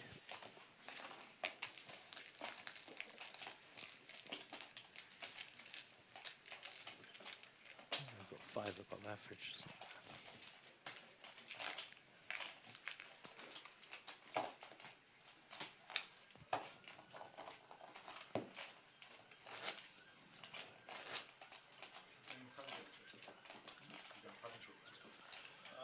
Chris has lost a few chips. Yeah, starting to, not even out, but he's not got such a commanding lead. No. Seb with 90k now. That makes him fairly dangerous. It does. I was just about to say, unless Seb actually gets a really bad beat or walks into a monster or something like that happens, you've got to stop putting your money on Seb, I think. Doing well. Nikolai down to 26.5k here. Under the gun +2 with Jack-9 of diamonds. We have seen some aggressive call with Jack-9, and There you go again. there you go again. All in. Dominic will fold Jack-10. Master will fold from the small. It's down to Daniel. He's going to get it through. It was in before we could see it. Yeah, I think Seb becomes one of the favourites here anyway. Yeah, I agree. The Professor, though, watch him. He's made the money more times than anybody else on this tournament. Plays a very strategic game. Chris knows what he's doing and has been running super, super hot. Dominic has been in the money twice. Does play an alternative game and does suck out because and get paid because he just shouldn't be playing. You don't think that he should have what he's playing sometimes. I mean, look at that amazing move with the deuces earlier on. Yes, that was a very good move. Nikolai's woken up with force here. Squirrel going crazy. Chooses to fold the fours under the gun +1. Roast, what is going on here? You see, this might be playing into what you're talking about, having goals and aims. You know, you fold your fours earlier on, you might not have folded those early in the tournament. Yeah. Because I think with the stacks as they are, it's fairly easy to, well, not fairly easy to, laddering is going to come fairly quickly. Yeah, ICM will come into play when I think we lose one more player. Currently 8-handed. I think tournaments are terrible. And Tiddler, who was chip leader at the beginning of this tournament, it was so far ahead. It's now the short stack. Yeah. And blinds are up. 1,500, 3,000 plus 3,000 big blind ante. You spun it up, yeah, but where did that come from? Puts Daniel on 10 bigs, puts Tiddler on 10 bigs, puts on Nikolai on the 10 big zone. And then quite a big gap there for until you get to Dominic with 30 bigs, Master 25, the Professor 25, Seb 30 bigs, Chris out in front there with nearly 40 bigs. Ace Queen for Chris. And if I've got my math wrong there, oops. He's not getting any calls either. No.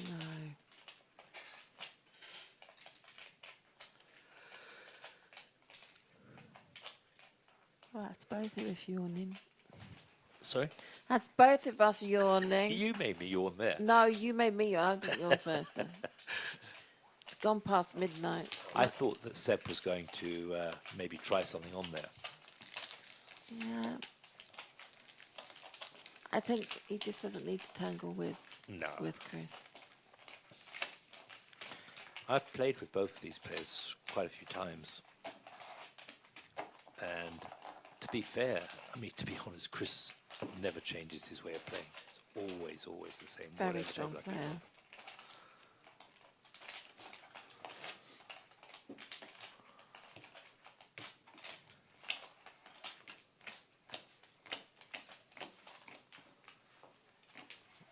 Oh, pocket tens for Dominic. We'll stay sticky with these.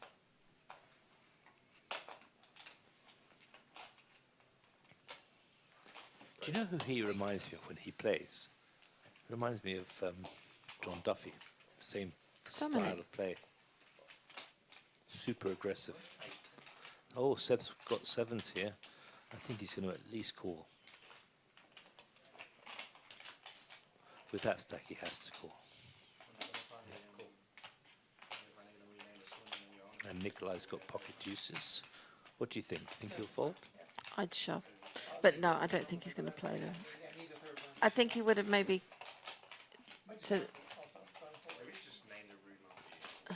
Depending on what position he's in. I think you're right, he'll fold. Yeah. Oh, is it? Yeah, Bobby's room, yeah, Ivy's room, yeah. Who's lucky? Let's see. 8, 3, king. Well, I think Seb's been lucky that there are two overcards. Joe, I think I put in more hours than he does because he sometimes commentates, right? More often than I do, and then he's away. It's a nice little Yeah, bet. yeah. 8,000. It's a nice bet.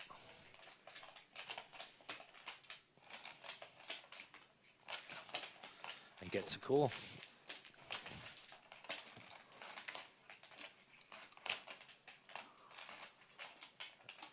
Complete blank.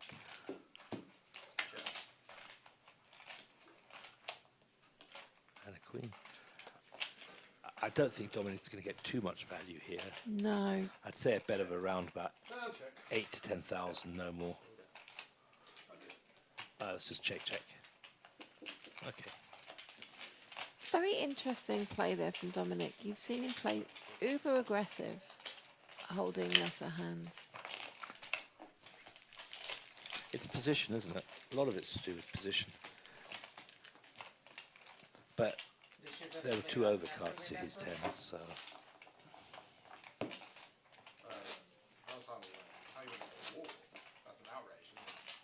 That's right, you're on the wall. Yeah, Ali's on the wall. Yeah. Is it an outrage? Yeah, no, it is an outrage. Both's on the wall.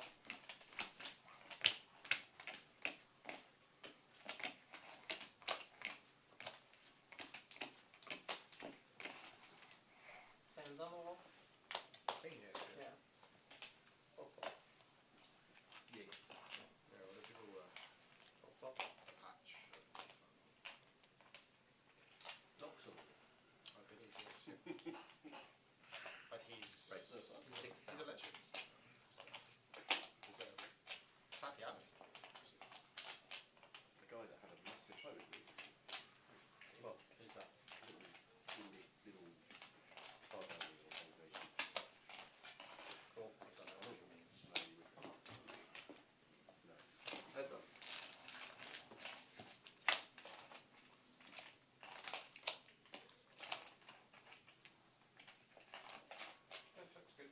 Check. Professor. Dominic. Well, Dominic's hit a pair of 3s. Professor's got pocket 9s. Check. I don't think the Professor can go any further with this. Unless he bluffs it. Yeah, I just don't know. Check.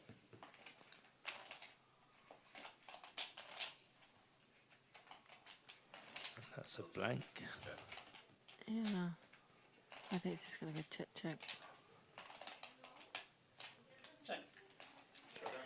Yeah. Arash has played against Dominic a few times now in the tournament as well. That's a nice little pop picked up, 26,500. Very good.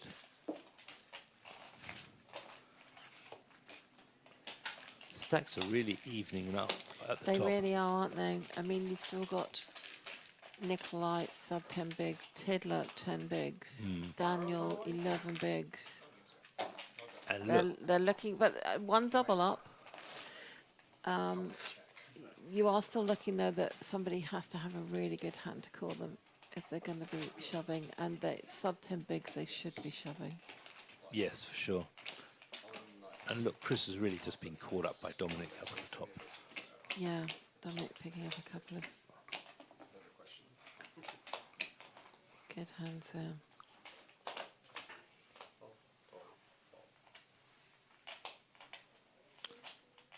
Sooner or later, I think it's just going to be another car crash, isn't it? They're just going to... Let's see, here's an interesting hand. Seb's picked up ace 10 of clubs. They still have the cash every month for the tournament, or is it a different format? And ace 10, Dominic. He's not going anywhere. No. That's right, Danny Straza. Tiddler in the big blind. Interesting. That's an interesting... Absolutely, and probably probably is shove. going to shove, yeah. And dominated. Totally dominated. I think Seb will fold and Dominic will call. Or Seb shoves. I think Seb's got too much to shove. Oh, ignore me. But they're correct to be outraged, aren't they? Yeah. Dominic now has to fold. Yes, it's exactly the right move to do.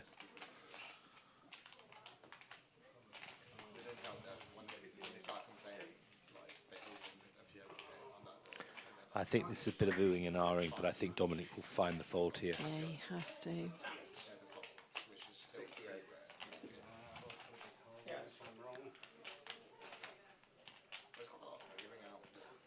So there'll be 3 outs for Tiddler.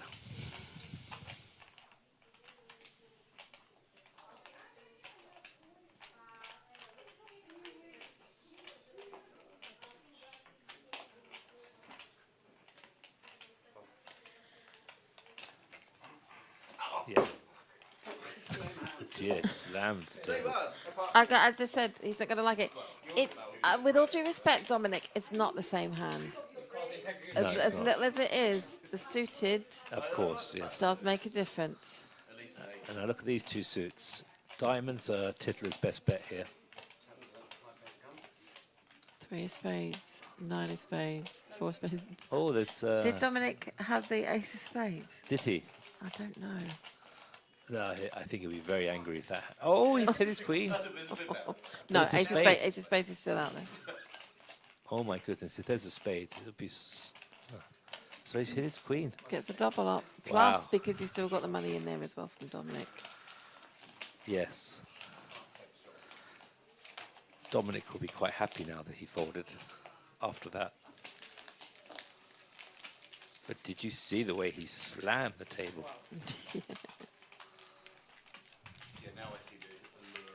But I think you're right, KJ. It's not the same hand at all. It's unsuited. Yeah, it's not the same hand. And to 2 all-ins, It's not that strong. No, you don't know what. It's not. I mean, to me, that's a fairly easy fold. Yeah, fold quicker. Play better. Do you know what? I'm awful sometimes when people tell me bad beats and stuff like that. You know what you should do? And they go, what? I'm like, play better. That's so I'm true. so I love rude. that. But it's just, I say it tongue-in-cheek. Wow, is it? Who knows? Okay, so Queen Jack of clubs, very nice little hand. Nice opener. All in for Daniel with What? Jack 4 offsuit. What? To a raise, to an open from a tug open. Wow. That's surprising. I think Master should probably call here Yeah, I mean, for 27,000. I mean, he's already. I mean, he's got. has Daniel 81. literally just think, right, I've got 2 hands and tell me the big blind, any picture? So been waiting. Has he been waiting on a picture for that whole Just order? one picture. Yeah. And the And lowest offsuit. and the lowest of the pictures too. I think it's such a loose. I think all-in. he's going to be lucky. I'm not sure Master will call. Well, I think he's counting the chips, but I think it's a reasonable call actually, I think he's. because he'll still have what Yeah, 50 plus, yeah. which is still. Well, that only gives him 15 bigs. Hmm. I think for Daniel, he could have waited. I don't know. No, he's losing. What's he'd be Yeah. losing? Oh, I think it does it's the make right the call. call. Yeah. Yeah. Yeah, it's dominated. Totally. Master, you are favorite right now. Unless Daniel just got frustrated. I don't understand that. No, I don't. I've been there. There you go. You never know, he might hit his 4. Oh, there you go. Oh. It's the Robbie. The booth is going crazy right now. It is Maybe he's maybe he's doing it for the Robbie. Jack. Oh! This is an internet hand, I isn't it? love the noise of a poker hand. What about if a Jack comes in? Oh my goodness. Or a 10 rather. Oh. Oh my God. What about if a 10 comes in? He called it. Still good though for Daniel. It is. It is. Double up and literally those two players change position. Look at that though. A lot of things have I to love go the noise of the card room. Do as well. It's lovely. Oh, oh. I thought you just got tired and wanted to go home. You should hear me at home when I'm playing online, and that sort of thing happens.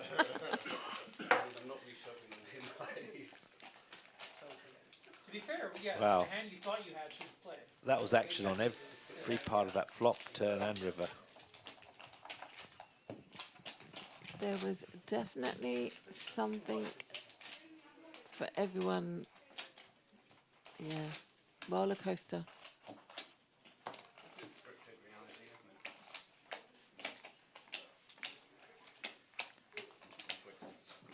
It's been a little while since we've had anybody go out.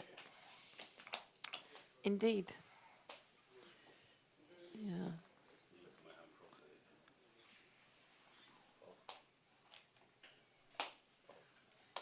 Have you just Here we go.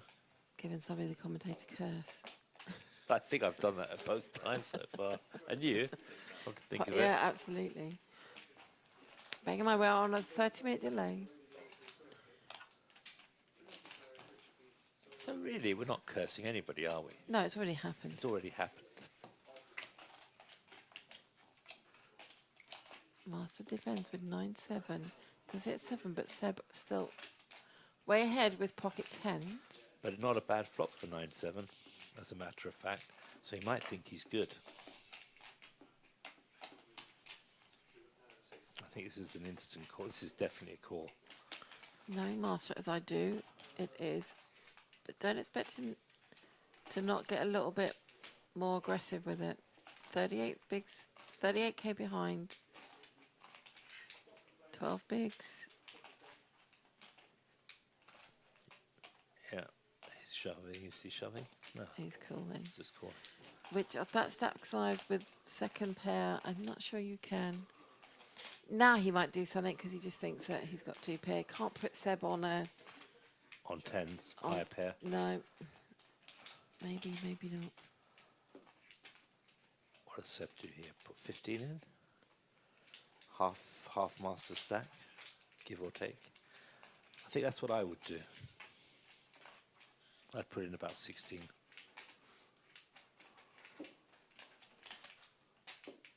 He could shove, of course, if he puts master on a flush draw. He's applying the pressure without... What did he put? That is 16. 11,500. Well, that's a small bet. It is, but he's very mindful, and no pun intended. Seb played very masterful earlier on, if you remember. Yes, yes, he did. And I think he knows, he pretty much knows where he's at. Master might go all in here. I mean, he can't call 11. He can't call 11 and a half and then leave himself 20k behind.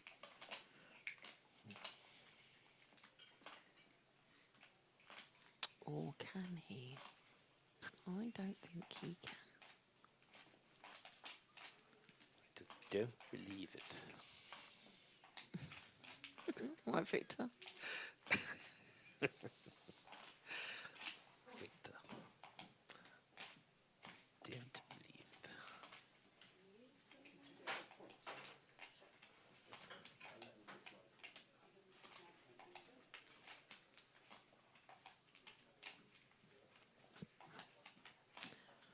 Horrible decision making here for Master. 40,000 in the pot.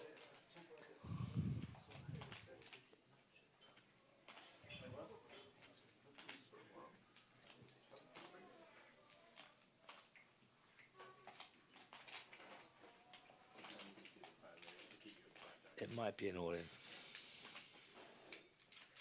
I think it's an all-in or fold. I don't think it's a call. I think someone might call clock on him in a minute.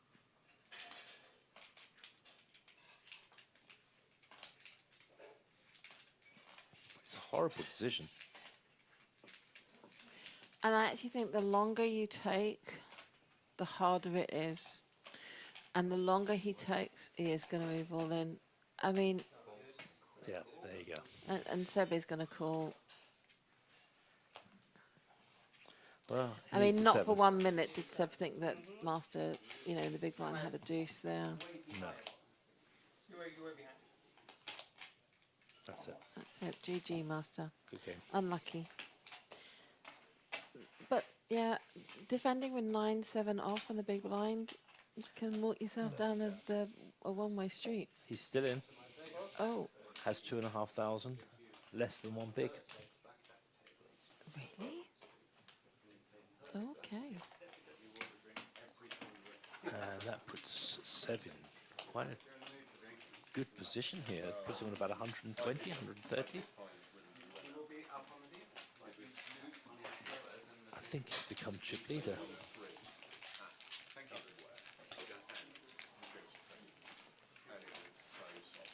No, I'm all right.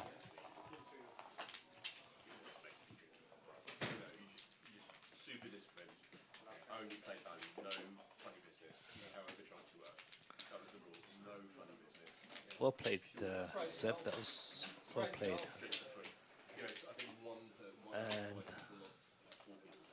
chip count is showing Seb at 88,500. Chris still in the lead with 117.5. Dominic with 95.9. And Professor with 95. And Seb just behind them with 88.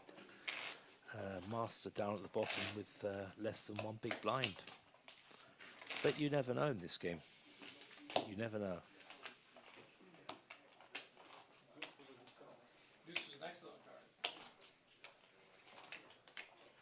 So let's just see what Master does here. I mean, he's pretty much obliged to go all in.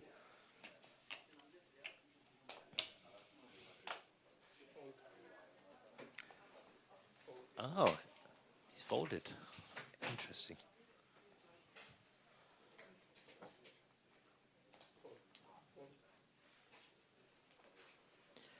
Oh, isn't me? Has it gone chilly? You cold? I've gone a little cold. Kings for Tiddler. I am sitting here in my bikini though.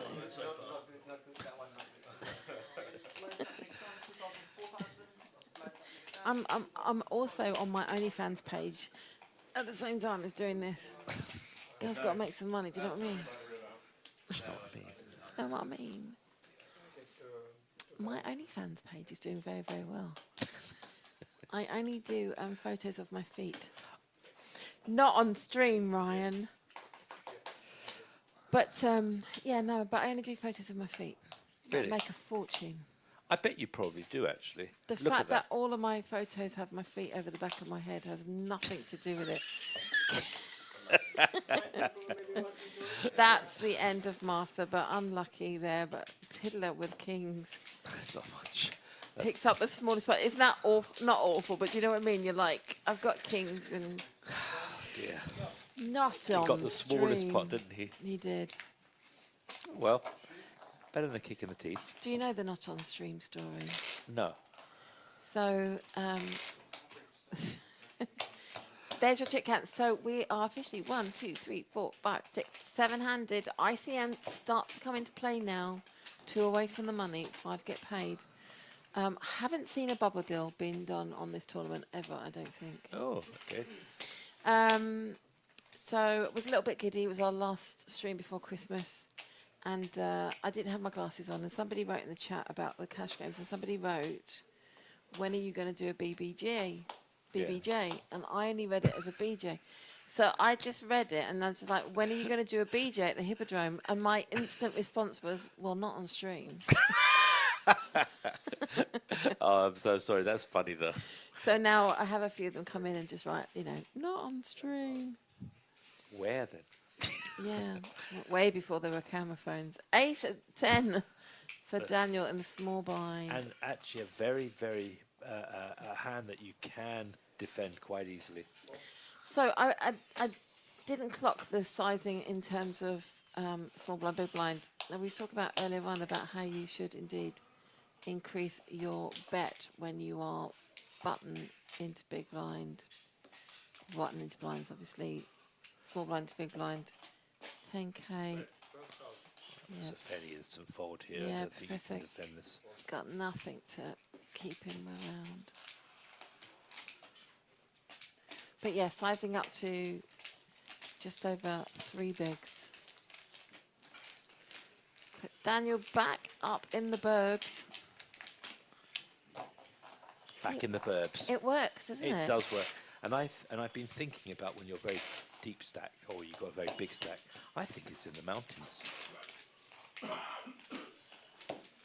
I think you're in the Alps. I was going to say, I like the Alps. The Alps.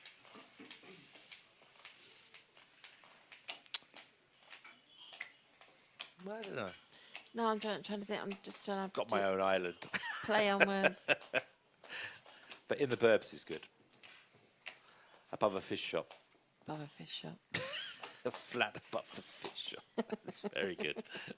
But maybe if you've got a big stack, then you're yodeling. Yodeling? Yeah, in the mountains, yodeling. Yodeling in the mountains. Yodeling. Half your listeners won't know what's going on if they No, just I joined. know. I'm so sorry. Am I? Am I really sorry? No.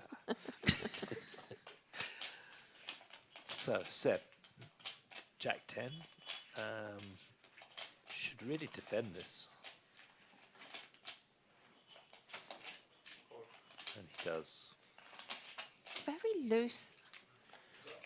Open from ace at deuce of Dominic. And look at that. Mm. Seb just straight in with the jack. Although there are backdoor spades. Oh, there you go. Spade on the turn. That's opened up a lot more outs for Dominic. A lot more. Seb bets 10,000. It has to be a call. Yeah. 44,500 in the pot. Blank with a queen. So I think Seb should be quite satisfied with that. Yeah, there he goes. He checks. And he's got a check as well. Shows the 10. The jack, sorry.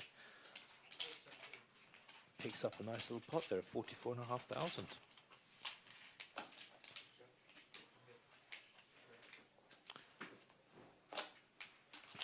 The turn 3 of spades got him another 10,000 because Dominic was obliged to call there. Yeah.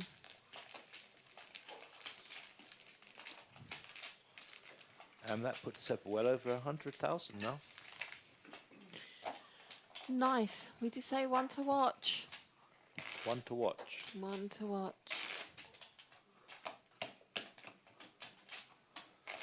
Nikolai, the only one with a short stack now. You jealous because they've all got chips? See what you did there.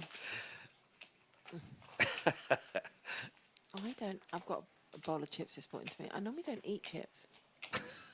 I really don't. I can't remember the last time I ate chips, but I just really fancy some chips. Oh, joy. I didn't eat much at dinner. Didn't? I didn't. No. Didn't you? No. It was such a lovely dinner. It really was. You did very well there, KJ. Got to say. I'm very good at ordering a banquet and chop chop. Oh, that was really nice. And I haven't had Chinese for ages. And it's such a good Chinese. It is. Really, It really good is. food. Very good food.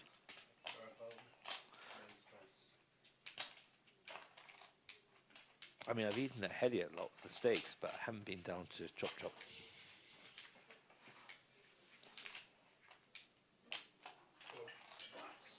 Okay.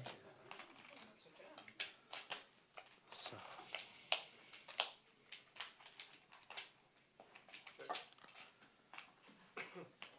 Nikolai's hit nothing, and I think he's very lucky that he has hit nothing, because had the 10 come down, he'd be out of this tournament. Trying to work out. He's going into his memory bank to think what he should be doing here. The answer is folding. Mm. He gives himself another chance if he folds. Of course. There are so many overcards to that board anyway. It's really very unlikely he's winning. But you know, sometimes, KJ, people see their chip stack and it's not very much. Oh, well, they say, oh, I'll just put it in. The better players tend to say, I okay. would have preferred the shove pre-flop than the call, because if you don't hit, what can you do? Yeah. We know Dominic would have called because it wasn't too much to call. I think it's a loose open from Dominic anyway. Yeah, I would agree. You and I can see Nikolai is looking for 7 and a 7 only. He's trying to find a reason to call, isn't he? He is, but he's just put himself in the ringer. He really has, because I mean, I would have really preferred a shove, and then let the fates, you know. he's called. I'm very surprised. Very surprised. Unless he thought I've got two live cards, which is probably what he did think. So he's got 7s. We've got 3 7s, got 3 outs. Queen is not one of them. And then we're sending another 3 player outs to the twice. rail. That's it. That's it. GG, Nikolai. Good Saw game. some really good poker from him this evening. Didn't he turn over his cards by mistake at one stage? So yeah, Faye, I kind of think that just being in that hand full stop. But he left himself with 3 bigs. After the pre-flop. He played well though during the He tournament. had. So no, what happened is that he thought that Nigel had said checked behind on the river and turned his cards over, and Nigel had made a bet of 10k, so he had the opportunity to call 10k. And we're on the bubble. We are on the bubble. Tiddler with the shortest stack, 17 bigs, but other than that, look, it's anybody's game tonight. It's all about how the cards fall and how aggressive you can be It really with is. your play. And it's getting shallow now as well. I mean, nobody's got more than 30 bigs, have they? Less than. Yeah, and this is probably, final table. They should all be playing around about 20, 25 bigs at this level. This is fallen really quite well. I think the professor might make a move here.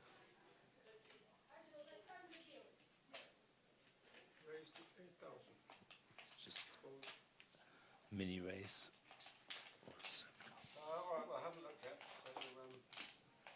Dominic will call. Okay. Fair enough. That's a reasonable call. Dominic does declare, I have to call. He does. Does indeed. check in the dark. Oh, look at that flop. He's hit it. He's Flop. absolutely smashed it. Oh my. Flop the absolute world.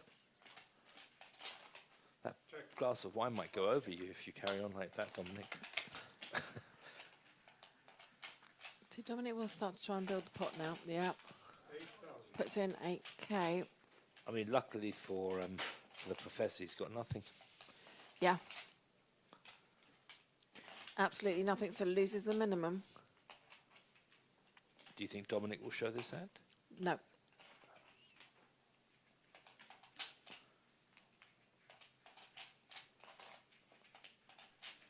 He could. Oh, he's making. What is he doing? Is he calling or raising? No, he's calling. He's calling because he has a plan for the river. Which is not going to be a very good plan. If he It's hits his not. ace, it's awful. Oh my. Oh. Check, check. Oh, look at that. That's a good start for a blind hand. Oh my god! What he's saying he didn't. Probably his high. Did he say he's playing blind? He said he played blind. No. Did he? But really, I was hoping that he would play. This one bluff the river and Is This it? is a weird final table. This is haunted. He just Something's going on. turned his cards over one at a time and then took a look at that and went, oh feck. That is some cray cray. I was happy Playing. with his high, especially on that river. Yeah.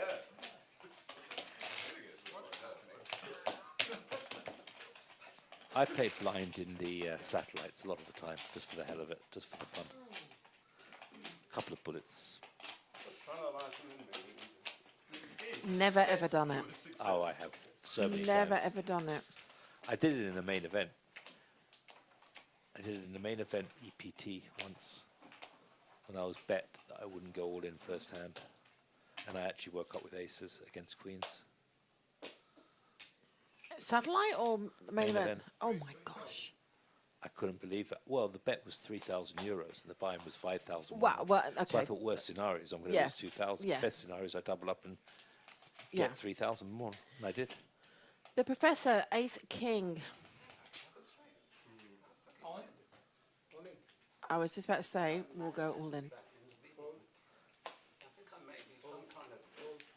I think Chris might call him here.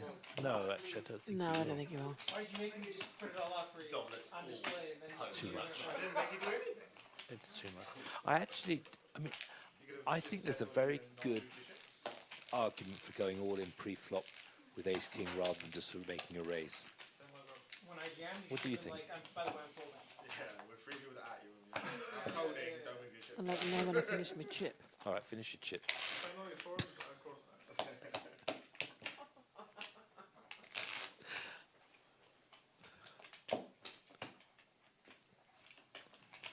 I think it has multi-layers. I think it's chip stack. I think it's position. I think it's prior to a open or not. I don't think that you can go. So like if Chris hadn't opened there and Professor had H2K, yes, 21 bigs. It's not the worst. But let's say he was sitting on 30, 35 bigs. You can't go all in with Ace King pre-flop. What does chat think? I think there's an argument for both. I mean, some people will say, well, if you get called, I've got all 5 cards to see. Whereas if you just get called and you've made a raise, you just get called, then you don't know where you're at on the flop sometimes. I tend to favour just going for a raise, see what happens. I mean, I can fold Ace King as well pre-flop. Yeah, I think there are circumstances where you can, and queens as well. I've even seen people fold for ICM, pocket kings. I don't think so. I mean, I think it depends what the ICM is, but that's difficult. It is difficult. I mean, the age-old question, first hand, I mean, you just said in the EPT anyway that you did it blind, but first hand of the main World Series, main event, you've got aces, and somebody goes all in before you. I have to call. Yeah. You start off with the best hand. I can't fold that pre-flop, no chance. But do you fold it pre-flop if there are 6 people in, or 4 people in, on the first hand of the WSOP? I couldn't fold Unlike it. you, I go don't with it. think I could. No, I agree with you. I couldn't do it. Maybe near the final table, it's possible. Here we go. Look at that. The nut flush draw for Dominic.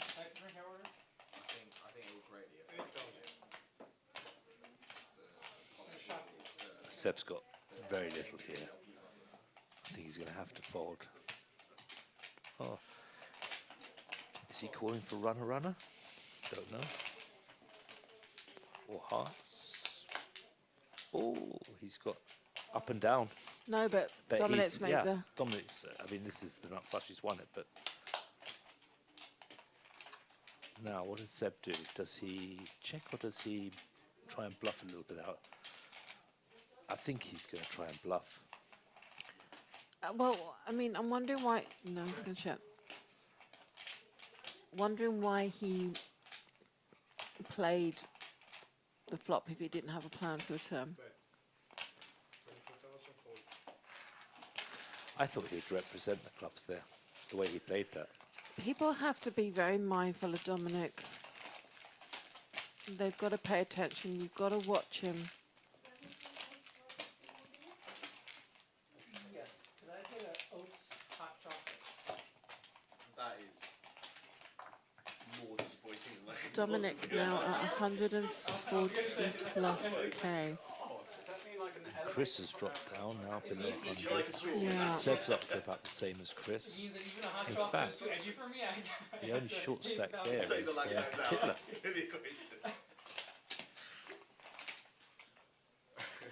Yeah, 15 bigs or just under.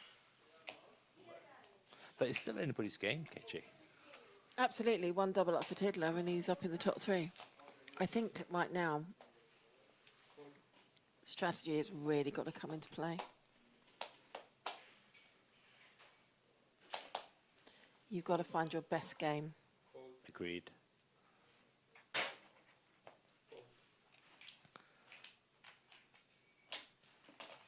Actually, Chris has been very quiet. Yeah, Chris has actually slowed down a little bit, and I wonder if ICM has come into play on that. And that may be a big factor.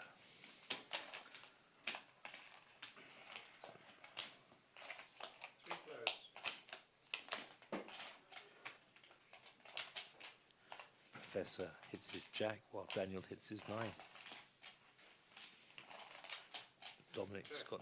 Oh, Dominic's hit the 5. They've all got a little bit of this flop.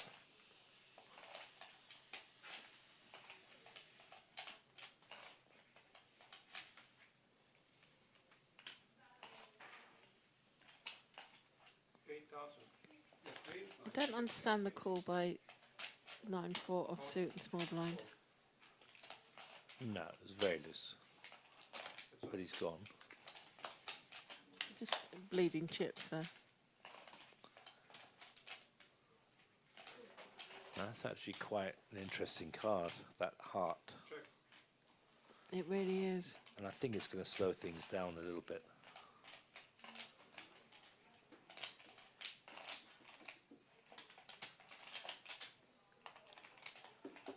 Yeah.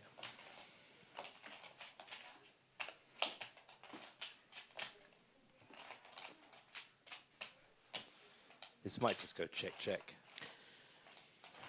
I think it might go check a bet, and then I don't know.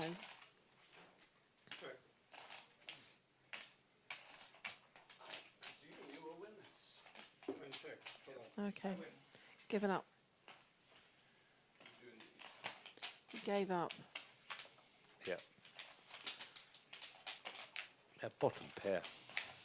I agree. Flush draws out there, everything. But you've seen him be so more aggressive and sticky and playing lesser hands. What I've noticed, maybe I'm wrong, but I seem to have noticed that he tends to do that more when it's multi-way rather than heads up.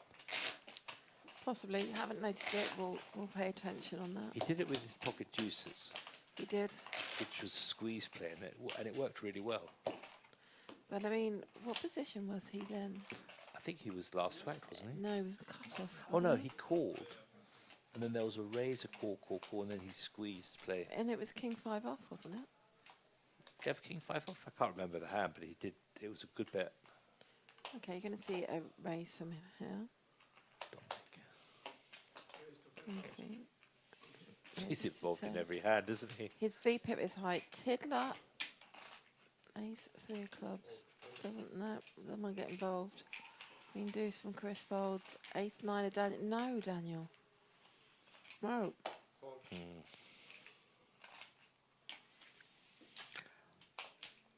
Opening with it. Absolutely. Calling an early position, even though you've seen him play quite randomly. Oh, look at that. Yeah. I mean, what are you... Here we go.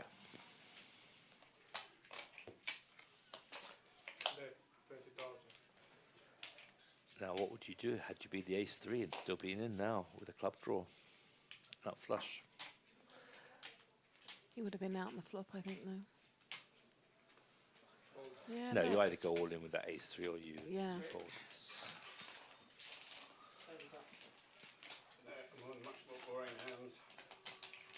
Interesting.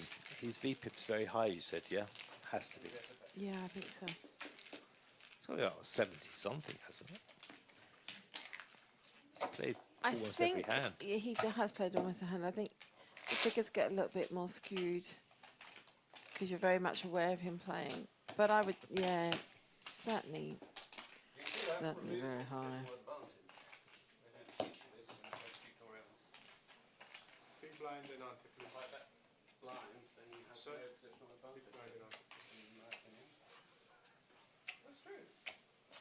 See if we can get any VPIPs. Oh, no, I think Tiddler's not going anywhere here. King, queen of clubs. I think this is the hand you've got to go with.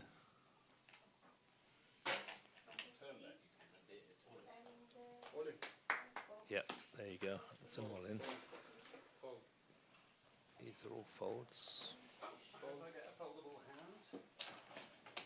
Even Dominic can't call this. Most people hope for a hand to call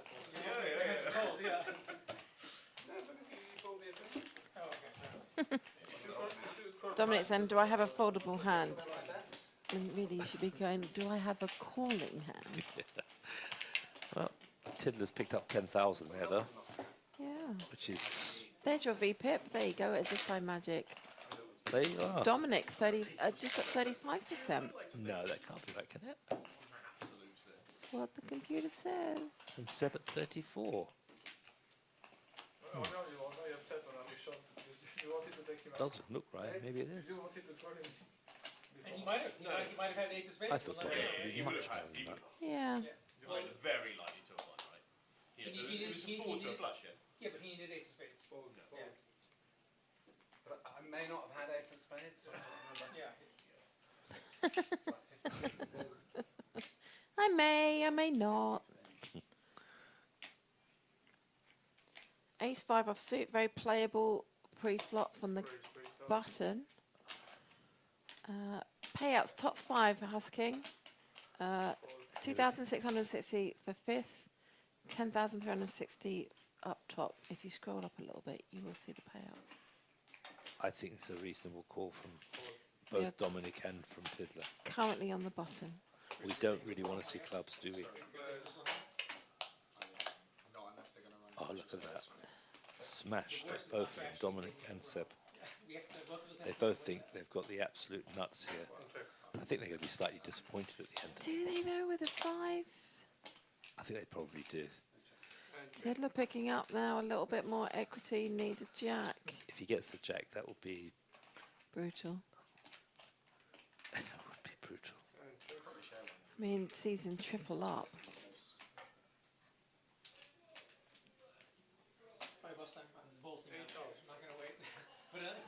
See that king coming on the turn?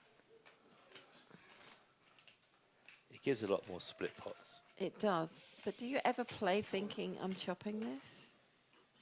No, I think you've just got to hope that your opponent hasn't got a bigger ace. As simple as that. And that's just a safe card. But and do you think Seb thinks he's got the best hand, having had Dominic check, which Dominic hasn't done? So I suspect he thinks he's got a big hand. Yeah, there you go.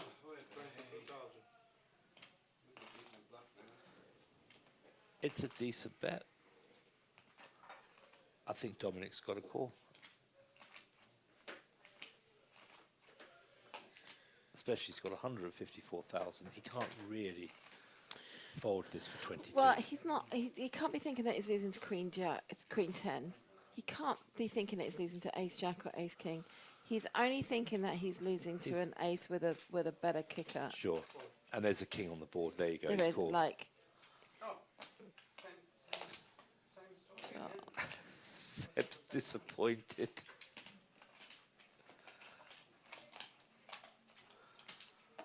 There was rather incredulous look on his face, really. To be fair, because like Ace 6 would play there. Yeah. No, it wouldn't. No. I mean, the king on board. Oh my God. And the jack, so. It's late. I'm tired. But it was a good idea. Yeah.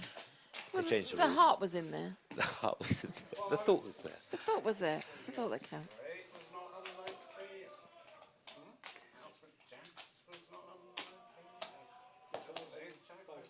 I think Dominic's quite happy with that result. Yeah. A win's a win. Trying to encourage us to bust. By design, Chris? Just about being king queen, but I don't suppose it is like. So, let's see now. Tiddler's down to 58. Blinds are 2 and 4. 4,000 ante, 10,000 in every single hand, every pot. Yeah. This is a good time to get a little bit aggressive. Blinds just going up on the next hand as well. 2,000, 5,000 with a 5,000 big blind ante. And look, Daniel's woken up with a nice hand. There you go. Yeah. Now you can shove that pre-flop. On the tug, early position. Have to really. He needs to Yeah, get through. well, absolutely. Only going to get called by strong Nothing. pair. Nothing. Picks up 12k. Well, yeah. I mean, that's added what, 25% to his stack. Yeah. Well, 10%. Yeah, yeah. We're in kind of quite a peculiar situation with the blind setting. I mean, as much as you guys are talking this shit up, I'm still not convinced. About what? Tournaments. Get good hands. Get good hands. Fucking get it in, right? But it seems to be. It's a much more subtle game than Oh. So Nigel talking there. Nigel is a predominantly cash game player. The Lightning is the most subtle format. If you're super deep, if it's super deep, I get it. But if it's the turbo, this is just like. I think he's finding it quite painful. You think? Yeah. Seb folding deuces. How dare you? I'm going to go in there. But you're going to see Dominic open from the cutoff with Jack 8. And a good move to do that on the cutoff. Offsuit. Very reasonable raise there. I think that's actually a good move. I think that's the right play. You know that poker is basically the only environment where Joe would be listened to in any way. Now, Daniel, who's just won the pot, is giving his chips back, but he's basically got a free roll this round. Yep. Has a free orbit. There's the payouts. No deal made, no? No, Bubble deal. no bubble deal. Never seen a bubble deal on this event, I don't believe. I'm just not sure where it would come from because what would you give? You'd have to give back at least a K, I'd 1400. say 700 from the top and 300 from the second. That's about as just good to as you're give, going to get. just to give, your buy-in back. Yeah. I just don't see people agreeing to it. No, you don't put in £1,000+ pounds, whatever, to play a tournament. And, the payouts are good, but Yeah, as soon as you start taking from them, yeah, and you would be looking at the difference between 10k and 9k up top, and the For sure. difference between 7k and 6k. It's I don't even think that it's been thought of. I think a 1k tournament like this, when you're looking at the payouts, they don't even think about no. a bubble. And at I all. think because the numbers, you're not talking about hundreds of players, you're there to make first, second, third place. And if you get fourth and fifth, that's great. At least you get some of your money back. But they're there to win this. Yeah, 100%. Nobody's putting in £1,000 not No. to win this. The only consolation is that second place is over 7 bags, which is which it's is great. again not it's bad. juicy. It's juicy. It's well worth entering this competition.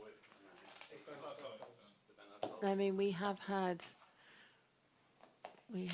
This has been going for a year. So it's on its year anniversary this month. We have had 16 bags up top, first place. Wow, that's good. That's really good, isn't it? Yeah. It's a nice little present if it's coming up to Christmas time. I think it was about August or September of last year. Buys a few cakes. A few.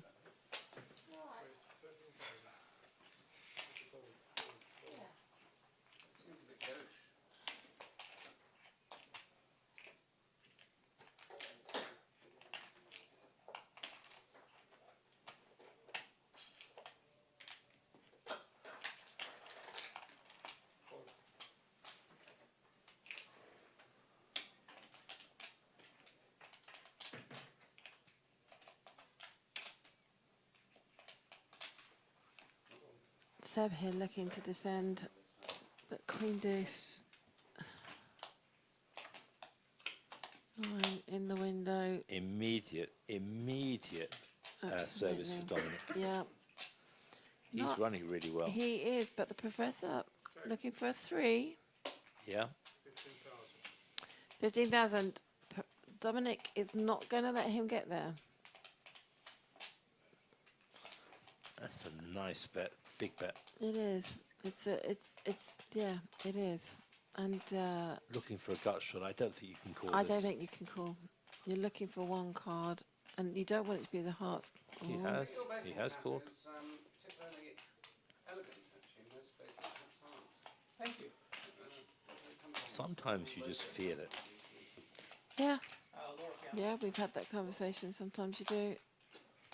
Not on this occasion. No. Dominic's going to barrel again. No, I suspect that Dominic is putting the professor on flush draw. And if he is doing that, then he'll have to bet.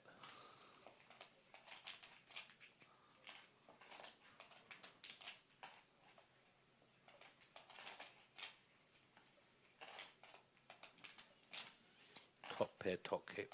He's not going anywhere. No.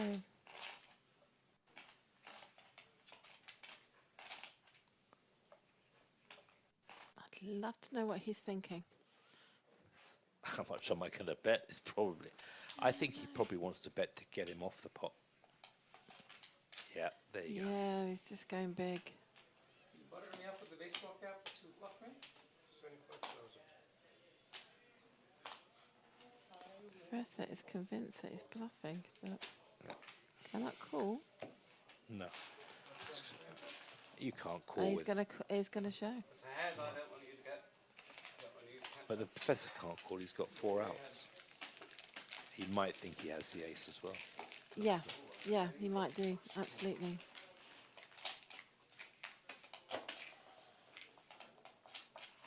So it only shows you proof that I'm not taking advantage of your baseball cap. I do not need to show. I shall not show again. He's just saying, I shall not show again. That's fair enough. Chris has been extremely quiet on his FT. I've noticed he's just blinded out, hasn't he? Haven't seen him with any hands though. When he started this fountain, wasn't he on about 140? He was. You're right, he hasn't had any decent hands. No. That's the thing about poker. You just... Sometimes it just goes all your way, and other times it's just... I mean, earlier on, he could not miss. Seb's woken up with ace-7 of diamonds. But don't you Decent just hand. hate it that you're walking into Dominic, who is just on a heater at the moment? He calls everything. Jack 8 of No, clubs. he's not going anywhere with that. is he? No. Seb just limped in there. He should call this. Dominic now on 222,000 coming into this hand. Same Seb hand. needs diamonds. Look, he's just... Oh. Oh! Okay, so... Jack in the window. Middle pair there for Dominic. Seb with a nut flush draw. This might actually go in here, you know. Seb flats. Check calls.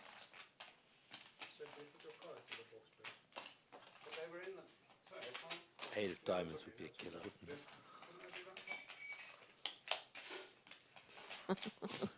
Wrong colour.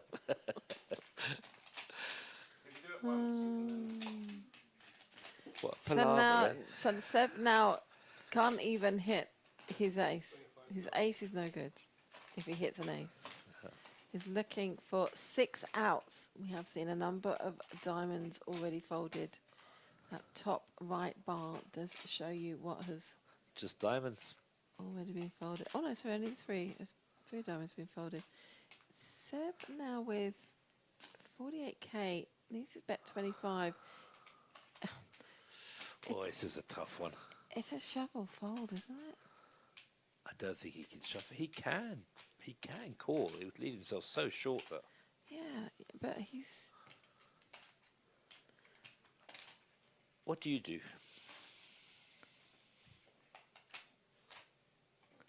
I think I call. If I'm honest, I wouldn't have called the... me, and I'm not saying it's the right way or not, I probably would have played different pre-flop. I think in this position, I probably just call. If you call though, you're leaving yourself... Yes, you are. 23k. You're leaving yourself 4 bigs. But you, yeah, I still call. I just call. Because if I miss, I know I'm out completely. So what's worse, to call and be wrong, or not to call and be right? As in, you Call would and have. be right. Be the best thing. I think he's gonna. Is he gonna fold? Yes. Yeah, he's got. Just because I think he's got to give himself a fighting chance. That's when you want to see the rabbit, don't you? The first try, so that's why. Or not. Yeah, there's a reason why. It's a tough one, that one, though. I feel for him there. Yeah, like he's playing it over in his head, and he's wondering if he's just giving his tournament away now. Maybe he should have shoved pre-flop there. Yeah, or He wasn't getting called. call shove, because he limped. But even if he calls shoves, he's getting called. Yeah, I don't think Dominic's folding with that much in his stack. No, look at him, 252, runaway chip leader. Only person close to him now is Chris, who has not played a hand in forever. Well, I think he's doing what you do. Go for your targets. Yeah, I mean, that's actually a decent hand. He should play this. it is. But he's not. But it's under the gun, it's early position, and you've still got 5 other players. And They're not in the money yet. and Dominic behind. Well, Seb's playing how he should play now. Dominic is gonna. I mean, Dominic's playing how he should play. Tidless is. Oh, no, Dominic Ray, sorry. Yeah, he's going to raise everything now. Yeah. He should do.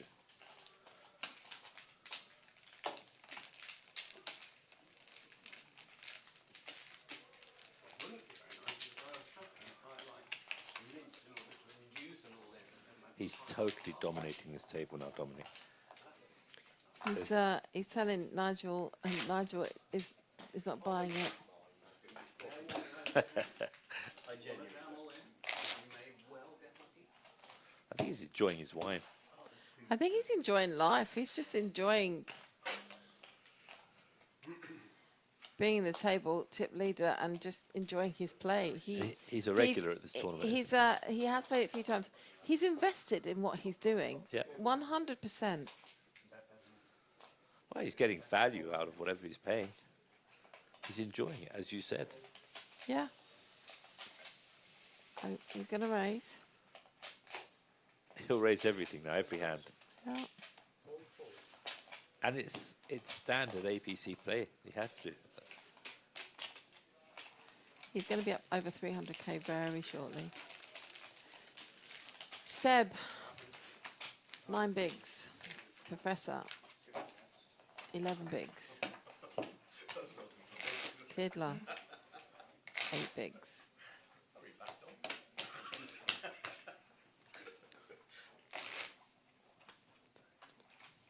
He's got more than all of them put together. He's got more than 50% of the stack of the chips in play, I think. 40. It's very close.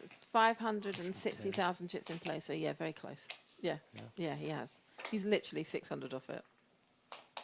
No, 6. Very, very close, yeah.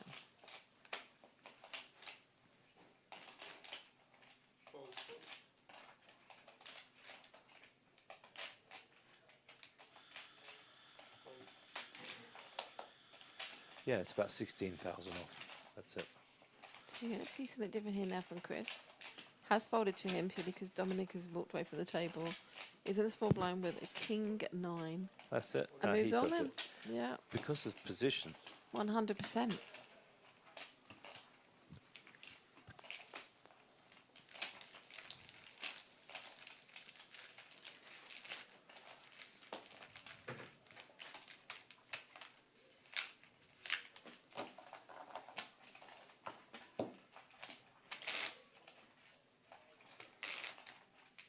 I think Seb's still going over that hand. Yeah, he's certainly thinking something over, isn't he? Because he's found himself down at the bottom. Although when he came to the final table, he was short stacked. So he knows how to play a short stack. But prior to that hand, he was still up there amongst Yeah. the others. He gave away 15, 25, 35, maybe 40k. He needs a double up. He's wanting everybody to move very, very quickly before Dominic comes back. Before he gets back, yeah. See, I think Chris is going to raise most things now. Huh? Oh, Daniel moving all in. Yeah. Oh, Daniel went down to, yeah, okay. Seb. Oh, what's Seb got? Seb's out. Oh, sorry, Seb was under the gun. So the Professor and Seb equal stacks. Tiddler, same area. Daniel just moved himself up a little bit now. So what do your listeners think that Seb should do now? Let's have a look. What's his strategy? So John Carter's asking, have they done a deal for like 200, 250 off each of the 5 payouts for the 6th place as a bubble? No, there's been no conversation about the bubble whatsoever.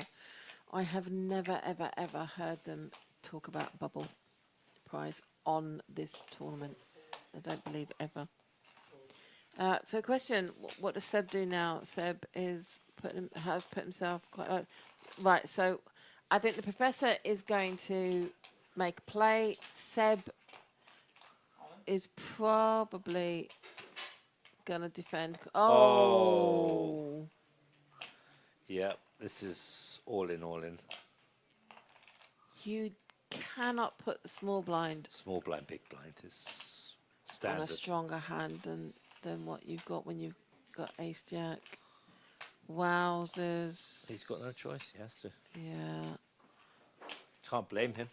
No, I think they're really equal in stacks as well.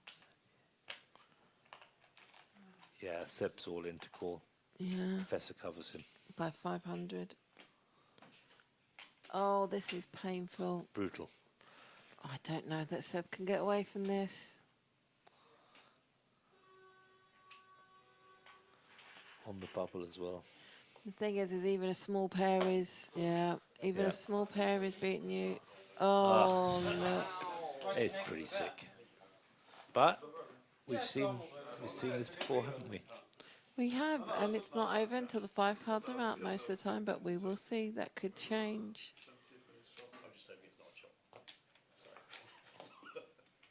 You're hoping PokerStars all in.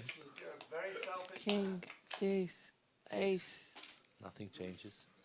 Chop possibilities. 10 would make it interesting. Oh! Oh. It's a diamond, though.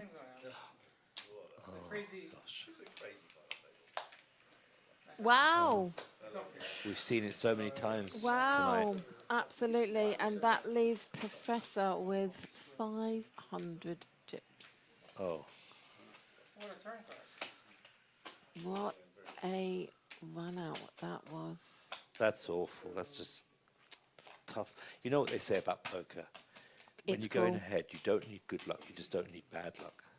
Yeah. Do they say that? I don't think I've heard I always say it. Every time I lose. We were talking this afternoon, just saying, you know, skill is so important It's in overrated. poker now. But you still need the cards to go your way. Professor left with one big. Oh my goodness. Oh, he's left with 5,500. Okay, he's got 1.1 big. Oh, Seb must be just praying, thankfully. And Tiddler with 8 bigs and under the gun. Professor, at this stage, what do you? I mean, right. So here's a question. Quickly, chat. Professor has 1 big in the big blind. Sorry, on the button. Tiddler has 8 bigs under the gun. Does the Professor literally just fold in the hope that Tiddler goes all in on his? All right, here's the plan, guys. Someone needs to play big pot and bust before the big line gets turned. Is that regardless of whatever he gets? But you've got ICM, so I mean, yeah, absolutely. So Tiddler obviously is going to fold this very quickly. I mean, ignore what I said, but we all know that Tiddler would not go all in. I'm not patient enough. Professor. Oh, yeah, that's Yeah, he's just reasonable. like, I'm not that. More than reasonable. Not. Seb's got a call. He's got Has an to call. ace. I mean, I think it's the right thing. He's got an ace. Yeah, but Seb's got a call. Has to. And what does Dominic What's do? Dominic got? He should not raise. He should just call as well. Yeah. Raised to 15,000. He What? raises. Did he? He raised. He raised to 15,000. That's a mistake. It's not gentleman's poker. There's no friends here. Yeah, but I know, but you're trying to get somebody out. You are. And I think that particular spot they should have called and checked, you know, how Checked it down. Against cardinal rules, Mr. Pulligenis.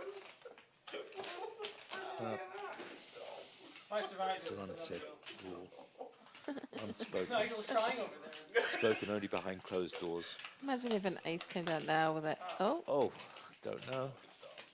There are outs. What did Seb have? Seb had Queen Jack. Yeah. Oh. But no heart, no heart. No king, no 10, king, queen, or heart. Oh, no, no, again. it's and gives Dominic the flush. Did that river. Always the river. Wow. And we are in the money. GG to Professor. That was such an awful hand. The ace queen versus ace jack. And we go into five-handed, 5 players, 5 payouts, 1 very short stack now in the big blind. And look at that. £2,500 straight away. 2,660. Instant service. Instant service. As I said, Tiddler now will lose 2 big blinds literally in this hand. Yeah, we're in the money. Well done. Congratulations, everyone. Yeah, in the money.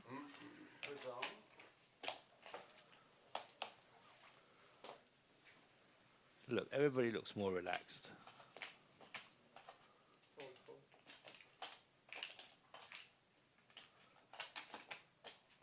Lines up next hand, 3,000, 6,000, 6,000. Lines going up next hand, 3,000, 6,000 plus 6,000 big blind ante.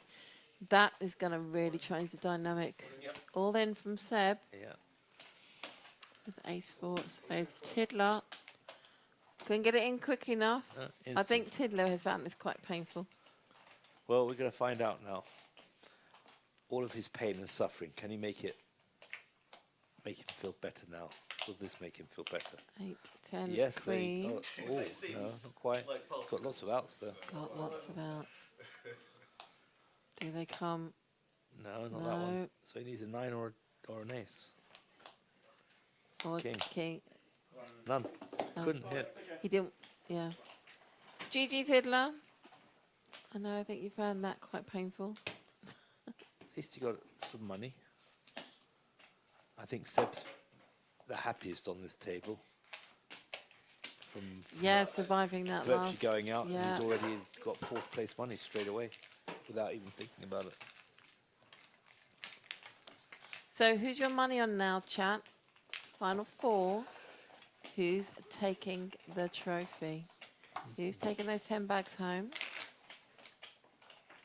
Who do you think is going to be up top?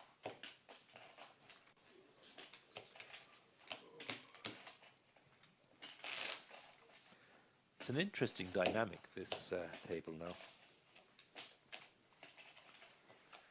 Because they've all got different styles of play. They have, and without being disrespectful to anybody, you've got 2 strong tournament players. You've got 1 fly by the seat of my pants kind of player. Yeah. And Daniel, I don't have any information on. Couldn't tell you. Yeah, in the other tournament, I was having almost every hand. Like 3 cards and you're still folding. No. Now remember last time they said if you say like I have 3 cards I fold, then you keep going. But if you call the floor and there was They do an ICM deal? like then it's a misdeal. So I don't know. Like. Well, there's one action which is a guy folding, so we'll see. Yeah, folds dead as an action, so. Yeah, I think it's they said if it's 2 actions, but I don't know. Let's call the floor. Floor! They're doing a deal. No, I No? think Why isn't the floor nearby? Probably just paying out Tiddler, actually. Hmm.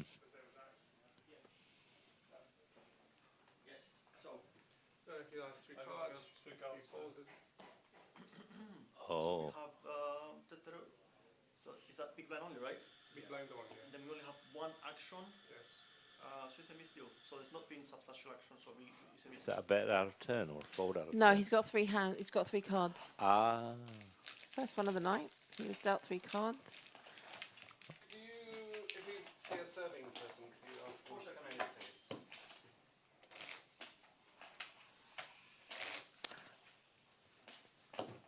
I remember I was dealt two cards and one flicked over it was an ace, so they dealt me another one, it was another ace, and I had an ace in my hand. Oh, no way. Yeah. Luck box. That, it was a long time, and I remember that, and an ace came on the flop. Oh, my gosh. It was just one of those really weird moments. Bless. It wasn't a big pot, it was just one of those things you remember.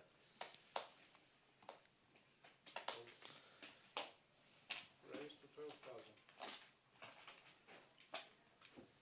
Pocket fives for Seb against Dominic's threes. Oh, this could be interesting with Dominic's play. This could be interesting. Has he just scored? He He- called. No, he raises. Oh, he raised it, did he?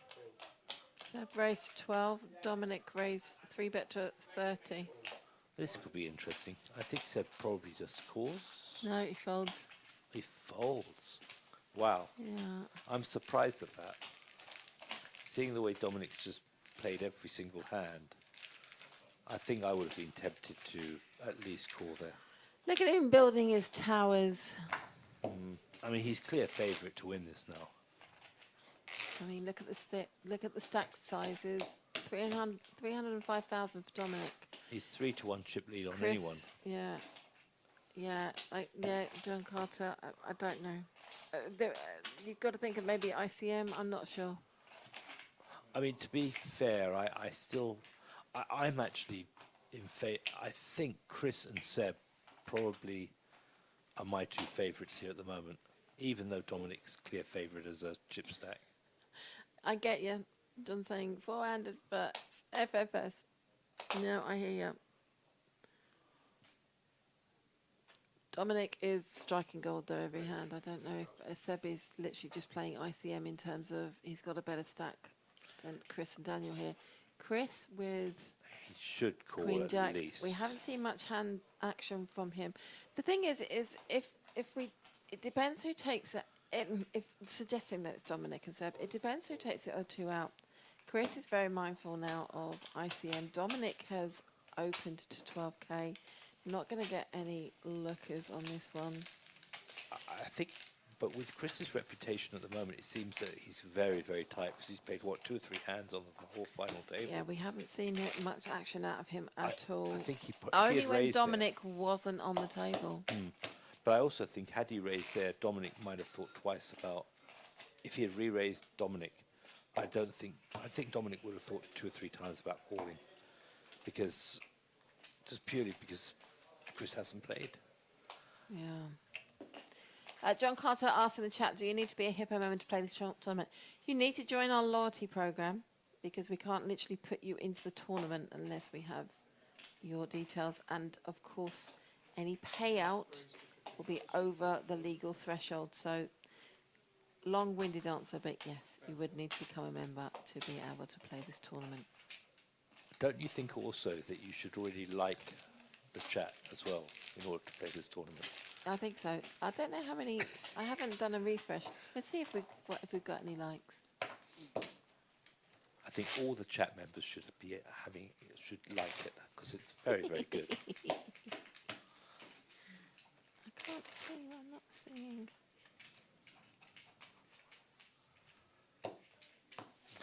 I think these players now really have to get aggressive.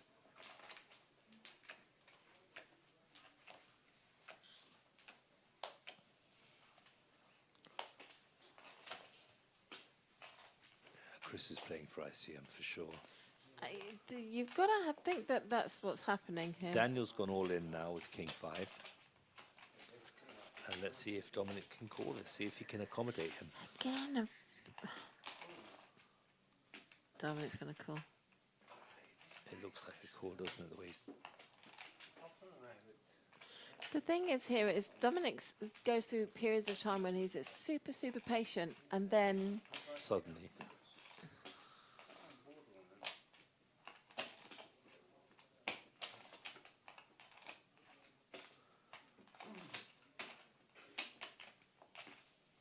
I mean, he can coast to heads up if he wanted to. 20, 30, 45, 45,500. Blinds 2,000, 5,000 plus 5,000 big blind ante. It's a tough one. Graphics have Like to see what he's disappeared. got. Where'd it go?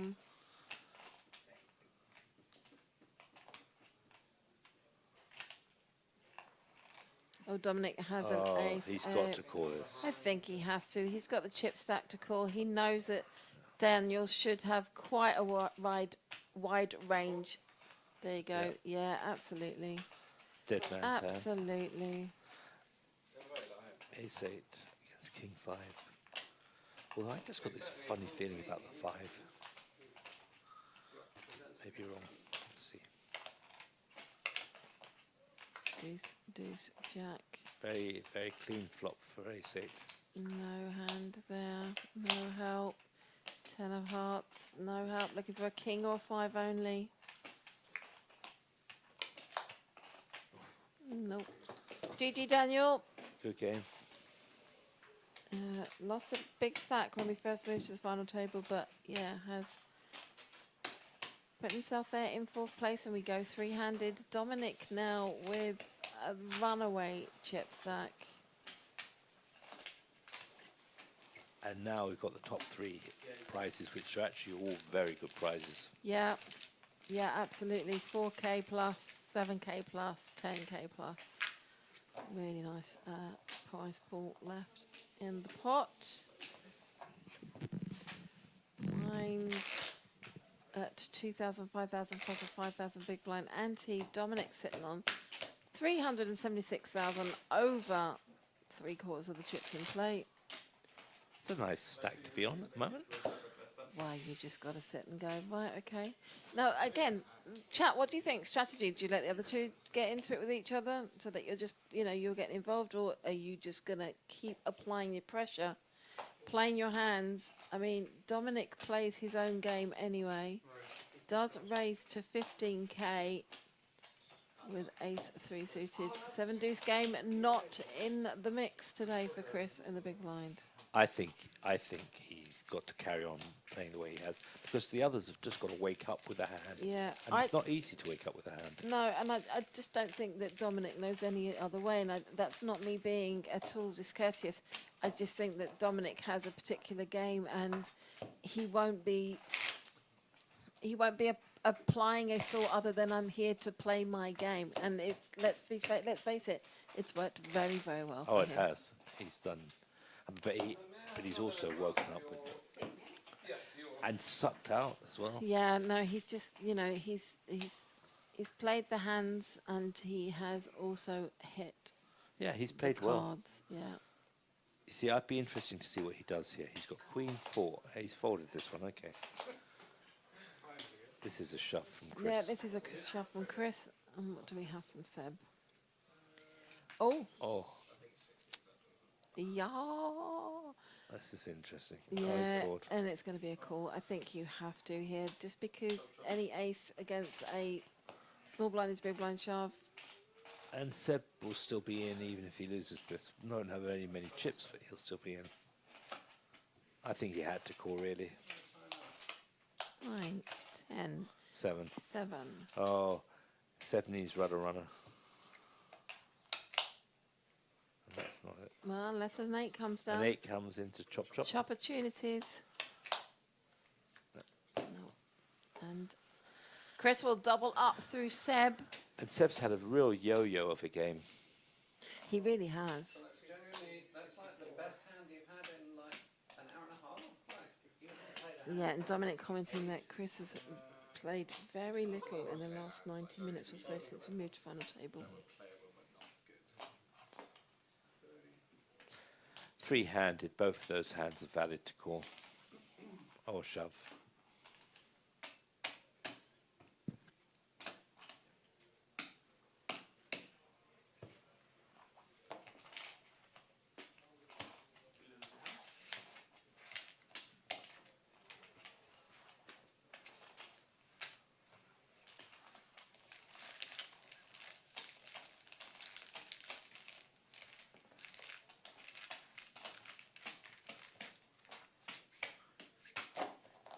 Yes, we like this tournament. This is a good tournament. It is. I'm biased. I'm not. I mean, Well, I might be, because I got fed tonight. that's the way to do it. Yeah, I think we spent a lot of time on the structure. Kenny Hallett helped us with the structure. Well, he's good. He's his own tournament director. Apart Absolutely. From anything. So. I like Kenny. Met him a couple of times.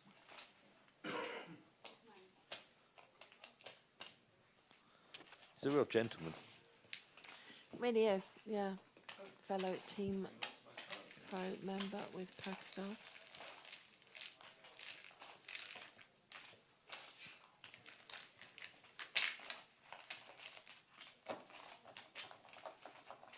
Hey, Cod Poker, how the devil are you?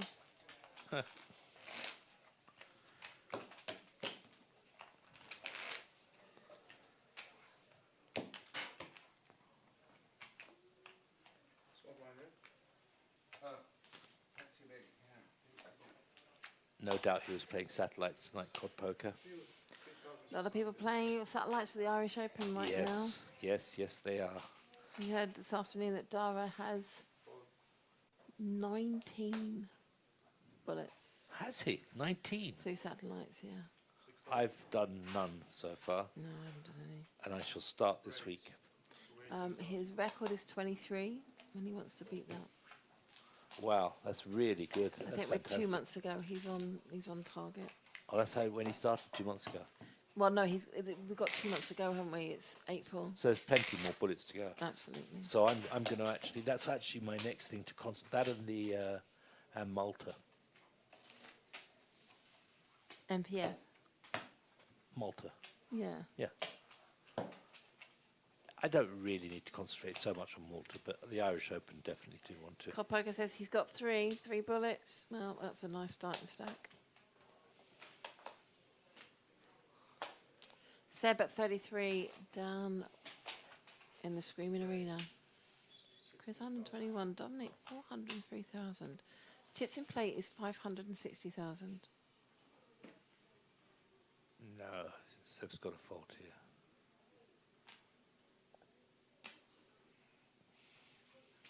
He's got 15k in already. He's got to give himself one more chance. Yeah, I think so. It's just, I don't know. He's got 21k. It's just awful. He'll fold. Yeah. It's just when I'm like that, when I'm in that position.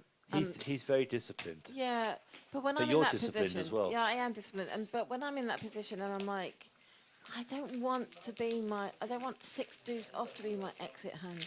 I remember watching you last year when we were both playing. You won't remember. We were both playing the tag team. I came over to visit you briefly at WSOP. WSOP. And yeah. you were really super tight. Yeah. And that was really good. He was very, very disciplined. My partner, on the other hand, really didn't care. Well- Every time I went there, he had a short stack, so I built it up. And every time I left him, he dropped it. It was okay, though. It was fun. Well, I played it with Tej, and Tej got unwell, and I played all of day one myself. He played 10 hands. Really? And then come to day 2, and he was feeling better. He's like, do you want me to jump in? I'm like, Seb's in. with no. this. No, I'm playing it. I've got us this far. Seb, pocket tens, all in Obvious. for 18k. Dominic, pocket deuces. He will call.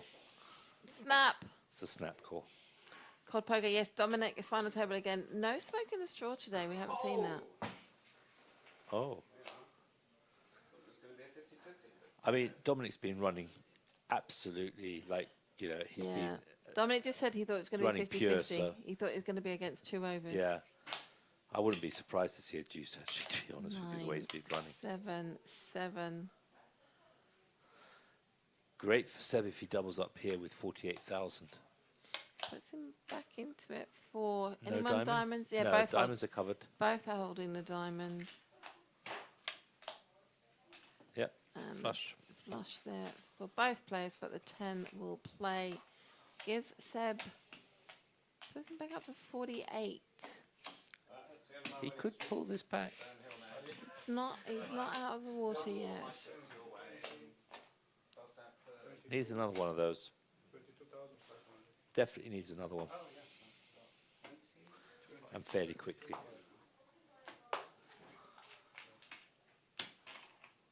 Seb slamming the chips on the table there.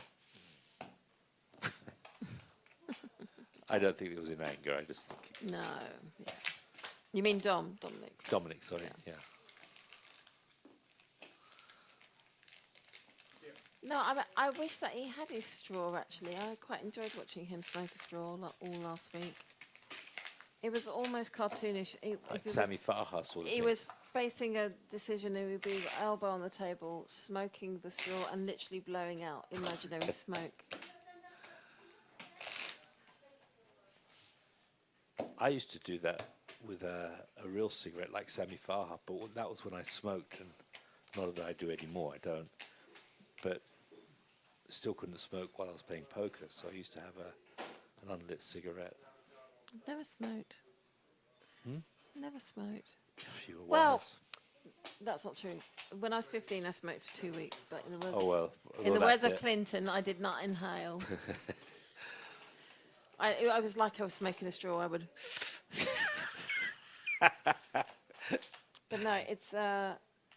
It's not. What do you think? Chris is going to go all in? Do you think he's going to fold? He might fold because of ICM here.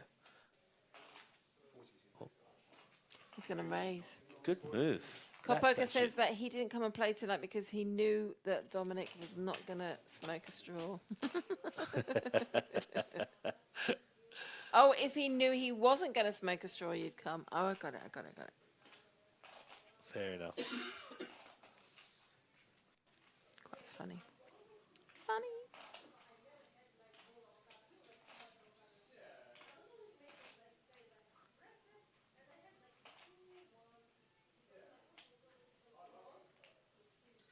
I think Dominic has to fold, really, doesn't he?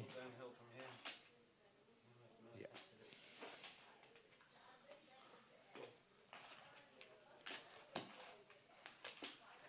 See, I think now, KJ, this is where tournaments players come into their own, because it's a different kettle of fish when you're three-handed in a tournament.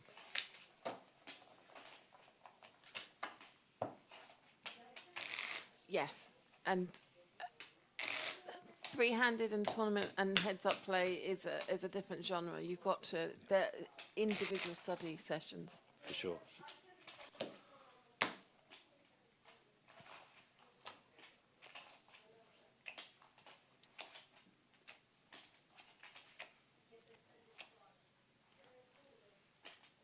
Oh, Dominic, look what he's woken up with. The bullets. Wowzers. Three-handed to have bullets on the button. It's just a dream come true, isn't Yeah. it? What does he do? Small raise? He's just going to call. Chris is going to make up from the small blind. And Seb's folding. Well, oh, he's checking, sorry. yeah. Oh, he's in the big blind, okay. Wow. And look at that, look what Chris has got. Oh. Oh. And he's got an outs, though. He's got, with the king, he's got Yeah. an out. I think the money's going to go in here, though. 10,000. What does Chris do? Does he shove? Or does he call? He calls. Seb's out.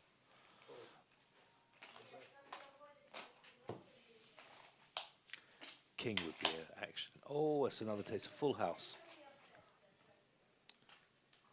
Now then, what keeps Chris in? Very little. Have to be a jack or a queen. And even then, I'd worry about it. Dominic betting 10,000. So look at the bets, etc. It's keeping him in. Obviously, It does look Oh, sort of, yeah. listen, if it comes down anything to give Chris the straight or anything, but no. No. How many chips has he got left here? Chris has got 109k left. So he's still okay.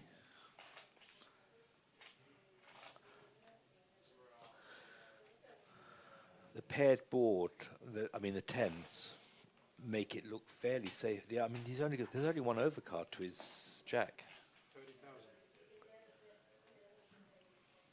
Here we go. Quick check. 30k to call.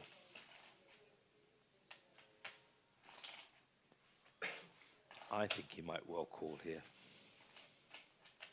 Thinking that it's jacks and tens, but I don't know. It's a horrible call. I mean, it's a call that you... But he's called all the way, so... Yeah, I mean, there's nothing there. That river is just a blank. It's an absolute blank. So I think... Is he considering a shove? I'm not so sure. Oh, you couldn't blame him for a flat call, though, can you?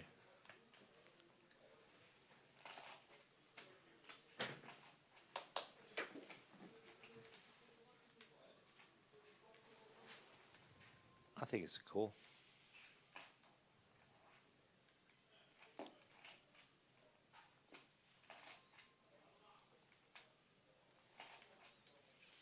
What an absolute dream for Dominic.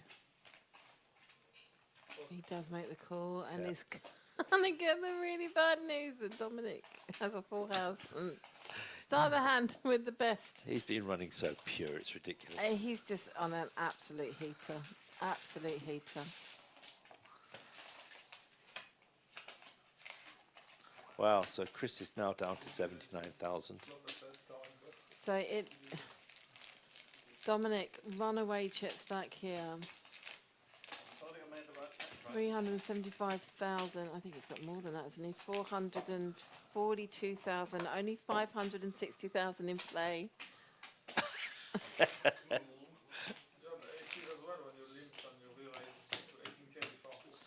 Now what's Seb saying? Shall we do a straight split on the prize pool? I don't think anyone's going for that deal. That's the no. Chop 3 ways.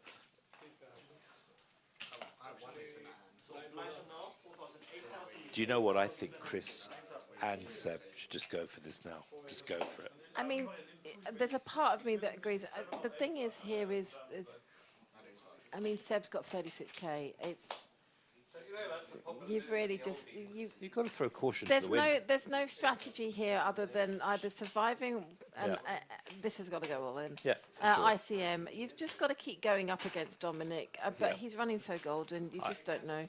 And that's an obvious call, an obvious shove anyway. What's Dominic got?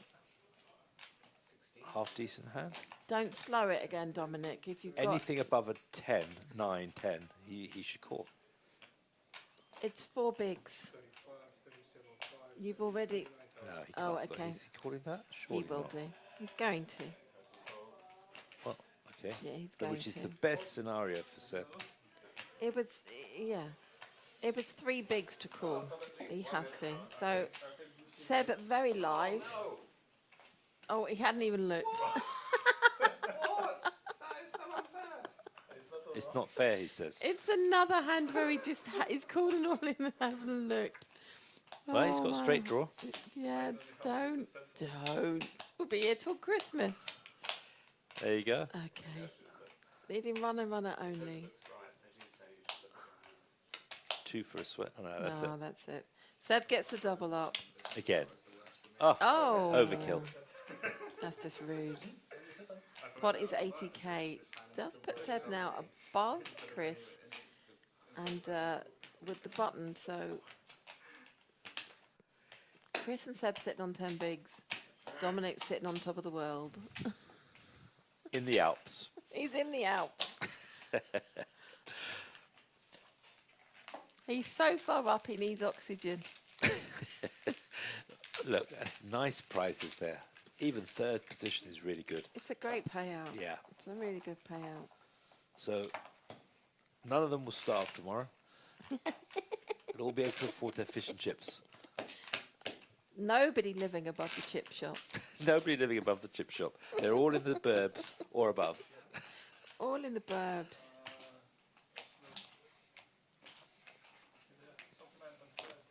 Yeah, I really do think they've got to throw caution to the wind, Seb and Chris. Both of them. So Nick Walsh has just come in to the cupboard. So if you're low in chips now, you live above the chip shop. Life is so bad that you live above the fish and chip shop. If you're middle and you're faring well and you're middle, you're in the burbs. Yeah. And if you've got the chips, then you're in the Alps. Yeah. They're K2 in it.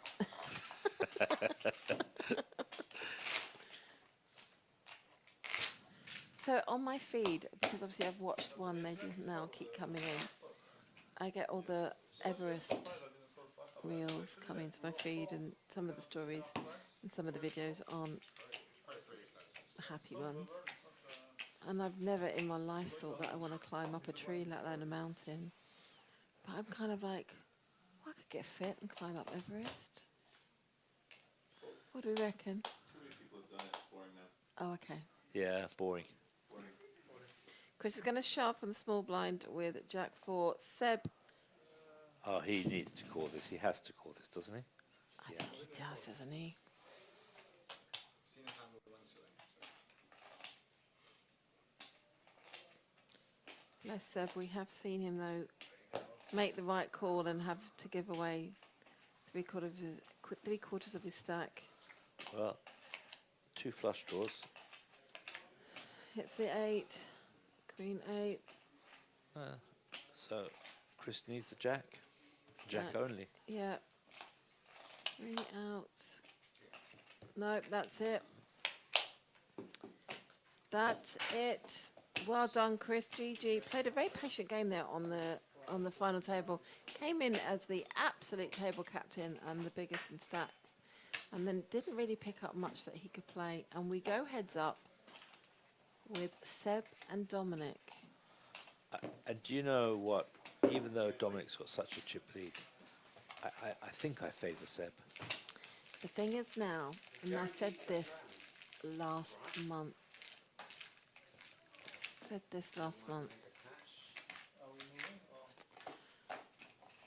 I'm trying to think what I said. So that helps, you know.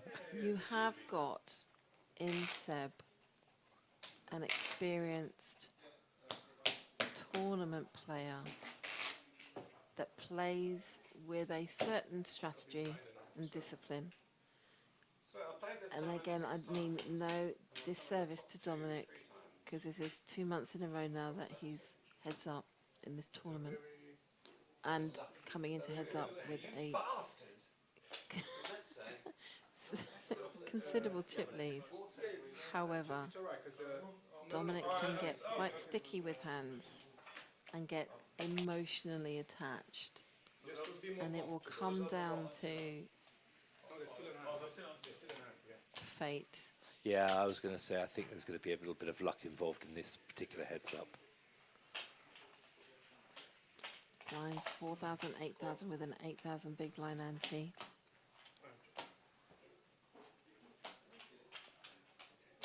Don't forget, we've seen Dominic play 2 hands in the last 40 minutes where he hasn't even looked at them. He's hit straight away. He has run absolute golden today, from what we have seen. Love his facial expressions, because you just don't know if he's got it or he doesn't have it, because he's got the same poker face for both scenarios. He grimaces a lot, doesn't he? Bets 10,000. Can't. Seb couldn't even keep a straight face Seb there. says no thanks. Does it get really confusing two-handed? Like who gets first and all that stuff? It's quite counterintuitive. Because there's a small value Especially after the So we had a dead button, small by big blind. The button goes here, so it was small by big blind. the button was small and big. It was small and big, and So now the button comes here. now you're going to be big, right? So the button goes there. because the button well on the heads up So play, we've got what? the button's gonna be the big 402 blind, right? plays 155,000. I love this conversation. It happens so many times and every month. So now it should have been. So where's the button going? It was a dead button, but you were the big blind. Yeah, so now you get the button. Why do I get the button? Well, no, because you need to play the big blind. But it's just, I shouldn't play the big blind if I've got the button. so if I am the button, So the small line speaks first, and then the big line speaks first. Do it one time. I never understand it heads up. And you're right, people play To me, hundreds and to me, hundreds of to tournaments, you. same thing. it's a real who's on first, what's on second Yeah. kind of conversation. Yeah. Do you get that? Yes. I love that. I love that sketch. I quote it so much, and people just look at me. That's Costello, isn't it? What's his name? Abbott and Costello. Abbott and Costello. Who's on first, what's on second? I don't know on third. That also features in Rain Man. Does it? Yeah. I did not know that. Because he could never get his head around that whole thing. So, Cod Poker is saying, if he just raised the button, I believe Chris would have shoved pre. Did he slow roll too? Sorry, Card Poker. I'm just catching up. Shouldn't pay. No, of course not. You shouldn't pay big blind twice. That, you know, they're saying that they're not playing big blind twice.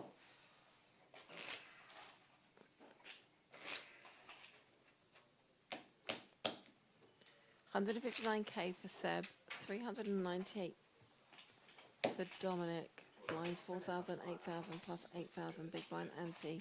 We continue with our big blind ante heads up here.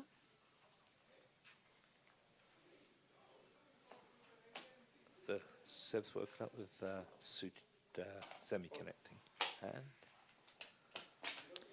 This is a call. Dominic, Is that a raise? it's Big a raise? raise, it's a big raise. Yeah. So heads up, practically any two? Any two? Practically. Not Practically everything. any two? But I agree with the call of Seb's. I think that's a reasonable call. Yeah. Suited one gapper. Not like that. Dominic not hitting, but just like way out in front. It's ridiculous.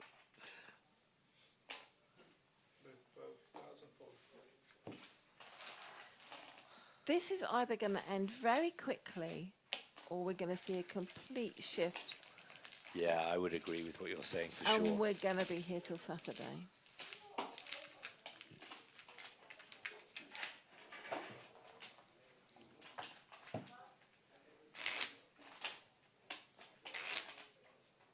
Okay, so Seb's moved up a little bit. No, he hasn't. It's on 148. No, it's about the same, isn't it? Yeah, 141 versus 416. It's Dominic that's... Well, it's a 3-1, 3-1 chip lead. Near enough. Just under. I remember being heads up and the guy having a 6-1 chip lead on me. And Yeah, all but- I could really do was go all in. And then we're like, oh, it's so boring, we keep doing going all in. I'm like, oh, I didn't have any chips. Many, many years ago, I was heads up with Andrew Feldman, if you remember him. I do. Playing for the British Open. And he had a 4-1 chip lead on me. And I raised every single hand except one, where I folded pre-flop. And he had aces in that particular hand. And he's known for his crying. And he did cry. Oh, And I no won. way.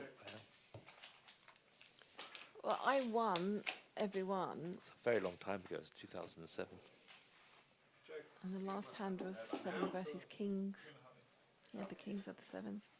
On the turn, though, any 7, any jack, any club for me. And you won? No. Oh, was that in the... WSOP. Yeah. Still remember it. I remember I was following that. My rail was rat-ass beyond any comprehension. That was very good. Everybody was voting for you. Everybody was rooting for you. We all were. Come on. I loved it. And I have no regrets that I came second.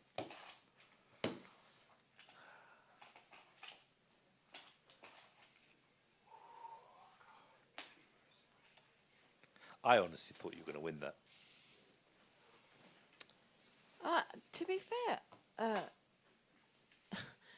I remember we went back, I think it was 4 or 5 tables, and then I was on the feature table and I didn't like it. And I got moved to an outer table, and I really wasn't paying that much attention, and I should have done, but I wasn't. And then all of a sudden that was it, it was final table. I was like, holy crap. And then every time somebody busted, and I was chip leader for a long time, and every time somebody busted, I was just going, shit the bed, you know, like just, and the only 2 I didn't want to get into it together because they were 2nd and 3rd in chips was the 2 that got into it together. Here we go. Let's see now. This is going to be interesting. I think Seb's got to get a lot more aggressive with this. I kind of agree. Seb has got to chip into that stack of Dominic's. He has got to give him very little leeway. I think the moment you let Dominic in, he's just gonna get uber aggressive, and Seb has to play less his cards and more of what he believes Dominic's has. Raised 19,000. Dominic not letting up. Dominic being the more aggressive out of the pair, than which indeed he should be. He has the chips. Does get a call from Seb. What are the cards? Yeah, we've lost the graphics. It's sweat with Seb. Check. My thought is here is, with less than 15 bigs, at what point can you just call a raise? If he's got 2 big cards, well, I don't know. Or any picture card, he's going to call for sure. Here we go. There we go. Queen 6 for Seb, 9-7. Oh, And Dominic just betting him off the. We had a double. Well, yeah, he did, but. You see, I don't. Seb down to less than 11 big blinds. He needs to in move, big and he needs to do it No, now. sorry, it's in small blind. Do we put the bins out today? He's on the button. He's in the small blind or he's in the big blind? Which one is it? Which one? Which Big one? blind, big blind. No, he's in the small blind. He's on first base. Yeah, what's on second?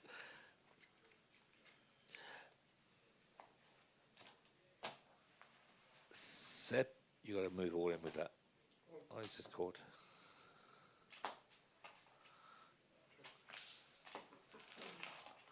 He's letting Dominic in every single hand. Ah, but he's hit. Oh, look, he's hit 2 pair. Check. Seb's hit 2 pair here. But Dominic hasn't got anything at all. No, but we know that doesn't stop Dominic enjoying his little glass of vino there.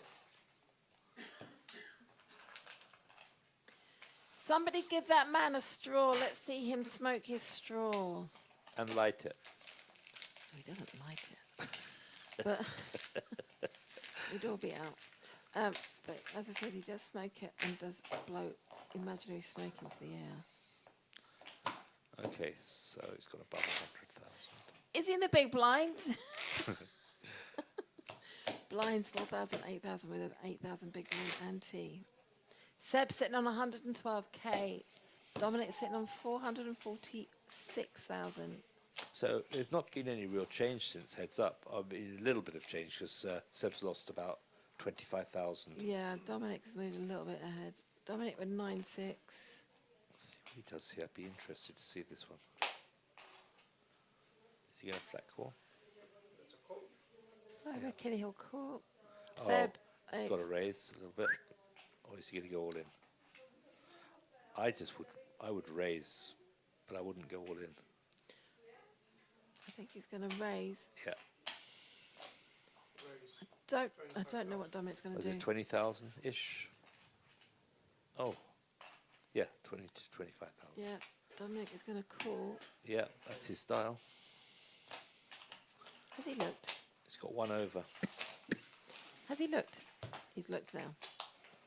So if he hits the 9, which I wouldn't be surprised. Oh, okay. That's not a bad flop for pocket 8s. And he might keep Dominic in because of that 6. Just 79k behind. Already 58k in the pot. I think 20. 20? No. Nothing to keep him in, but does take some chippies off him. Tide is turning. I can't think you're going to win this. Dominic has said 3 times now in the last 20 minutes the tide is turning. He's just said to Seb, I think you're going to win this. Yeah, has he? He said He's that. just said that. The thing is, you've got to stay focused in your positive mental attitude. Dominic went on a roll and then just played like he had everything. Most of the time he did.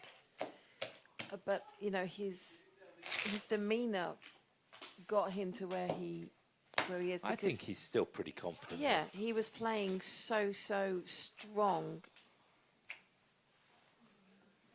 So, Seb's woken up with 7-4 of hearts. It's a playable hand. Heads up. Oh. Is it just a call? It's a raise. I thought it might be. So it's is he? Well, what's he going to do now? It's a call. Call again. Okay. Well, he's put chips in. He wants to see a flop, I guess. He's got hearts working for him.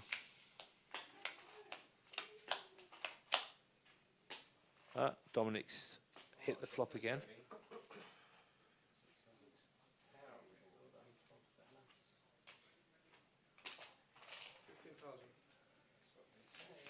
I would be tempted to check here and let Seb bet, but he's he's made the bet himself. Doesn't make and find the fold. We continue. I think that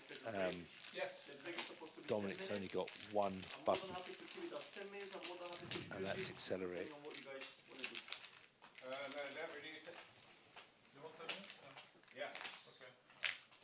I'll keep it at 10 minutes. If you pop back before that, then we can restart. So they're heading to a very quick break, a scheduled break. Gives us the opportunity to stretch our little legs.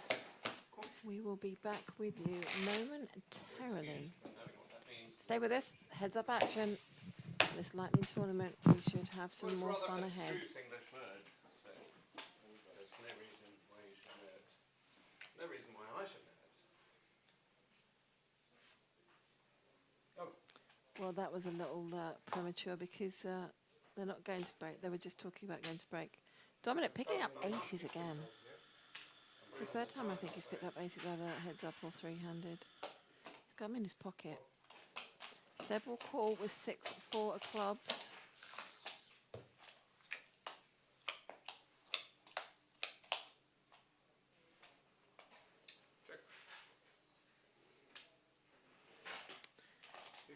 Seb not connecting at all, which could save him here. Yeah, Dominic bets. Seb folds.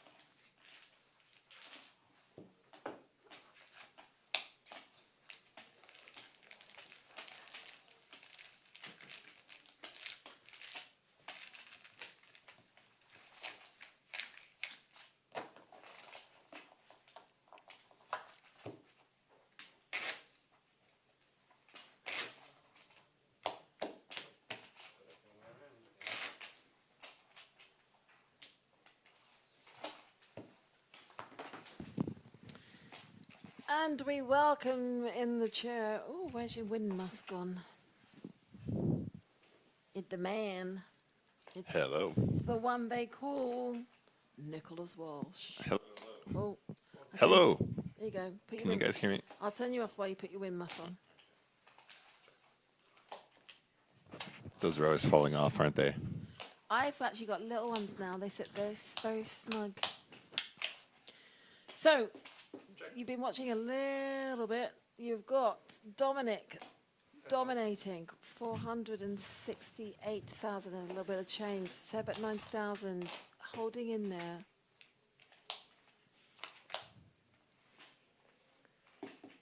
Seb with Jack 10 ahead at the moment. Dominic with a 9.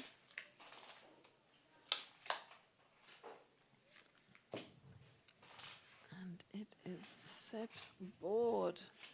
I think Seb needs to value bet now. Yeah, but Dominic's going to do it for him. Yeah, they've both played it kind of cagey here, so the 9 feels like they have enough to bet.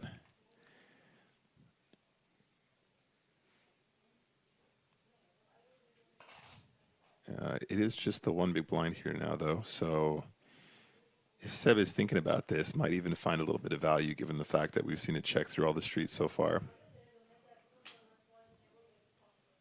Apart from the flop, of course. No, That's just cool. just flats. That's also, I would say, fairly conventional. You know, the raise is quite a specific kind of read.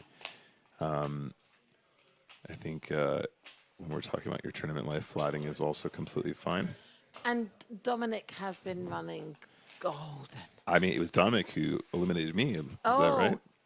Yes, it Pretty was. sure. Pretty sure it was the blind v blind jam. Yeah, I think it was Dom. I thought that was the best time, but after we had called by a bunch of us. Hello, everybody in the chat. By the way, sorry I've not been in to join you guys much, but I was trying my best not to embarrass myself. What did you think, Carrie? You saw most of the action. Yeah, I thought you embarrassed yourself. Yeah, fair. No, I thought your exit was quite brutal, and you actually weren't looking at the board. It was just we'd had so many river wins tonight. Yeah. That were just brutal ones as well. Yeah, I mean, I was short. It was fair. Blind v blind. It was a very fair fight. Blind v blind. You're not going to fold ace jack there. There was one really interesting one. I don't know if you spotted it. I 3-bet with king 4 of clubs and then got 4-bet. I was about to say a bad word then. I messed up the size pre-flop, which is what he pounced on. And believe it or not, I was thinking about jamming the king 4 back at him. We had a very similar hand, didn't we, in the end? But king 5. Yeah, and we've played together, me and this guy. We have a lot of history, and I was legitimately considering putting it in as a bluff, but I didn't have much behind. So if he's doing that with king queen or something, which is also fairly reasonable, he still has to call, which means I'm still in trouble. So it would have been a complete airball, basically, in hopes that he had just nothing. I think I observed, and I commented on it, that I'd seen you open 3 times, and somebody had come over the top, and you just your opening was correct. Yeah, it was all pretty standard. But you couldn't call to it. Yeah, and just ended up in multi-way pots against dominated hands and stuff. But yeah, all pretty good stuff. So it looks like they are just going to run away. Look, we've got a 9-minute and 26-second break. So come back, go for a quick walk, grab a biscuit. We'll see you very, very soon. We're going to leave you with some awesome vintage PokerStars final tables. Yeah, and it's going to be an interesting dynamic, by the way. I think Andrew will just take his time and call here. See, unfortunate for Nasruddin that someone else has an ace. There's lots of interesting dynamics at play here. So the pot is essentially dead. And now there's something on the side to be contested. And bingo, bango. No. So she's going to feel this is a good board for her, but Huma's flopped 2 pair, and Rania is drawing super thin. Yeah, and Stephen going to need to beat Rania at showdown, and for that reason, we'll just check. A 10 is what's required, I believe, here. Yeah, she's drawing to a chop. For Nasruddin. I mean, I will love this chop pot. If it comes in, I will really love it. Hume deciding whether to protect and will bet out. And so with Stephen Song out of the way, the cards go on their backs, and Rania will see that she is drawing very thin, drawing dead to an outright win, drawing to a chop. Let's see a 10 here. I think everyone except for Andrew, maybe everyone except for the players at the table, hoping. Just reaching for the microphone. Feels like it's done. Let's see a 10 of clubs on the river. The river card is a king, and that will end Rania Nasruddin's 2nd consecutive deep run in an EPT main event. She came 3rd in Monte Carlo this year, 4th here in Barcelona for a bigger score.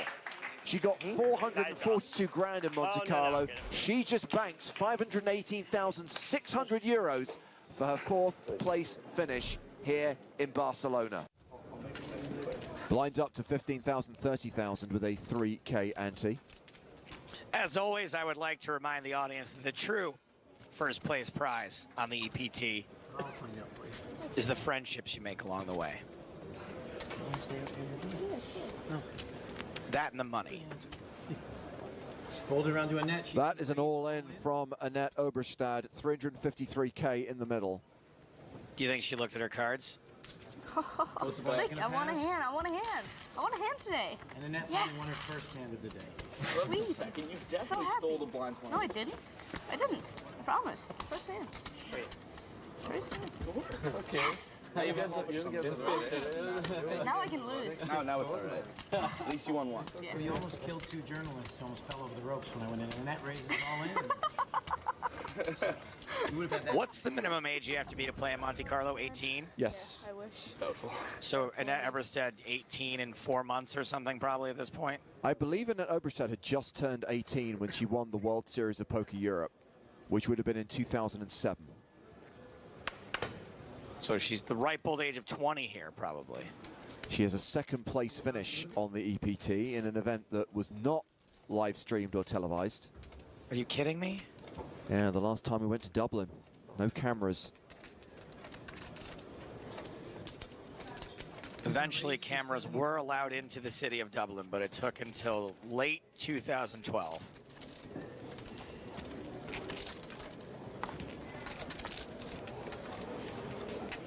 Annette's going to re-raise all in from the small blind. So Ludovic opens with 9s, Annette shoves with ace-8, Ludovic calls.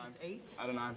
So when you bank your ace, he's only got a 1 out of it. All right, take it easy, suck up.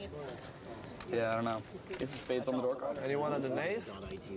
Nobody on the nays. I don't want them to say if they had an ace. You're so live. No. Yeah, ace of spades door card. Annette is the at-risk player. Ludovic has her covered. Let's see the flop. Personally, I would like Annette to stick around a little longer. Flop is 5, 7, 10, all spades.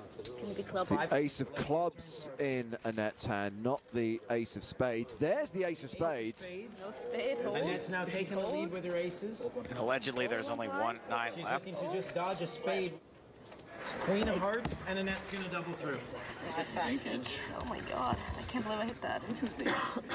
Wow. Double up for Oberstad. That's so sick. What a legend Annette was at the time. So then I'll get all in and get someone else instead. See, we'll have some fun now. If they all fold around. Well, I mean, I just fold and then you can shove on him. I mean, I just remember during that period from 2007 to 2009, all the results she was achieving on the live circuit in Europe, and she was still too young to go to Vegas and compete in the World Series. That actually did a lot to add to her allure. Like, everyone, you know, in the States was aware of her. But Yeah. it was like, she can't even play here, like, da-da-da-da. And then her first appearance at the World Series was such a big deal. The Vegas World Series, I should say. 550-ish. Oh. So this is blind v blind. Army Bearer with the 8-5. Daniel Zink with 10-7 off. Unraised. They go to the flop, which is 9-6-6. I told you I wanted to keep the friend.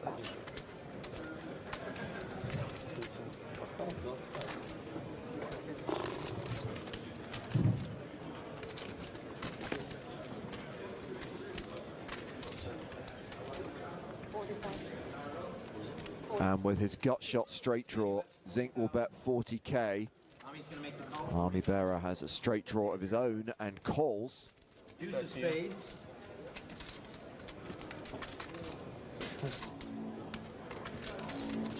Both players check. Oh, what's going on? Is there... 8 of clubs. Okay, well that's the straight for Zink. Army Bearer has paired his 8. An 8 could be the best hand.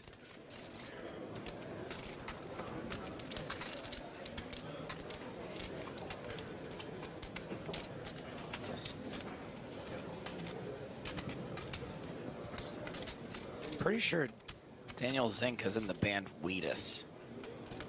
90,000. No, excuse me. It's 125, I think. 125,000. 125,000 is the bet from Daniel.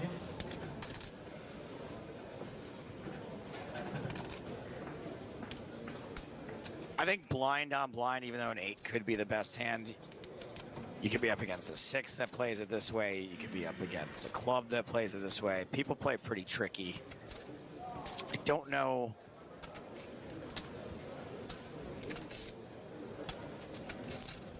What bluffs? I mean, I guess there's plenty of bluffs he could have as well.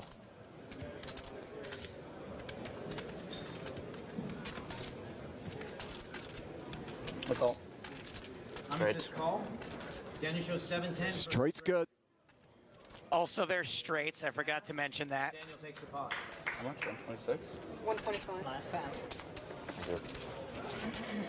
Oh, no. Beating himself up over that call. Yeah. Action on Schultz. King tray. He raises to 350,000. Fine. 10-4 suited for Diego Ventura. And he'll defend. Calling's fine, sure. It's heads up, come on.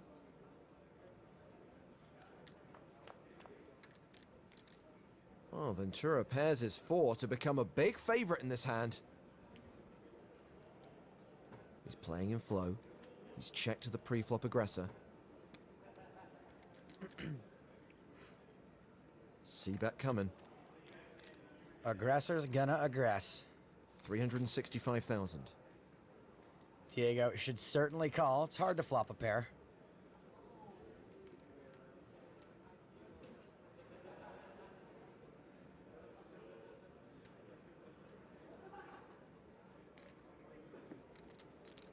He does call. The better part of 1.5 million in the middle as we go to the turn. Which is a king, so we see the percentages do the big switcheroo. Schultz, now an 89% favorite. And Kevin. Oh no, we wanted to see the end of that hand. What we are going to see is the end of this tournament, but we just don't know when. First place, 10,360. I've been saying it wrong all night. Second place, 7,140. Not to be sniffed at, both stacks. So both payouts really quite lovely for this 1K one-day tournament. First Tuesday of the month. If you're not here, what are you doing? Exactly. But Dominic, 52 big blinds with 415,000. This we're amongst friends. 144,000 for Seb. Oh, that's definitely a shoving hand. So blinds are 5,000, 10,000 with a 10,000 big blind ante. And that money's all got to go in, hasn't it? So 14 bigs. 14 bigs. So I'm theoretically fluent in French, but Oh, they're chatting now. They're becoming friends. That'll cloudy the waters.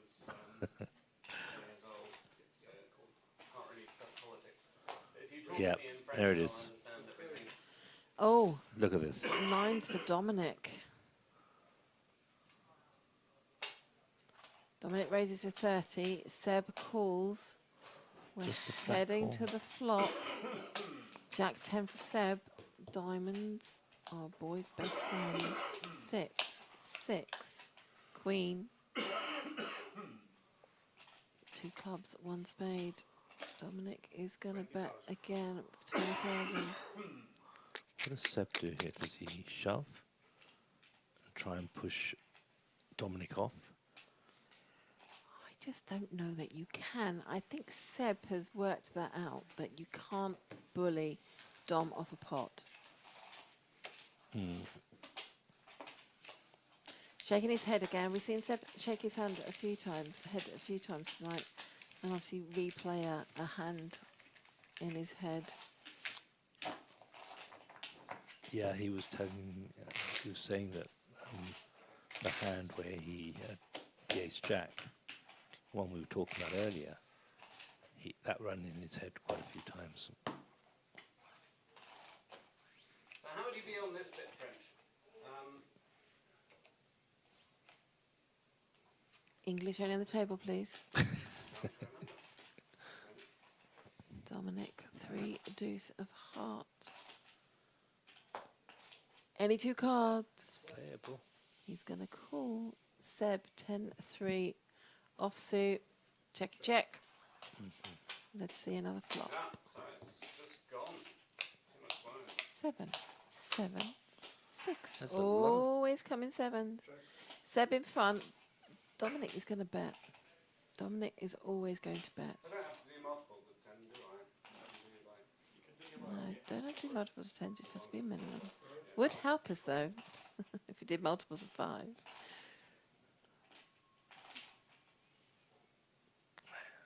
Seb is going to call. And he's winning. Yeah, he is. Now, how... actually, he's going to raise. I think it's a good raise. I think so too, and I actually really like it. It's the first time that we've seen Seb take this line. First time. Oh, there we go. Il brille que les tours plus précieux se girent en triomphe dans le gare. Envimés sur les gouttes parce que les mots brassent en grave. Any idea what I'm talking about? I didn't understand what it's like. You don't understand that? What a shit. It's the French translation of was brilliant in the slithy toves, did gyre and gimble in the wave, all mimsy with the bonnet robes and the murmurants and grave. Seb knows nothing but just entertain him. Yeah. Just smile, just laugh and go, what?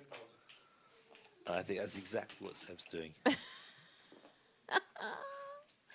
Jack 7 of hearts for Seb. 131,000 is in the small blind. Needs 5,000 to call. This is a raising hand, isn't it? Is it not? I don't know.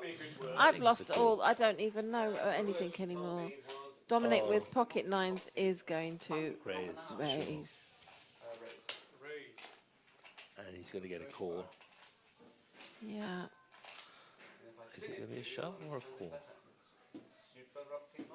It's a fold. Well played. Well played. Didn't we? It's the Finnish translation of supercalifragilisticexpialidocious. True fact. Even though you say it something precocious. There we are. I'm a mine of useless information. I'm a little bit shocked that I've just seen Seb fold Jack 7 of hearts. I'm surprised as well. Has clawed a little bit back, 136,000 versus 422. Still, it's a chasm, Tony. A chasm. It's a chasm. I'm going to cough now. King 4 of diamonds for Dominic has the option. I don't know what he's done. Raises to 20. Seb with King 3 of clubs. This actually might be a shove. This might be and probably should be. Just make the call.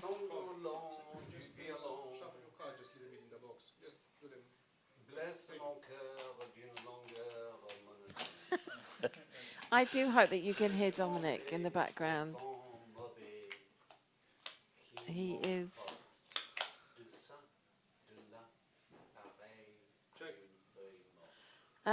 enough outs, Seb. Look at those outs, 38 of them. 38. Too many outs. See, Dominic at this point just puts chips in.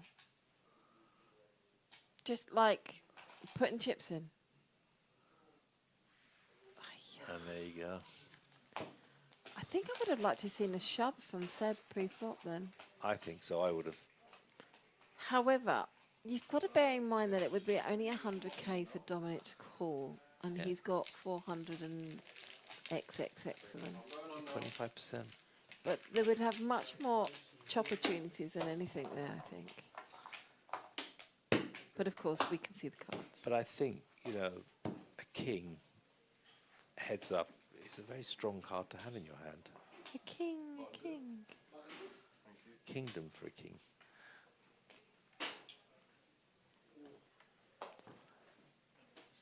Dominic loving life.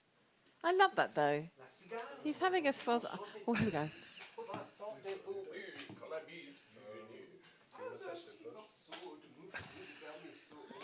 I love it. I love it. Seb just doesn't know what to say or do. So I think Dominic is quoting prose, his poems.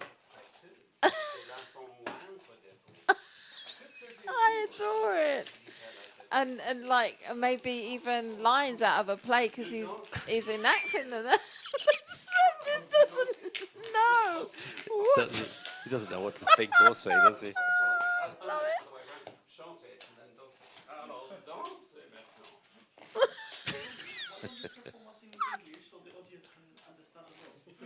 Actually, it's true. I should not be speaking a foreign language while playing poker.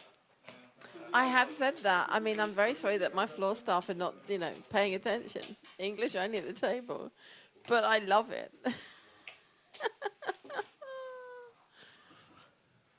Oh dear, King Jack for Seb. Come on, Seb. That has to be an all-in. Less than 10 bigs, just doesn't make the call call. again. I think what he's doing is he's trying to get the hand that he can take the chips off Dominic. That's what he's trying to do. Slow play. But Dominic is just gonna bet.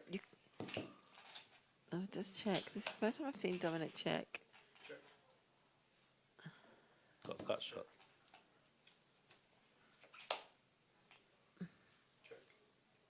Right. I'm completely lost. I have not seen Dominic check down any hand tonight whatsoever. Well, I think he's caught up in his own prose. He's He's in another world, isn't he? He's on stage. I'd like to know what he was saying.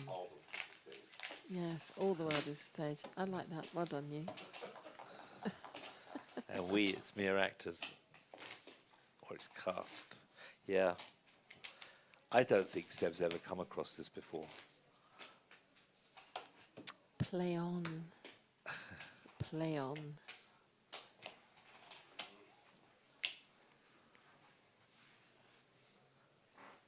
Dominic, what is he going to do with this now? Let's have a look. It's a raise, a call. Flat call. Yeah, Seb has ace. Come on, Seb. Shove. You have to shove. All in. Does go all in. Now.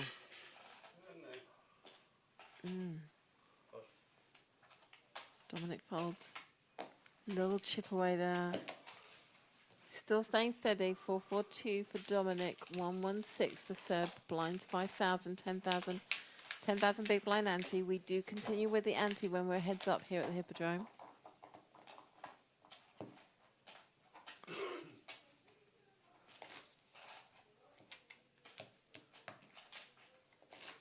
So, do you think Seb's worked out a strategy? I think Seb has a particular play method.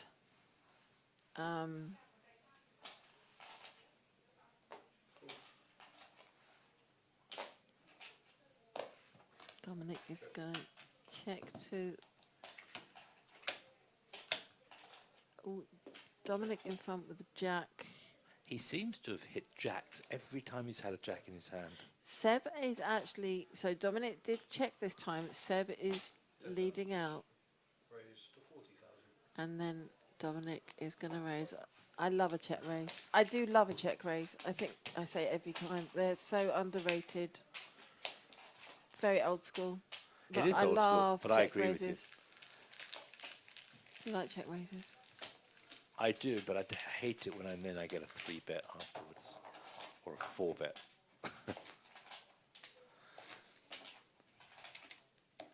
But check raising it just looks so strong.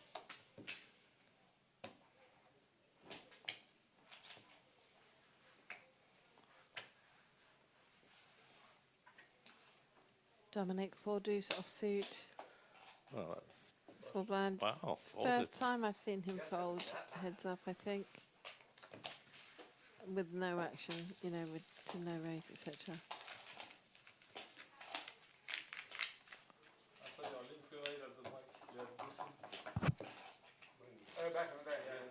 Give us some more French. Paint me like one of your French girls. Yuck. With your eyes. I can't. I will get the paintbrush stuck.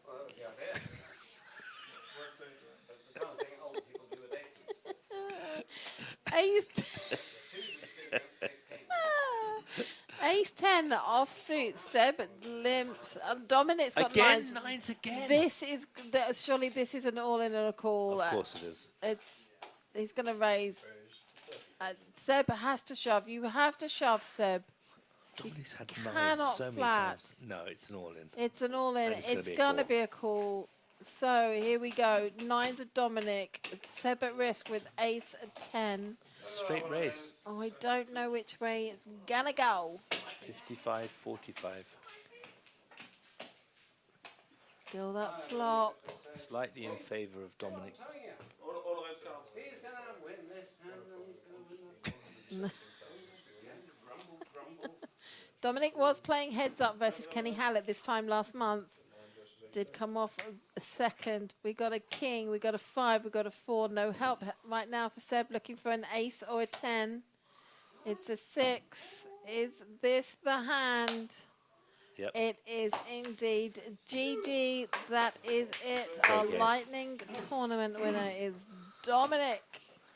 And I heard that you give trophies for these little... So we have amazing little silver discs that says live at the Hippodrome winner. Excellent. 2026. We have different ones each year, so they're very, very cute. You can use them as a car guard, stick them, you know, on your bookshelf, do what you wish. Well done, Dominic. He did absolutely boss the final table. He played well. Didn't come in with the biggest chip stack, but literally built his chips and then applied pressure to practically every player. We did see him play 2 hands where he didn't even look at his cards until the river, and he has had an absolute ball. He's enjoyed himself, and that's priceless. Commiserations to Seb. Seb literally lost a lot of chips at one point, but fought back valiantly and still fought with heart here when we were heads up. So Dominic, finally a winner here at the Lightning Tournament. I do believe that he's been in at least the final three times. So And well over £10,000. yep, 10,000 smackaroonies for the effort. Not bad for a few hours. I'd like to thank you for joining us tonight. I hope you've enjoyed it. I know we went off piece a few times, but hey ho, you know, I laughed. Thank you to Mr. Anthony Bulgaris. Aha, my pleasure. It actually really has been an absolute pleasure. And maybe one day you'll invite me back again if I'm not too bad and Yeah, naughty. 2029. Love to have you back. Absolutely. No, that was absolute pleasure. Loved it all. Every minute of it. Thank you so much. And what a great tournament this is. Absolutely great. I'm definitely going to join in. Well, I look forward to commentating on you in the future. We're going to leave Dominic now for his winner's photo. It's always a sweet, sweet moment. Again, thank you so much. If you've not hit that subscribe button, do it before you leave. It doesn't hurt your finger. I promise you that. Thank you for joining us, and from myself and from all of us here at the Hippodrome. We'll see you on Friday for our cash game live stream. We start throwing that out into your ear rolls at about 7 o'clock at night, so come back and join us again. Until next time, we'll see you soon. Ron Golden.